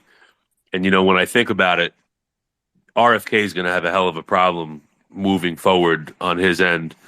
And I think it would be unbelievable if Trump and RFK were on the same ticket and somehow merged thoughts. If you listen to a lot of what RFK says, they're very much aligned on a lot of the politics. I know that he's on the left, but let's remember something. Donald Trump was more of a center guy before he ever was in politics. And I know them personally.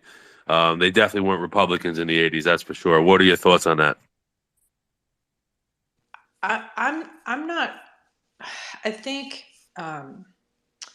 theoretically, probably more philosophically, it's a bit of a romantic notion that those two could actually come. I do not think they would make ticket partners. very good ticket partners, but I think they could make good messaging partners in the way of RFK, he could, if he so chose to do so, that he could actually, help our cause, with the congruencies that are there, because I do think there are some congruencies there, but I've never known an independent to step aside. I've never met a libertarian or independent that would not seize the opportunity, even at the expense of every other person around them. I've never met that person. So The reason I bring it up is, we do face the possibility that if Trump is convicted during the election, leading up to it, the only way for him to win them would be through write-ins. These are definitely crazy times. So, I mean, who knows? But I do tend to agree with you. It's more like a marriage in heaven, if you will. But who knows? Hey, I hate to. I'm sorry to jump in here, but let me, if I could just give my opinion just quickly on the RFK Absolutely, it's Jr. about thing, time, Carl. Welcome to this. Welcome to the show. and then follow up on something that Monica said. I would say hell to the no on an RFK Jr. Trump ticket. I don't know if you guys are aware, but RFK Jr. just called Moms for Liberty an extreme organization the other day. The guy is brilliant. The guy knows how to speak.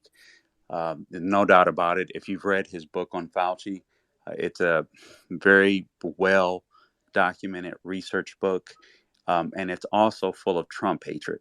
I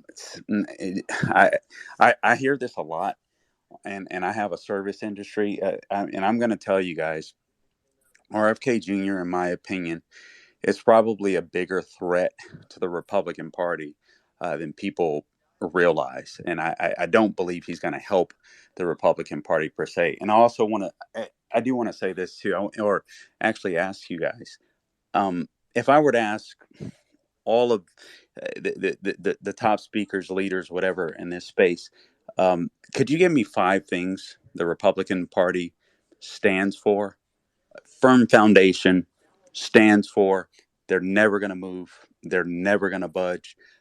Could you guys tell me 5 issues? Because I for sure can't name them. I would love to be able to hear them, but I can't name them. I mean, I can go back to the Tea Party, and when I was part of the Tea Party, and I started realizing that the Republican Party, even though I was somewhat new to politics, was fake as hell. We're talking about branding. That's all great and swell. But I would much prefer a party that actually believes in some of the things that they say. And I think that's where I would start. I'm one of these people that I will not vote for a Republican. I'd rather lose a race. If that Republican, and I know I'm probably extreme on this issue, but I would rather lose the race. Speaking of national elections, than to put a rhino in. I just won't do it. And I feel like honestly, the bigger problem is oftentimes it isn't the politicians. I feel like the biggest problem sometimes are the voters. I mean, do we hold these politicians accountable when they spew a bunch of bull crap? I'm sorry. I even look at we're trying to figure out how to message to different communities. Guys, I mean, I was born and raised in the hood, went to jail a couple of times before God radically changed my life and my way of thinking. Identity politics is never, ever going to work for the Republican Party. I don't care how you wrap it up. I don't care how you message it. What works for the Republican Party will always work for the Republican Party, and it is a message of freedom. And let me just be straight with everybody. Even with Donald Trump, and I love Donald Trump, there's been an identity politics game. I don't even think played by him, but many supporters of Donald Trump. You guys do realize that George W. Bush got a larger percentage of the black vote than Donald Trump, right? I mean, despite all the memes and despite all the rap videos, we do know that, right? The identity politics does not work for the Republican Party. Core issues, when you mean them will work for the Republican Party. I've got to know what the hell you stand for because I've got to know where to go. Example being Mike Johnson. I don't know what Representative Mike Johnson or Speaker Mike Johnson is going to do. I hope that he turns out to be an amazing speaker. I don't know. But I do know, based upon the fact that he was a conservative talk show host, based upon the fact that he was an ADF attorney, this is a man that obviously has strong convictions. And I can tell you why the left fears him, even though I don't even know what the hell he's going to do. I haven't even given him a grade yet. I'm waiting to November 17th to really start seeing how things pan out. But I tell you why they're already afraid of him, because he is a man of conviction. I mean, it's really as simple as that. For the first time, and God knows how long, I'm looking at a speaker that can actually articulate a belief system. And this is what the left fears. The left knows who they are, but they also know that the Republicans don't know who the hell they are. And so you get a speaker that comes in that can articulate biblical values, that can articulate constitutional principles and freedom, and it scares the crap out of them. And it's no less than a Donald Trump coming in and kind of wrecking shop. It scares the crap out of these people. So I think I just get a little. I hear Republicans talking about, and I get it, remessaging and all. I, I just wish we could stand for what we believe. So take One back the thing party. that yeah. One thing I wish that we would do. Listen, Donald Trump built a great base on the middle class and manufacturing. Why can't we stick to that? I do agree with Joe Pags completely, though. I'm sorry if everyone wants to rebrand the Republican Party in the image of Donald Trump. I mean, that's great. I love Donald Trump. I get it.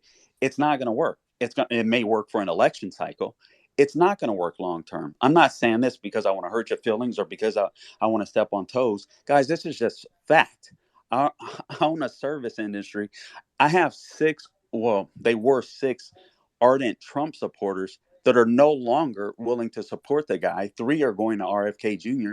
because they feel like he's the man of the hour, if you will, because he's this new, basically what Trump, they feel like he's a disruptor, but they feel like that he can express, viewpoints and all that kind of stuff clearer than Trump. So I appreciate everything that Trump is doing, and I think you just have to continue to capitalize on that when it comes to the middle class. But when it comes to branding, just understand. I think Pags is right. Not everybody, and Monica said it too. We're in these spaces, and I still don't think that a lot of Republicans understand. We're still a minute few. I mean, even in these spaces, there's a lot of people that simply think differently than we do. But I think Republicans have to be tougher. And I know I'm talking a long time, but I would just say stay away from identity politics. Be a smarter voter. Hold Republicans accountable. And to me, this goes all the way to Trump. I feel like Republicans are scared. Listen, let's just be straight. I think Trump sealed the deal with the 2020 election, and I do believe it's stolen. Call me a conspiracy theorist. I don't give a flip. I do believe that it was stolen, but I do believe, or at least rigged at the very least.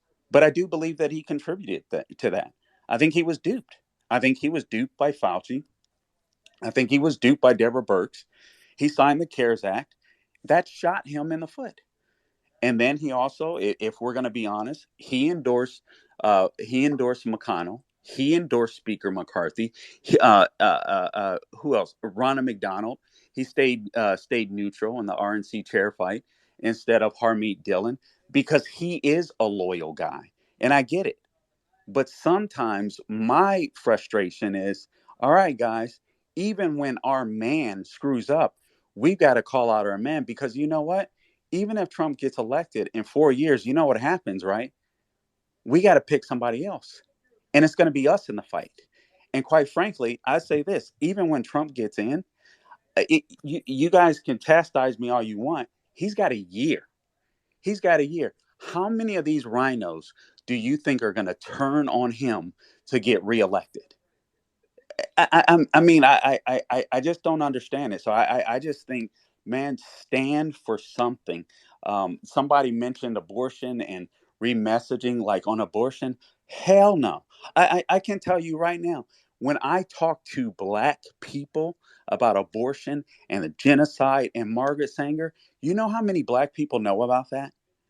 Like maybe only the black people in the Republican Party. If you literally talk to black people about abortion and genocide and even population growth, they're like, "Oh my God, I didn't know that. I didn't know that." I mean, I went to government schools. I went to government schools in LA County. I didn't know any of this crap until I started. Somebody challenged me or something. First off, I got saved. My viewing, my thought process started changing. I read Larry Elder's book, Stupid Black Men. I started reading Star Parker. I started reading all of this stuff. I thought they were Oreos. I thought they were lying. And then I read their books. I started reading other stuff. And I was like, holy crap, the Democrat Party has been lying to me this entire time. But you would be shocked. I know we've got names, the Brandon Tatums and the Candace Owens. Guys, this is a very small portion of people. And I can tell you how we screw up all the time, even right here in Central Florida. And David, you'll know these names, but I remember, God, now I forget his name, but he was running for District 10, the black gentleman running for District 10. Calvin. Thank you, thank you. Now everybody was propping him up, and black guy, colonel in the military, retired, and all this kind of He stuff. was a retired Army Ranger. Retired Army Ranger. Okay, thank you. Sorry. I knew he was going to lose from day one. I knew he was going to lose. But you know why everybody thought that he was going to win? Because he was backed by all of the most ardent Trump supporters in the local party. And I'm like, that doesn't mean that means jack crap in the hood, in the district where he wanted to win. My brother lives there. I have family members that live there. And the most that I saw from them were putting signs on freaking corners. Like that's going to do something. Give me a freaking break. Monica is absolutely right. You go to these areas, you speak people, you change their hearts and mind. And guess what? They stop looking at skin color. They really do. All they want to know is that you care enough about them to fight for them. I think that's what Trump had. I think people believe in minority communities that Trump will fight for them. That was the benefit that he had. And frankly, I know there's a lot of DeSantis supporters. I don't give a flip. I love DeSantis too, and I'll say it all day long. It's one of the reasons why he won black women in Florida, because he was fighting for education. And you know what mattered to these women? Just like it mattered to I got a nephew that just became a firefighter. I got one niece that's I forget. She's going to college for something. Forgive me, I forget. Another one is going to college to be a veterinarian, and they took advantage of the programs and the stuff that DeSantis was putting into place, and so now they like DeSantis because they believe that he fought for them. That's what people want. They don't give a damn about the color. They don't give a damn about all the messaging. And I think we overthink this stuff. What people want is an alternative. They want to know that when their life is screwed up, when they can't afford freaking groceries, when they can't afford a rent, or when they can't afford a mortgage, they want that alternative. And right now we have a uniparty that doesn't offer an alternative. It is that simple. I just think we overthink this crap, man. Just stand for something. Do you stand for more money in people's pockets? Then cut taxes and don't vote for people who don't. I mean, it's as simple. Do you stand for life? All right, then stand for life. And don't vote for rhinos that don't. This stuff is so easy to me. Do you want Obamacare? All right. If your representative isn't talking about, restoring a doctor-patient relation, don't vote for the fool. I mean, for me, and I know I'm different in this sense. I would rather lose than to vote for a rhino. I'd rather just participate in my local elections and try to win there. That's where I'm at. Thanks, Let Carl. me just say this, if you don't mind, Carl. That was amazing. I don't know you, you don't know me, but I've heard good things about you, and I'm going to make sure I start listening for sure. What you said about Robert F. Kennedy Jr. is spot on. Robert F. Kennedy Jr. is this election's Ross Perot. He really is. Maybe even worse than that. Ross Perot got 17%. without Ross Perot, Bill Clinton loses in a landslide. So we're looking at a guy now who, when his record was brought up and when his speeches were brought up recently, he said, "What? People can change on the issues." I've had him on my show. I had like an hour-long conversation with this guy where he really told us who Fauci was before I read the book. Did not know when I interviewed him that he goes after Trump.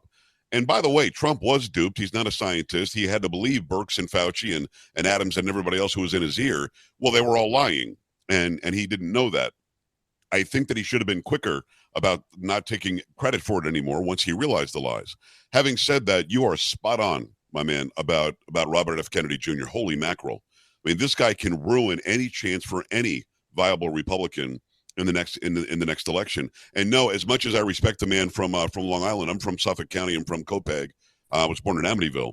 Much as I respect that gentleman, no, I don't want him anywhere near a Republican ticket. And I wish that he would drop out and try next time, because he's going to ruin this upcoming election. I was actually hoping that Joe Biden might grab him, because then we could say what Robert F. Kennedy really believes on the issues. I love what you said about identity politics. You're right. And I hope that I didn't come off as if I was suggesting it, because I'm not. I think that, well, I know that the left and the Democrats and the liberals have used identity politics to get the power they have, to make people think that they have to be divided. Like, you and I are not the same race, but you and I can be very good friends. We can be neighbors. We can agree on a lot of stuff. And then our heritage can be something we talk about over dinner. That shouldn't really matter. It should not be the first priority. But you're right. That's become the first priority for the left. And the right has not learned how to do what Monica said and go down into these neighborhoods. I've talked to Hispanics. I've talked to black people. I've talked to other than whites. And they have all said, where is the Republican Party? I don't see any Republicans here.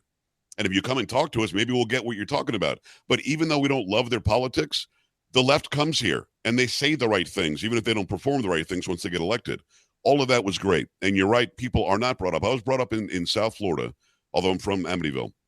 Moved there when I was 7. It was still rural. It wasn't what it is now, which is little New York and little New Jersey. But I'm from South Florida, basically, and I was in government schools. Nobody ever taught me about Margaret Sanger. Nobody ever said where Planned Parenthood was from. Nobody ever said that she was this crazy racist who wanted to kill all the black people and weed them out of society. That should be taught. It isn't taught, and now our tax dollars go and support that. And I'll finish with this. The one thing you said that we don't agree with, and thank God we don't agree, or else you'd take all my stations from me. We have to be a little bit different, Curtis, or Carl. Stop it. Having said that, I don't agree that I would rather vote for or I'd rather not vote at all than for a rhino. And I don't think anybody runs and says, hey, I'm a rhino, vote for me. I think that, yes, we're tricked by a lot of these people. But at the end of the day, if the person is for lower taxes and has a history of that, yet is wishy-washy on something else, but is for life when it comes to, but is wishy-washy in this other thing, that's better than having somebody who on 5 or 6 different topics is far left and will screw society if we end up letting that person be elected. So sitting it out is tough for me. I'm not saying that you're wrong, but for me personally, sitting it out when I agree with the person on 3 out of 5 things, not 5 out of 5, could still be considered a rhino. It would be tough for me not to vote for that person because they're the closest to me on how I feel about stuff. And I think elections are important. That's the only thing that I would even call into question. But man, very, very well said. I love listening to you. Thank you, Joe. I appreciate that. And I will say that I don't typically sit any elections out. I see your point there. When it's a 70% person, I will concede that I typically go that way and vote. But on some lesser races, I just feel like the most important place where you can play a part and make a true difference are in the primaries. And I think maybe that's where Republicans seem to be missing it. But I am getting sick and tired of what I'm seeing with a bunch of rhinos. So I'm not going to lie to you. I do struggle with that at this point. Carl, are you Completely involved in get the that. Republican Party? I'm not as much anymore. I used to be involved in it pretty heavily, frankly. Well, that's my point, because you said it's, and you're right, where the elections and where we decide how Republican our people are going to be are dictated in the primaries. That is ran by the Republican Party of every state in the United States. Why would we not be full force in all of the hate and vitriol or a disgustedness of our party and not go get in every person in this room, go get in their county and take it over? You bring up some amazing points, but your amazing points can only benefit the Republican Party by you being a part of it, meaning that you are a chair, you are a secretary, you are at least a committeeman or the state committeeman. I couldn't imagine a Carl Jackson as the state committeeman of your area and to go to your state and say, you know what, I'd like to bring up a motion to look at our machines. Guess what? In all 50 states, that's allowed during the primary because the party runs the primary. If we took over these states and our RNC, we wouldn't have to worry about rhinos because we'd be able to dictate how and who's going to be on the ballot. Do you know in South Carolina that our chairman in our county has to approve the ballot if somebody is a Republican? We had one guy that flipped from the Democratic Party. As a party, we voted that he's not going to be on the ballot as a Republican. There was nothing he could do about it. Why? Because it's the Republican primary. You talked about the Tea Party, which I think is a great proof of everything I'm saying.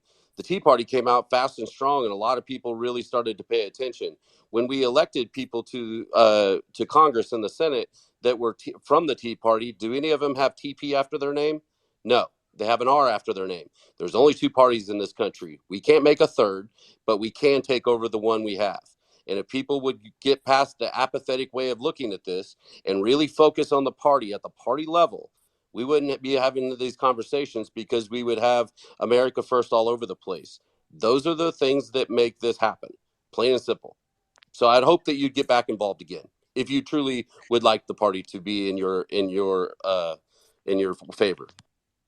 Well, let me say this in my defense: I'm not a total slacker. I still register.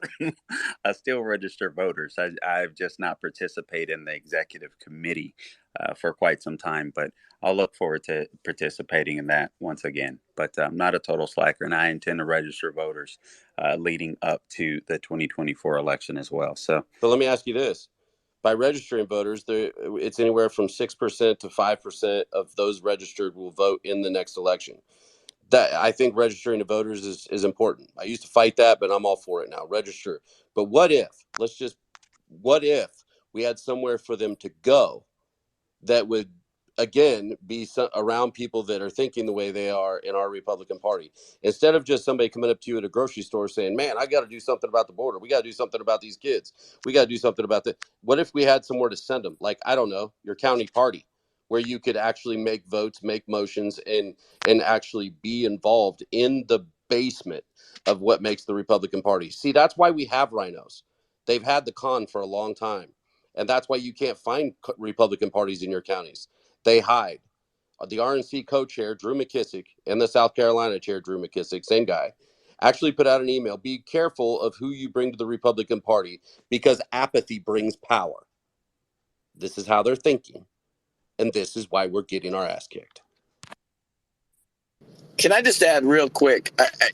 If anybody thinks that a third party is a good idea, just look around the world and tell me where one of those countries is working out real good. You'll end up baking in more corruption, and you'll end up with these minority parties leading countries that do absolutely nothing that we want. I mean, just pick one. Australia, Canada, England. Which one do you want to be like? You tell me. Because that's what you're going to get if we end up with 3, 4, 5 parties in this country. A bunch of minority parties doing nothing but going along to get along. There's really only two options in most major decisions in your life, right? You're either going to pay your bills or you're not going to pay your bills. Most people don't have like a gray area there. You know, you're either for a war or you're against a war. There's no, well, I kind of want to go to war just a little bit. Like, you know, these are major decisions, usually have a binary option. And so all you got to do is take over this Republican Party. It's ripe for taking over right now. Half of the seats are empty. Like, this is why I say to third party people, hey, why don't you stop mucking about where you don't even have enough people to get on the ballot in all the states? Put all your people in the Republican Party right now. Just do it. Just take the party over. That's all you got to do. Hey, real quick. You guys make this sound like a walk in the park. Like, are we going down like the yellow brick road to get this done, or super easy, or is somebody absolutely somebody ponying up $1 million to get these folks elected? I mean, here's the thing, okay? I mean, Chad, you've done a great job in South Carolina. It didn't take us anything to take over 20 counties, not $1. Okay, so but you also got Lindsey Graham as a United States Senator and Tim Scott, who's right? on a 8-year term, and we started 4 years ago. But we also removed 26 legislators, Christian. in 1 year. Yeah, and so my point is that is super effective, but the problem is that it takes money and organization in some of these key states. Uh, they're getting blocked. So my point is I think what everybody's saying here is absolutely correct, but we also have to acknowledge a little bit here to what, and I give a hat tip to Carl on what he said when he said a part of the problem is the voters, because everyone's talking about rhinos, but the last I checked, everybody was supporting those rhinos 10 years ago. Am I wrong? So, I mean, there were people who thought Mitt Romney was a great candidate for president of the United States. Last I checked, Mitt Romney did more damage to the middle class than most elected officials there was. I thought Mitt Romney was probably the second worst candidate to ever run for president of the United States. So I just completely concur with what Carl's saying in that you have to go, you have to show up, you have to be there in the inner city, you have to put in the effort, but you can't send wackadoodles to do the job. You got to actually go and show you care, send your best people. Prime example of this in Missouri was Roy Blunt. When Roy Blunt faced Robin Carnahan, Carnahan was a legacy Democrat name. Obviously, Missouri was turning super red, but there was a point in which this was going to be a close fight. What did Roy do? Roy showed up in the inner city. He met, and Roy is the swampiest of the swamp. Let's be really clear here, right? But he showed up, met with the pastors, said, "Hey, this is what we're doing." Bing, bing, bing. He got black pastors in the inner city on board.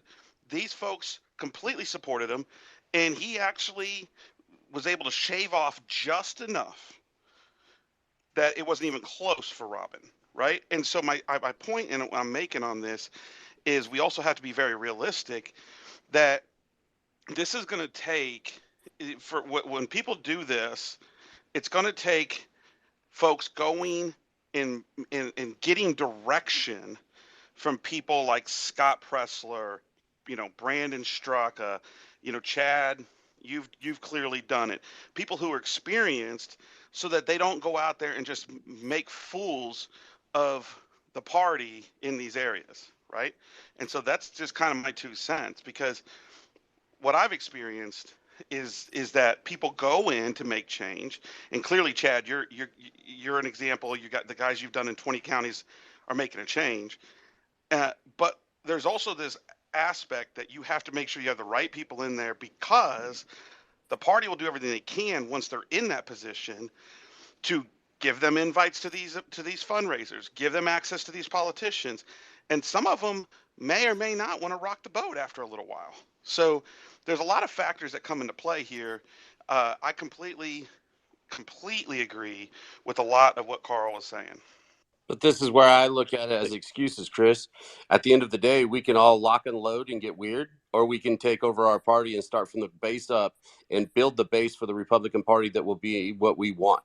The idea that we can't go in the hood, hell, we just did a trunk or treat Friday with over 400 little bags to give to the kids, and there was a palm card to the Republican Party. We actually signed up 30 more people. 26 legislators all chose not to run as incumbents, including the speaker, who then, after decided wasn't going to run again of South Carolina, went and got behind 2 Democrats and endorsed.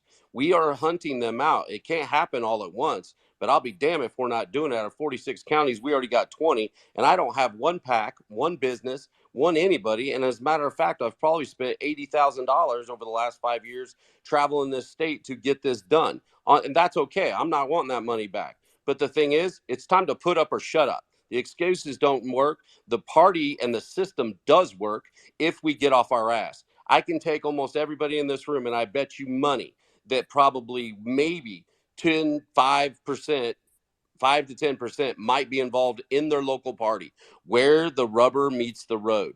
The Scott Presler going out there getting people registered. What if Scott had a great party to send them to? Now they've got skin in the game. You just turned that person into 10 more people. The neighborhood we did the trunk or treat, it wasn't in the rich white neighborhood. That's up to the party. You said we need organization. What's better when the organization is there? When I took over the Horry County Republican Party in South Carolina, the most powerful in the state, there was a $35,000 bank account that was handed over to us. Why? Because we won. It's that simple, Chris. It really is. Well, and the other thing I would say is for anybody who is wanting to get involved in the Republican Party, um, what I've also experienced, at least where I'm at, and in a few other areas when I was traveling, I went to a couple of them, are these We the People groups. So there's the county party, which is, obviously important to go to. You're going to meet all the gray hairs. But then there's also the We the People, which is the MAGA folks. This is the people who are mad. They don't like the establishment and they want to make change. And what I have experienced going to some of these groups is that you get maybe 20, 30, 40 people at a local Republican Party of a thing, right? Unless there's a big name speaker or something. But at these We the People events, you're pushing 200 standing room only in these places, you know, and they're mad and they've created books with business cards to support each other's businesses. It's like a blue collar BNI. And so I would encourage anybody in your area, go on Facebook and just Google your county or your city and We the People, and you'll probably find a local club that you didn't even know was meeting once a month, and you will find like-minded people there. The other thing I really appreciated about it was there's a lot of younger people, a lot of younger conservatives, a lot of younger, like a lot of women. It wasn't a bunch of 70-year-old. No offense to some of the older folks in the space, but it's people who are doers. They like literally want to go out. They want to knock on doors. They want to do, they're ready to put their money where their mouth is. I really have enjoyed those groups. I would encourage anybody else to go take a look at them. Go look at them and bring them to your Republican Party so they actually have a seat at the table. That makes sense to me. That's what we did. Well, I don't think that here's the thing. I think that they are running for committee people, but they're kind of conducting their own meetings, right? Like they're doing their own thing. They're getting involved, but they're showing the energy, and I'm hoping that they're also. I mean, if that they're going to that's going to translate for support. But I would encourage anybody to go there. Real quick, before, and then I'm gonna go to you, Lou. And Joe Pags just dropped, but I wanted to just before he left, but that's okay. You guys can still go and find him and follow him. I wanted to encourage you to go and follow Joe Pags before he had to leave. Now we were fortunate in this space. If you look around, those of you listening and those of you up here, we have Carl Jackson, we have Chad, we have Joe Pags. I mean, these are radio guys. Monica, a veteran of radio. You have radio people in here. See, I didn't say radio guys anymore. Radio people. You have radio people in here, and the thing is, that's what's so cool about this space specifically and spaces in general is you get all these radio people who also now have podcasts and all these other things, and then they come in here and it sounds like radio again. What the conversations you're hearing in here, and the reason why this space is so awesome is because you have people who are really good at just communicating with other people from an auditory space. It's not, there's not graphics and there's no faces. It's just you're just listening to people. And I thought we were just very, very fortunate to have so many radio people in a Twitter space because I think, at least for me, I was very entertained by at least being able to hear all the different voices and personalities and context and great talking, like everything, just through the microphone. It was just such a cool throwback. And I call it a throwback. I'm still on radio too. It's not like radio is extinct, but it's why I loved radio. It's why I grew up listening to Rush Limbaugh and people like that. And you know, it's because you get to hear so much, and it's just so simple and yet so meaningful. At the end of the day, we learn more from talking to each other than we do from anything else. So I love this space and I love having you all up here. But I want to encourage you to go and follow Joe Pags. If you don't do that, he has an awesome syndicated radio show. Make sure you follow Carl, Chad, especially Monica, and everybody up here that you like listening to, from Kat to Trucker to James to Chris and Brandon and Lou and Monica and me. If you like me, it's up to you. But we do this every Monday night at 8:30 p.m. Eastern time, following my show, my radio show. Funny enough, at which is 7 p.m. Eastern time, and I'm based out of the Orlando area. It's called 94.9 The Answer Orlando, where Carl was as well. And you can always listen to me there, or you can find me streaming on my profile or any of my social medias. But we do this every Monday night at 8:30, and so if you want to be reminded of when we do these spaces again and hear from these people, we're fortunate to have these people in our spaces almost always. And so we're really lucky to have them. And we're lucky to have you two as an audience, because without you guys, we'd just be talking to each other, and that's no fun. So we really do appreciate you being here as well. So I just wanted to thank you for being up here. And with that, I'll go back to the hands. I know, Adam, you've had your hand up, and Laura, you guys have had your hand up forever and a day. So I want to go to you guys. But Lou, you're my co host, so I have to go to you first, of course. So let me go to Lou, and then we'll go to Laura, Adam, and then Trucker. And then I want to hear from Brandon about his airplane experience, because I promised him I'd hear about it after he landed. But real quick, before I go to Lou, I just want to jump on Carl's defense here a little bit. And, Chad, and I agree with everything you're saying. I got involved with our local party because I wanted to make a difference. And I was saying the exact same things you were saying. I said, we got to start holding these politicians accountable. Our rec, Republican Executive Committee, our GOP in Seminole County, we're in a bit of a transition, and things have been a little challenging over the last couple of years.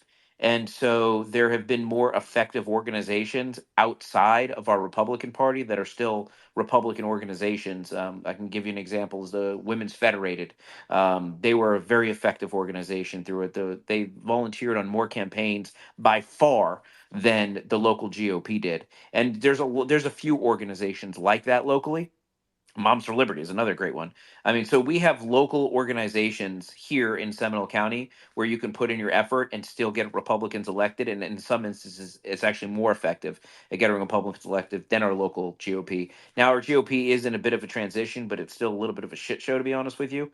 So, I understand completely when Carl's like, yeah, not anymore, because for a long time it was very ineffective and a total waste of time. And if you actually wanted to make a difference, it wouldn't be going to those meetings. And so I think that's what Carl was, alluding to before, Chad. But I agree with everything you're saying. It's just we need to get that GOP to a place where we are more effective. But with that, Lou, let me go to you. Thank you so much, David. I appreciate that. So I did put in the nest, what the? So has Rick Wilson completely lost his freaking mind? Apparently, he went on MSNBC tonight and said that they're going to have to put a bullet in Trump to stop him. Where's the FBI blowing down his door?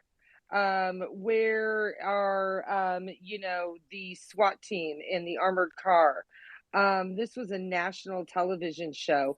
I don't know about you guys, but I remember, like, I don't know, 6 weeks ago, some guy says, I hate Biden, he should go down in Utah, and he can't even walk with a cane and he gets blown away. So where's Rick Wilson's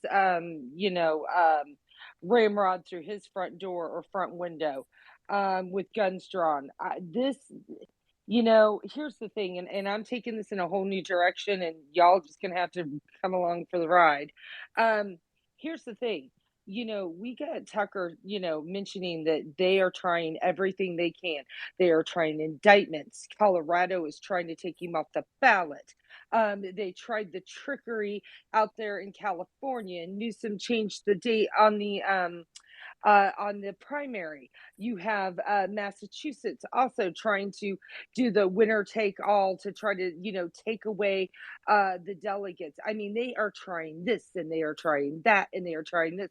And then Rick Wilson says the quiet part out loud.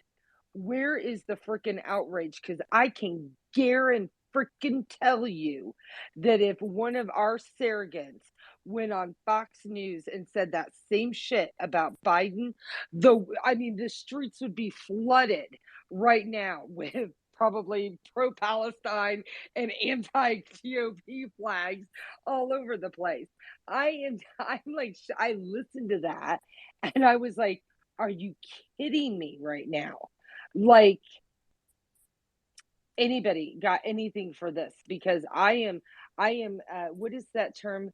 Is it called gobsmacked that he was able to say that, and like the SWAT team didn't drop from the lighting and like tackle him to the ground. Like, where's the Secret Service? Like, what's going on here? Does anybody have any idea how he can do that? Lou, I think Lou, that clip is he from actually said that when 2015. he was in office. Is it Yeah, I think really? it's from 2015. Oh, Jesus. Freaking people and their fake news while I'm trying to manage a space. Damn it.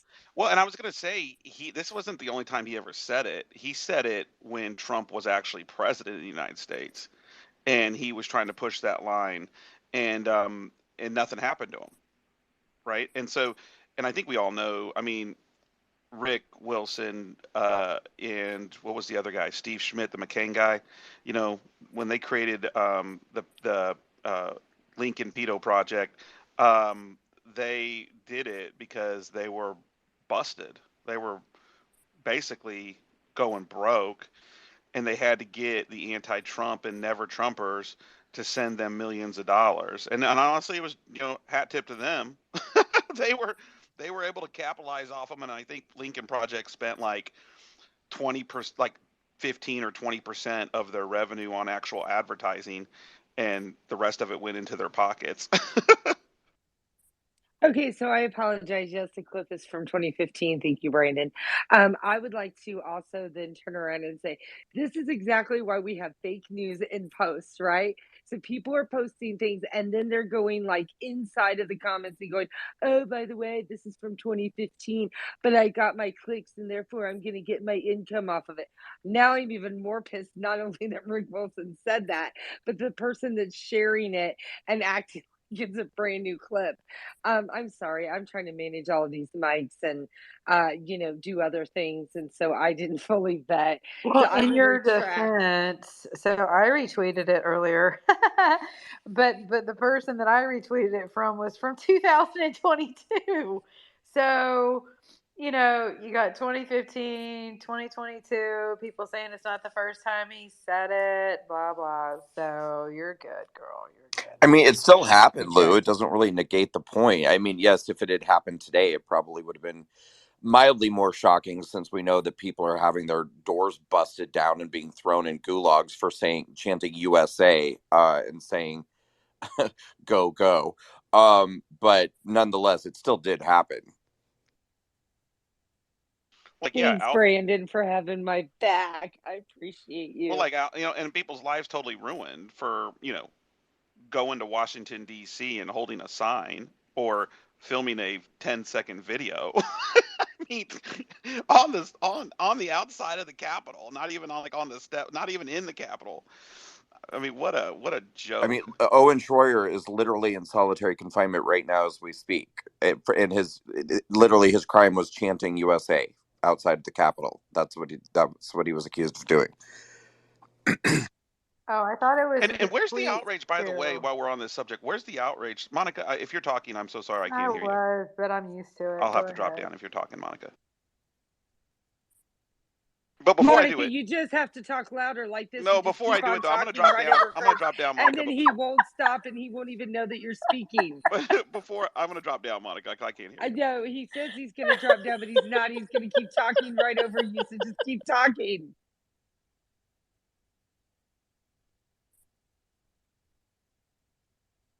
Yeah, I don't know who was next. I'm sorry, David. Go ahead. David, you've got to get this shit under control. I'm trying, Brandon. I'm trying. It's like, This is a the disaster. ding dong went on the ding dong went on the airplane. Everybody stood up at the same time. They put the person in the wheelchair in the front row for I don't know why, and everybody has to wait for 15 minutes for their companion to come get them. Laura, let's go to your hand, and then Adam, let's go to your hand, and then Trucker, let's go to your hand, and then we'll bring it back. Go ahead, Laura. And thank you for being so patient. Hi, everybody. Thanks so much for bringing me up. And Lou, I'm so disappointed. I just have to say, I really, really, really liked you. I was listening to you and really enjoying everything you had to say until now. Once you posted that, now I know that you're just nothing but fake news, I guess. Just giving you Lose fake news. yeah. Lose fake But news. but anyway, I was on a whole different track while my hand was up, so I probably should have taken it down, a long time ago. But I'm going to say what I had to say anyway. It'll be real short. I just wanted to say I'm really excited for the Speaker of the House. I have been in prayer for a very long time about our country, and I love our country to death, and I'll do anything I can for our country. And I appreciate, by the way, everybody in this space that feels the same way that I do about our America. But anyway, I was in prayer, and when this all went down, I just knew in my heart that this was a God intervention. That's how I feel. Now, you guys can come after me later on if I'm proven to be wrong, but I think that this is going to be something spectacular. And I really mean that when I say that. I think that the speaker is the first sign that our country is going to be headed in the right direction. It sounds insane, but that is exactly how I'm feeling. I also feel that Trump will get elected. I'm feeling really, really positive about this election. I'm so glad to hear from the gentleman that was in the space. Every day is a school day, and this one was wonderful for me because now I know exactly what I'm going to target and how I'm going to do it now. And I live here in South Florida, so I'm going to hook up with these new places I heard about through you guys. And I really appreciate all of that. But I just wanted to say I'm really excited, and I was disappointed in Lou. But other than that, thank you so much for having me up here. Um, and I hope your plane ride was good. I don't know if it was or not, but did you have a bumpy ride? Who, me? Yes, That you, was probably a stupid Brandon. question, right? All right. It was not super bumpy. It was mostly smooth. I had a lay or a yeah a connection in New York, a little bit bumpy on takeoff from New York. The woman next to me kicked me, but I kind of had it coming because I have trouble with my hips, and I get very uncomfortable in those plane seats. And so sometimes I get in very creative positions where I'll kind of like put my butt into the corner and then just kind of arch my legs one way or arch my legs the other way. And I guess I'd really gotten into her space, and she decided to let me know by just fucking kicking me. So, but I mean, I was basically like in her seat. So Well, I'm glad you arrived here safely. I saw your picture and I was like, "Oh, he's got to be so excited." I am so excited, by the way, for this event. And you guys also, really quick, as I'm dropping down, I promise, pray for me because I have got my daughter is pregnant and she's due, and that is the only thing that's going to stop me from going to the event this weekend. So please pray because I told her it's either that or you're going to have the baby at Waukon. And she's like, "Are you kidding? I'm not going to Waukon." I said, "No, I'm serious. I will deliver the baby myself because I've got to be there." So I'm so excited to well, go. wait, Laura, Laura, And Laura. It's WakaCon is not this weekend. well, I mean, this Okay, okay, weekend. okay. Well, all right. Yeah, Okay. I know when it is. Yeah, yeah. No, I'm going there. Yeah, no, I live right here. Yeah, I'm going. So hopefully, if she doesn't have the baby, so just pray for me for that, and that's it. But thank you guys for having me up, and I'll be sitting here listening. Thank you. I kind of love this idea, Laura. You can have your daughter have the baby at WalkaCon, and the baby will have walked away from the uterus. So it's a whole nother WalkaCon. It's like I'm done with that uterus. I'm done being trapped inside that thing. I'm gonna WalkaCon right out of it, and then we'll just celebrate on Friday with the extravaganza with Rudy Giuliani and Laura Trump and the Schlaps and more, and then the baby will laugh his first giggles on Saturday when Brandon's being roasted by all those great comedians. And then on Sunday, the baby will have its first book signed by Carrie Lake. I mean, what a weekend to be Yeah, born. It's time to walk away from that placenta and walk to WakaCon, crawl to WakaCon if necessary, and use promo code Lou. And then you get 10% off, right, Brandon? yeah. I think this is really going to help dispel the notion that we're all in a cult when we have a woman like give birth on stage as we all stand around in our MAGA hats and pull the baby out of her while we're chanting.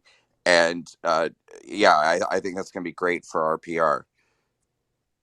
Okay, I totally choked on that because that's hilarious. And not to mention that, but I'm working on the maternity ward, the L&D units for the next week or two. So I'll be ready for it, right? I'll have my catcher's mitt. I will be ready to go. Hey, real quick, David, I'm going to just supersede everybody because I can. And I am actually going to throw it to Kat real quick and because she put her hand up and I know she's trying to get out of here tonight. So go ahead, Kat.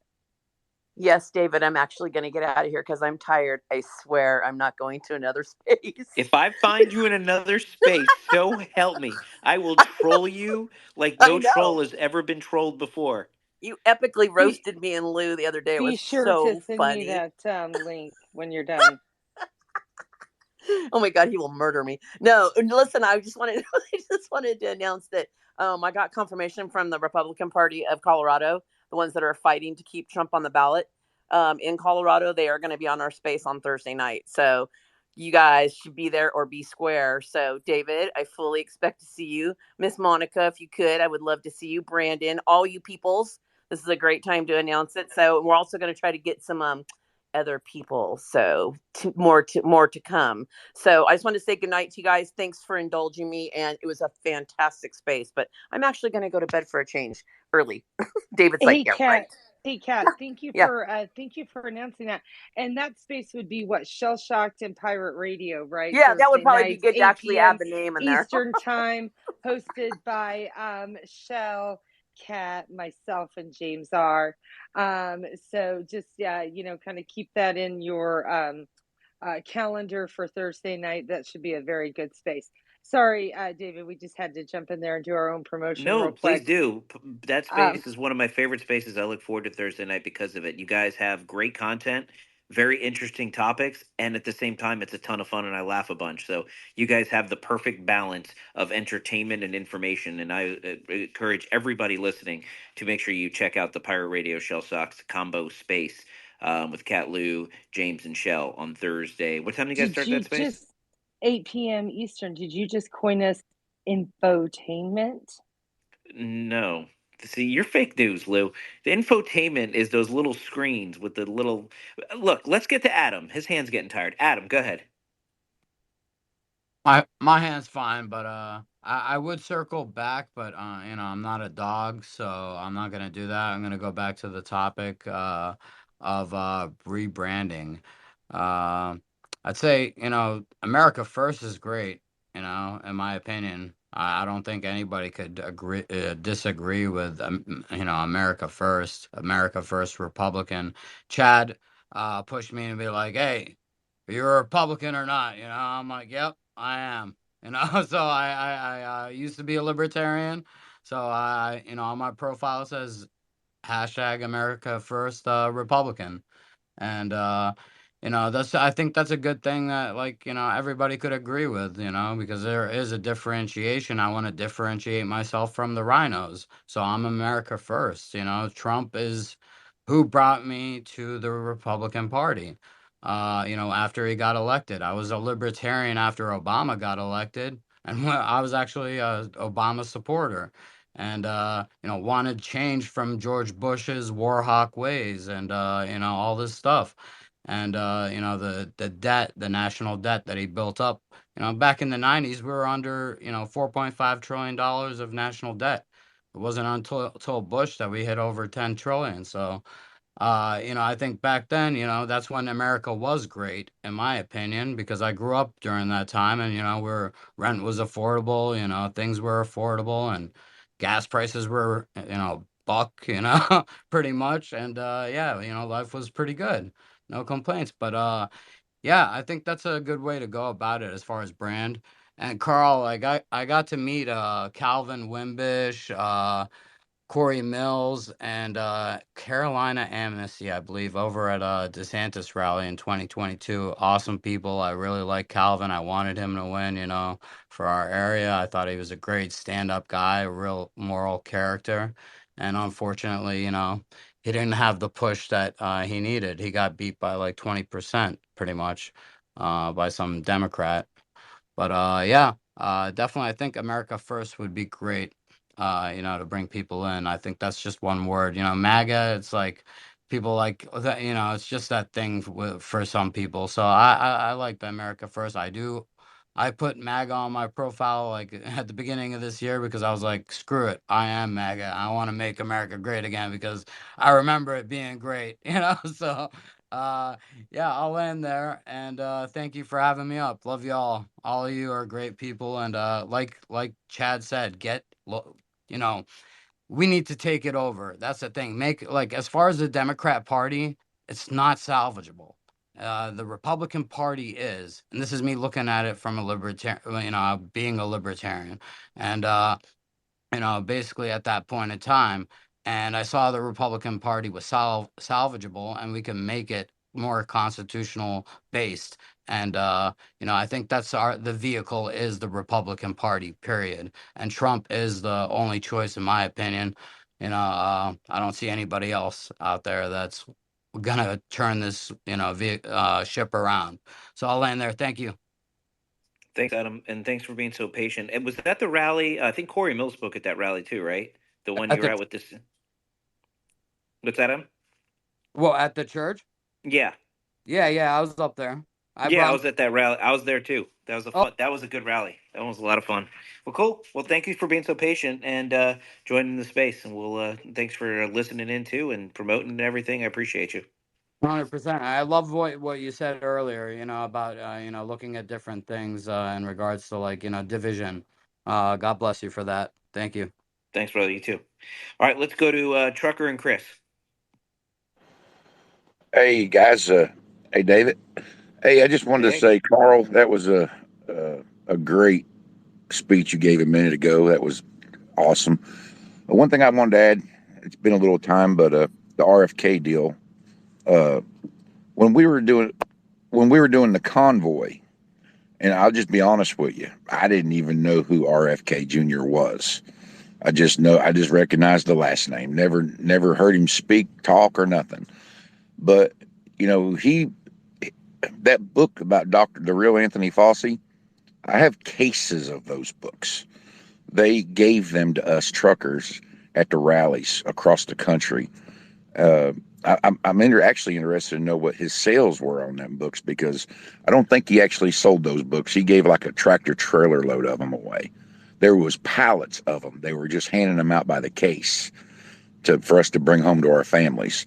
So, but after that happened, I mean, the guy was gold in the convoy. If he was running for president at that particular time and it was voting day, election day, he would have been elected by the truckers. That's the impact that that book in that time made with us. So it made me think, instead of all this money that they spend on marketing, when you get out and meet people and give them something like that, it made a big impact to a lot of the truckers and the other people that weren't truckers that were there. So that would be a great marketing tool if Trump wrote a book and handed them out, spent that marketing dollars that way, and get that more personal connection with us. I just thought that was brilliant on his part. The second thing I want to address is it's real quick and might be a tough topic, but the race issue. I'm just one of them Southern boys that just doesn't care. If I'm broke down on the side of the road, the only thing I'm concerned about is when that guy comes to fix my truck. I don't give a shit if he's gay, black, white. Only thing I care about is that he can fix my truck, that he's able to do the job that he says that he's qualified to do.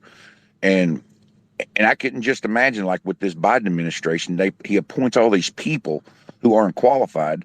I'd be furious if somebody come out to fix my truck and they didn't know anything about my truck. I mean, I would be furious. And what could possibly go wrong, if they attempted to try to fix it? So I think I don't care about race. I don't care about sexuality.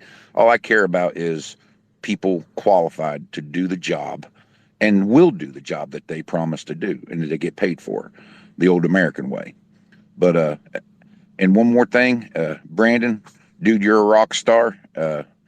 Unfortunately, I will not be able to make it this year. I wished I was planning on it, but family came up, and that how it goes. I'm out here trucking. So anyway, God bless y'all, and y'all be sure to follow the speakers, and you know the deal. Follow everybody. But I just wanted to say that about Kennedy. I thought that was kind of a brilliant on his part. I feel like you care about your family more than you care about me. Man, I tell you, Brandon, you're a rock star. I'm telling you, you are a rock star. Thank you. I appreciate it. I wish you could make it. We Hell, gotta I find out. We wish gotta you find out followed real me quick back. about Trucker's band. Trucker, is that you on your cover photo playing? Yeah, I play music at the truck shows. What kind of music? I play country music, some rock and roll. I'm more of a storyteller with an acoustic guitar. I'd probably bore you and put you to sleep, but we do get upbeat and have fun. The more beer we drink, so hint, hint. No, but anyway, yeah, that's us playing. Well, now I'm extra sad that you're not coming to WalkaCon because it would have been awesome to drink a beer or a bourbon or whatever and listen to you play guitar. I was So just we'll thinking have the to same put a rain thing. check on that for the next con. I'm still waiting for that follow back, Brandon. Just giving you a heads up. Anyway, y'all have a good night. I'm gonna sit and listen a bit. All right, thanks, Trucker. All right, Chris, let's go to you. And then after Chris, I'm going to send it to, I want to hear from Brandon about his travels. And then I'm going to give it to my co host for closing words. And then we will end the space. So we go ahead and take it away, Chris. Well, first off, acoustic session sounds great. I like acoustic music. I don't know. I don't know about anybody else, but so awesome job, Trucker. I'd love to hear your music sometime. Um, so the other thing I was going to mention is just technology in general. David knows a guy, right, who can you can get some pretty effective data and for a very inexpensive price for your little county or your local precincts or whatever, and an Excel spreadsheet, and you'd be surprised what you can get and how you can cultivate, your neighborhoods, your surrounding areas, and generate your own data, generate your own movement, and support candidates that are local, that support your values. Like I just had this conversation. Um, I don't know if you guys know Michelle Peterson, but I had a conversation with Michelle today because they're having a little bit of an issue in Rhino Johnson County. Like this it's a Republican county, but they got these people who are weak-legged, and they don't want to stand up for America first. They think it's extremist in some ways, and I had just had this conversation with her and said, hey, like you gotta get data, you gotta organize locally and find your people that are anti-lockdown, right? They, they are going to stand for, these principles that put America first, that are out there, freedom, whatever. But the point is the left has politicized local government at this point. So it's crucial to organize at the local level and get the data, and if you don't know how to do that, message David. Chris is absolutely right. I can hook you up with everything you need. And And just put it in perspective. Like I'll just put it in perspective. I just want to tell the people room because sometimes when you talk about this stuff, people are like, yeah, what is inexpensive? So let me give you an example. Um, I just bought about 30. It was actually 3,286 uh, information on 3,286 people back in July. Okay, it cost me like 200. I think it was like $260, $240, something like that. And if you have 200 bucks in your budget, and you know that was something a little less micro targeted, right? You could get conservatives and leaning folks, independent, whatever, and have their information, cell phones on probably 40% of them, uh, email addresses that are verified, and it's amazing what you could do when you sort it by street and you just go out there and you start talking to people and just introducing yourself. So yeah, absolutely. We'll get into campaign. You know what, Chris? That's actually an excellent idea. One of these spaces we should get into how to run a campaign, and not tonight, but that's actually a really good idea. Let's schedule that for the future. Thanks, bud. All right, Brandon, let's hear about your travels, and then let's go to Lou, Monica, and then I'll close this out. Travels were just fine. I'm here in Florida. I would not have chosen to be here this far before WakaCon, but I actually have three events: one tomorrow, the next night, and the night after that all in West Palm Beach, and then WakaCon's the next weekend. So it just didn't really make sense to me to go home in between. So it's kind of this like long, awkward time I'm going to be spending here, but it's good. It'll give me time, I guess, to run around Florida and tell everyone we're doing this who doesn't already know.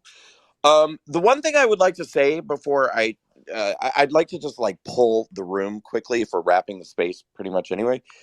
So I'm going to a Halloween party here in Florida tomorrow. I was invited to, and I brought my assistant Paul with me. My assistant Paul is a super super nice guy. He's a nice looking straight man, younger than me, but we're like similar heights, dark hair, all of that. So anyway, Paul knew that he was coming. He's assisting me on the three events. Sorry, I'm tired and I'm like probably rambling. Anyway, but he's coming with me tomorrow to this Halloween party. So today I was on the plane and he texted me, and they told us, the people who invited us to the party said you have to wear a costume. Like it's gonna be a very bad situation if you don't wear a costume. So I was like, Paul, we have to wear costumes. So I'm on the plane. He's still in New York where he lives, and he texts me because he's at the costume store, and he said, "What are you dressing as for this party?" And I said, "Oh, like I got this sort of like Dracula-ish costume, like Dracula." He got a fucking Dracula costume. Does anyone agree that that's shady? Am I alone? Because I arrived tonight. He was already here, and I was like, "So what are you going to wear? What are you dressing as for party?" And he was like, "Well, like Dracula." And I'm like, "What?" And I was like, "Did you already have the costume before you asked me?" And he was like, "No, I got it after we." And I'm like, "So we're both going as Dracula?" And he was like, "Well, yeah, I guess." And I'm like, "Okay." I was like, "You know what?" I was like, "Good, because you know what your punishment is going to be? Everyone's going to think you're gay." And good, you deserve it because you're going to the party with a gay guy. We're both wearing the same costume, and everyone's going to think you're my lover. And good, you deserve it. So, does anyone agree? That's shady, right? That's pretty shady. Dude, that's messed up. I think what are you gonna do? I mean, unless you guys like um turned it into Lost Boys. How old is this person, He's Brandon? like 32. Oh, So never oh, mind. so he's not old enough to even know what Lost Boys the movie Lost Boys was. Yeah, but he's old enough to know better than to buy a matching costume with someone who's not his lover. That's very true. And by I don't know. Maybe he wanted to do a whole what's that movie? Twilight. Maybe he just wanted to do a Twilight thing. If you're a I was vampire, getting he's a ready. vampire. Somebody could I have been a was getting Okay, ready werewolf. to so say I that. have Maybe you should okay. just buy a blonde weave and you could be the blonde vampire. How about that? You'll be different. So I was gonna go with find a girl, let her be the blonde, and you guys could go as interview with a vampire, kind of like an ensemble costume. Wait, who's the yeah, blonde? Are we talking about? so I just have to go out and find a new friend like tomorrow in Florida, and then and bring her to the party. Listen, Yeah. there's plenty of beautiful women in Florida you can find real quick, Brandon. What are the women called that hang out with gay guys? It's not beards. What is it? Fag hag. We have to find a fag hag. I am so done. Oh my Wait, god. what is that? What I have never heard this before. What? Man. I might get on a fly to Florida just for this one. But I will say I I have thought a the beard hat. was I don't universal. think he has a hat. So I don't know. And I don't have to wear the fangs. I guess I could just wear like the cape and the hat and be like some sort of like medieval ghoul or something. Jack the Ripper. Jack the Ripper. Yeah. You could be Brandon the Be Jack the stripper. Ripper. You could be Jack the stripper. Perfect. No, hold on. You could be Jack the Ripper. So here's what you do. Okay, you ready? Just like sashay over to like, I don't know, the dollar store, get you a butcher knife, right? A little fake blood, and now you're Jack the Ripper. I have fake blood. Just defang yourself. Oh, then just get a knife. And then you Wait, can what's be this? Jack the Ripper. Is this hat like a top hat like Jack the Ripper, or is this like a baseball cap? What kind of hat are we Top hat. talking It's here? a black top hat. No, I'm he should telling be the you, one to have to deal with the costume because yeah, Brandon had but his but it's first. but it's easier to convert it. So you know what? If you could even find like just a little like black satchel, you could like a medicine bag.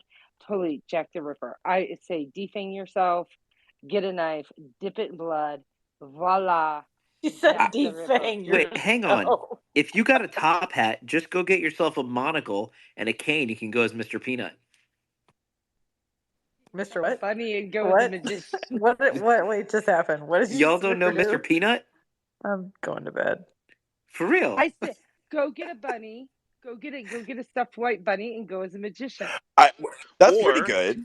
you could go, like you could ditch the fangs, put on like one of those little, what are the things called? Like it has a mask, but like a little stick with it in like the 20s deal, and you Like could a be like Great masquerade mask. Gatsby. Like, yeah, Yeah, you could be like masquerade. Great Gatsby, Well, Chris, Prohibition I era. actually think your idea is not bad about this sort of like Lost Boys thing because so I have a top hat and I also have like a scepter.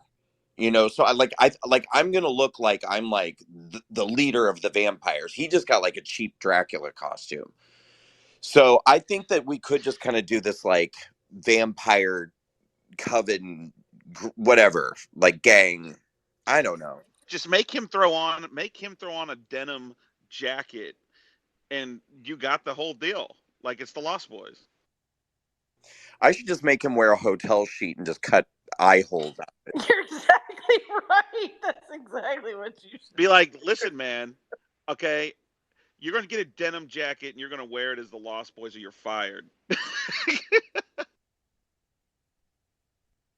Oh no, I love the sheet with the holes in it. That is so hilarious.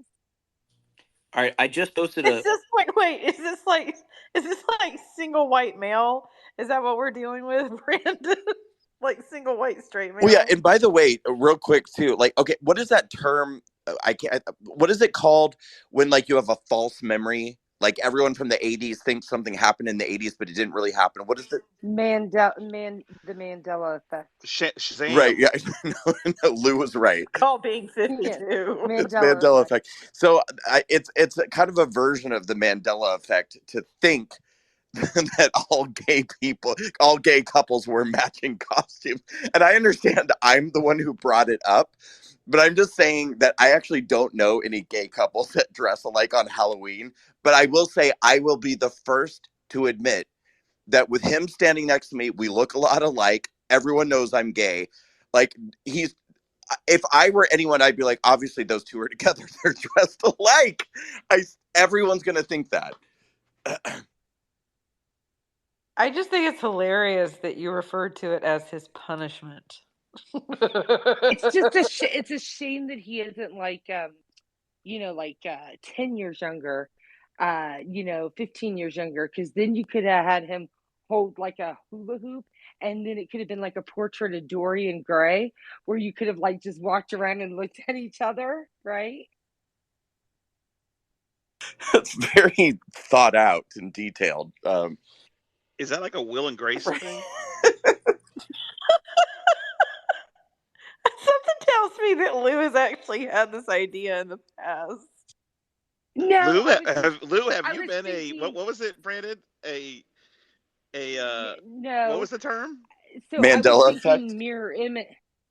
I was Oh, thinking the mirror. fag Oh, hag, fag something hag. like that. Yes. Chris, I was thinking mirror effect, like a mirror. But then he said, "Oh, he's like a little younger," and I thought, "Ooh, if he was a little more younger, it could be like Portrait of Dorian Gray." And then, of course, I have a very imaginative imagination, and I thought, "Ooh, how could he do that real quick? Oh, just a hula hoop, you know, like wrapped in like a paper bag, and then it could be like a frame." I don't know. That's just how my mind works.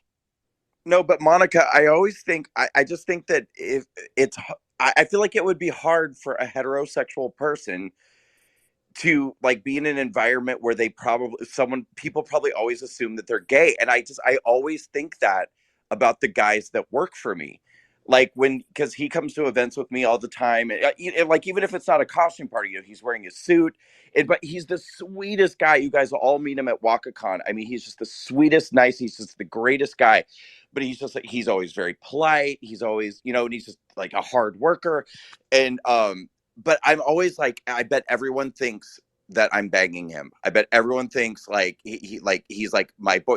And there's another guy who works with me, Nate. He's in grad school now. He went to law. He just started law school, so now he's kind of like not with me full time. But Nate is straight and he's very cute. Like he's super, super, super cute. And he's, he's like 25 years old. I was like, and I'm always like, I bet everyone thinks I'm banging this young guy. I bet you, like everyone deep down is like, oh my God, Brandon is sexually abusing his entire staff. I'm not. They're all straight.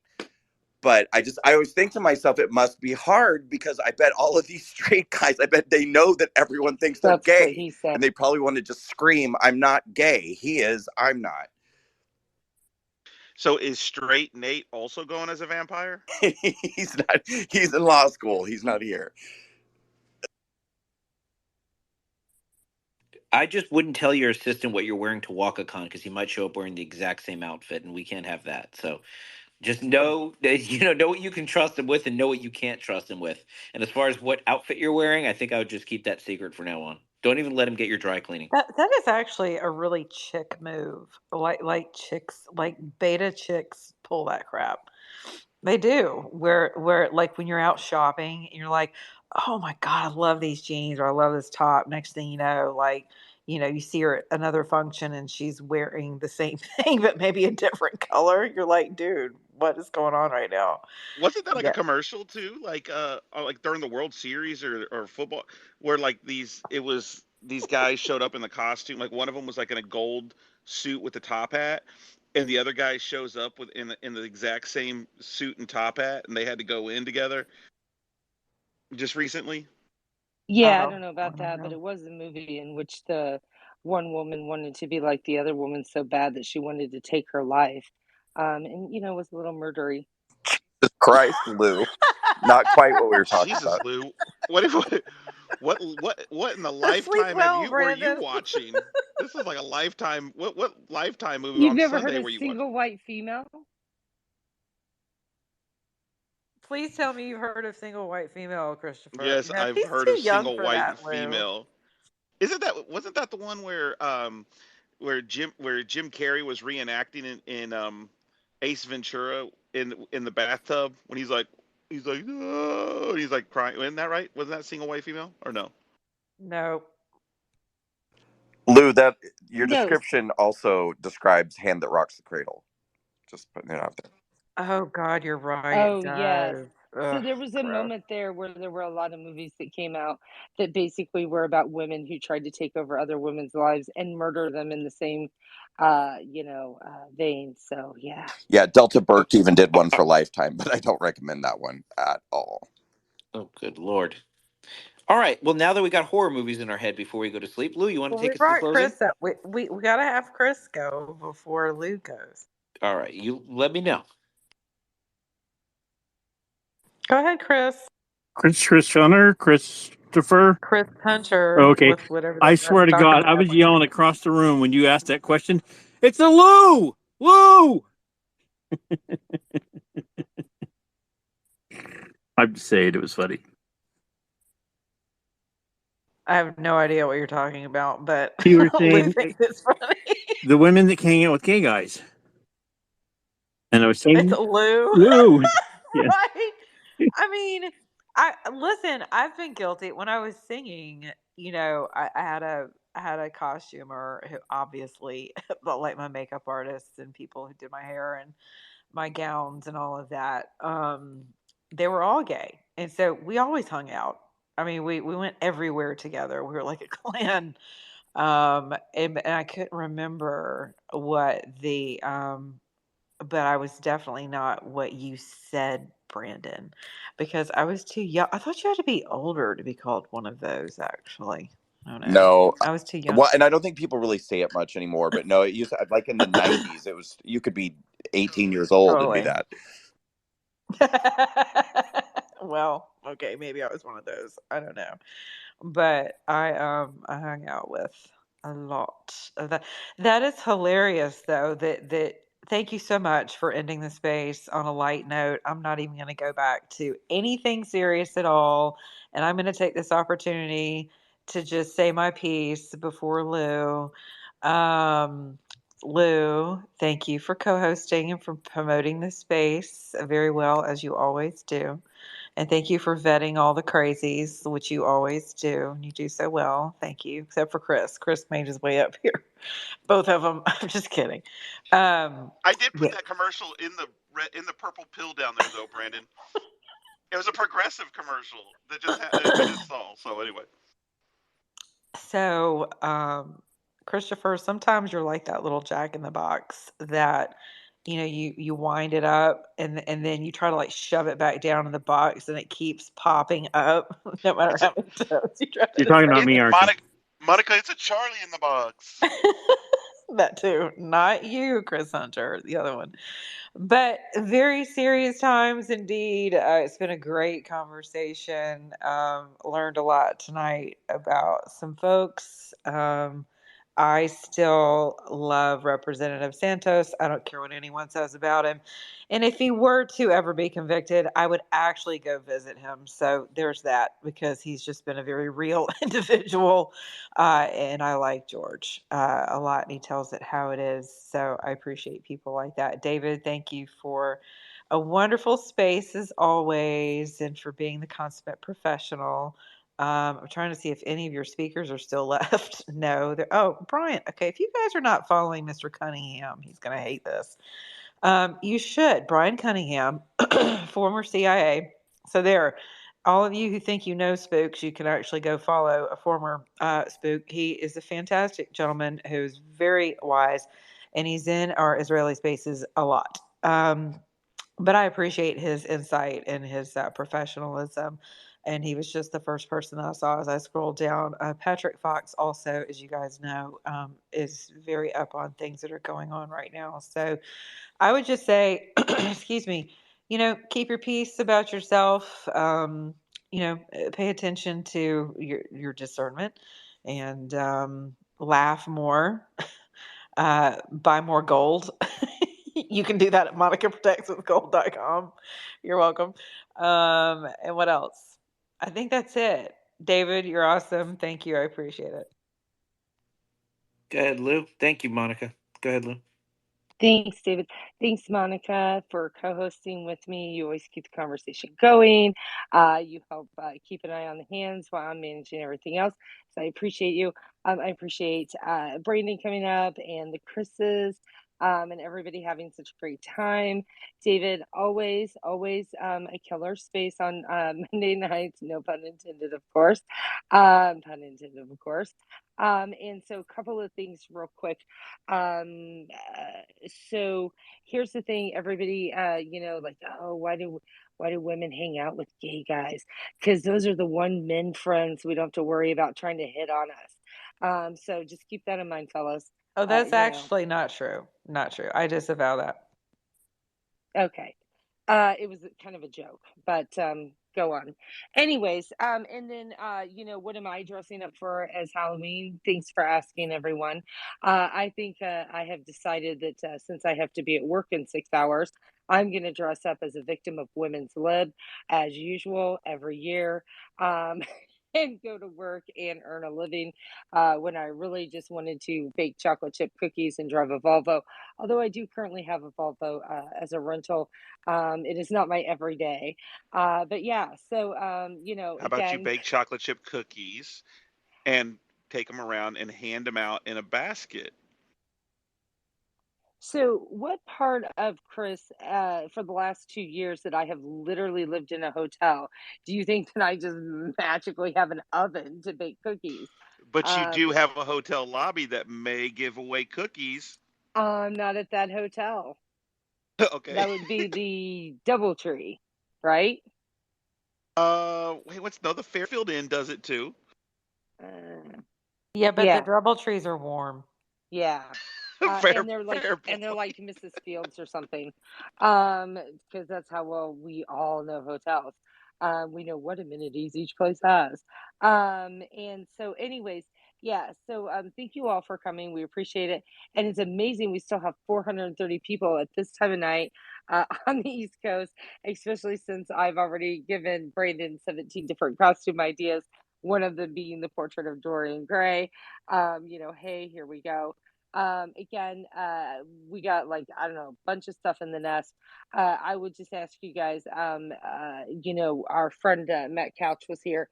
And for those of you who may have missed it, Matt, had a blood clot that turned really bad, and he lost one of his legs, and he is trying to raise some funds to get a prosthetic so that he can get back out there and get in the fight. And to me, that is a worthy cause.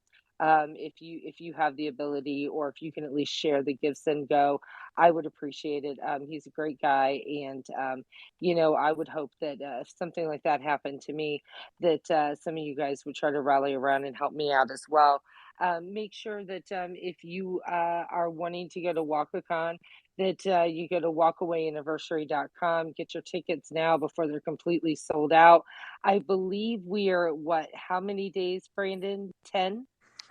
Well, it's a week 11? from Friday, so whatever the hell that is. Do math. I don't want Somebody to. do It's math. gonna 12 stress me days. out. I'll 12, plug my ears. You guys 12, do it. 12, 12. We'll say 12 days. Whatever. I'm tired too. So whatever. Math isn't my thing. I'm more creative, like costuming. But anyways, yeah. So it'd be great to have everybody come. And to celebrate the speed of 5 years with Walkaway. We talked a lot in the space tonight about rebranding and being all inclusive and having an open tent, big enough for everybody there. And Walkaway is a big part of that. And so, yeah, we would love to see you there. And I don't remember a whole lot else because I feel like I've been on this thing for like 12 hours now. Hey Lou, And I worked a real, I'm so yes. sorry to if I let's just from now until a week from Friday, let's just keep your promo code at 50.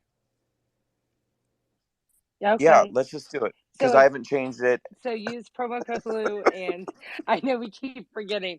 So if you use promo code Lou, it's actually not 10. It's actually 50%. We did that like, I don't know, 1 o'clock in the morning one night, and forgot to change it. So yes, just kind of know that, and so spread the word around. And if anybody wants to come down and was a little bit on the fence, that should be very helpful. Well, can I just say Um, really quickly? That's the whole point. Is just like if there's any of you guys out there who really wanted to come and you just thought, I mean, I'd love to have that be the incentive that kind of pushes you if you were like, I'm not sure. Like, if hopefully, just make the decision, get the flight, come join us. It's gonna be awesome. Or if you're close enough, you could drive down. Or of course, we could talk about a train. We could also talk about the booze cruise again.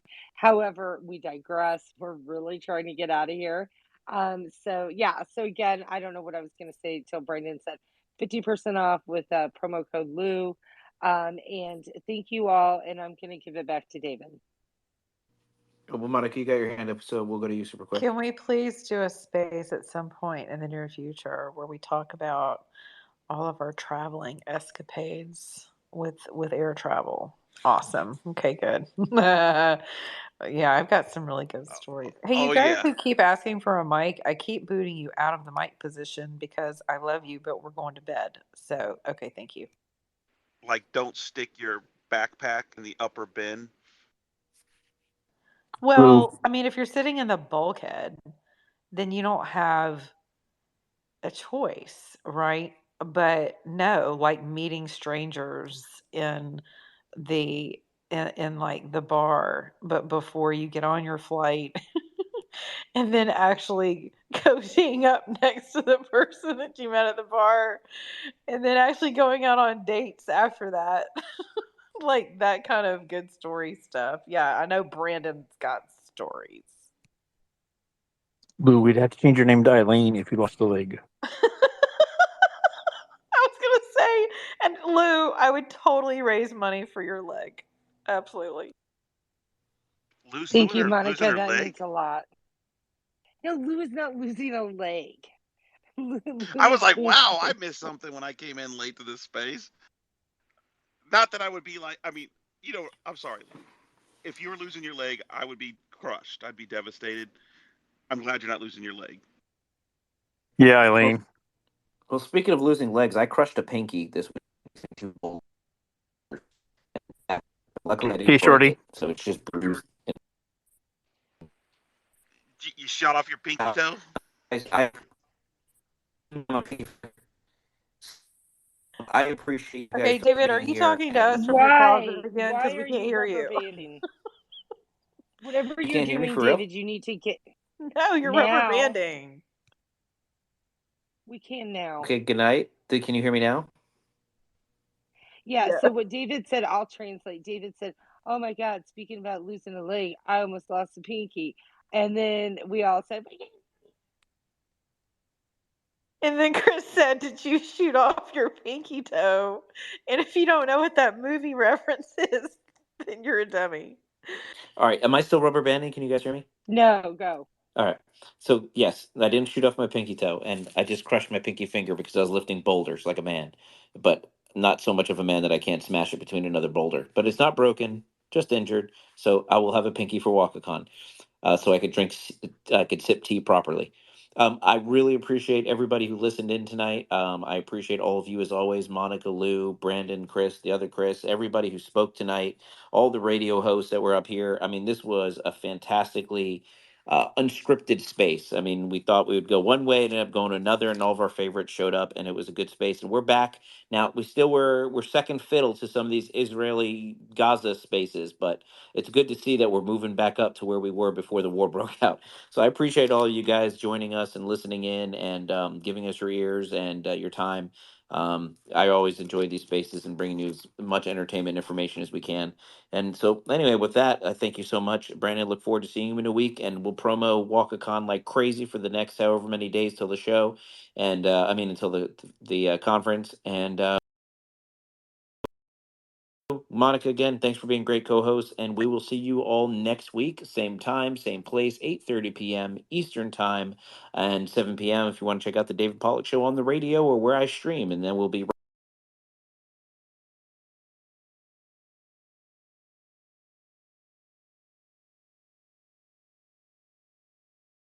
right here after 8:30 p.m. doing this space again. So make sure you follow us so when you get notifications when we're on our spaces.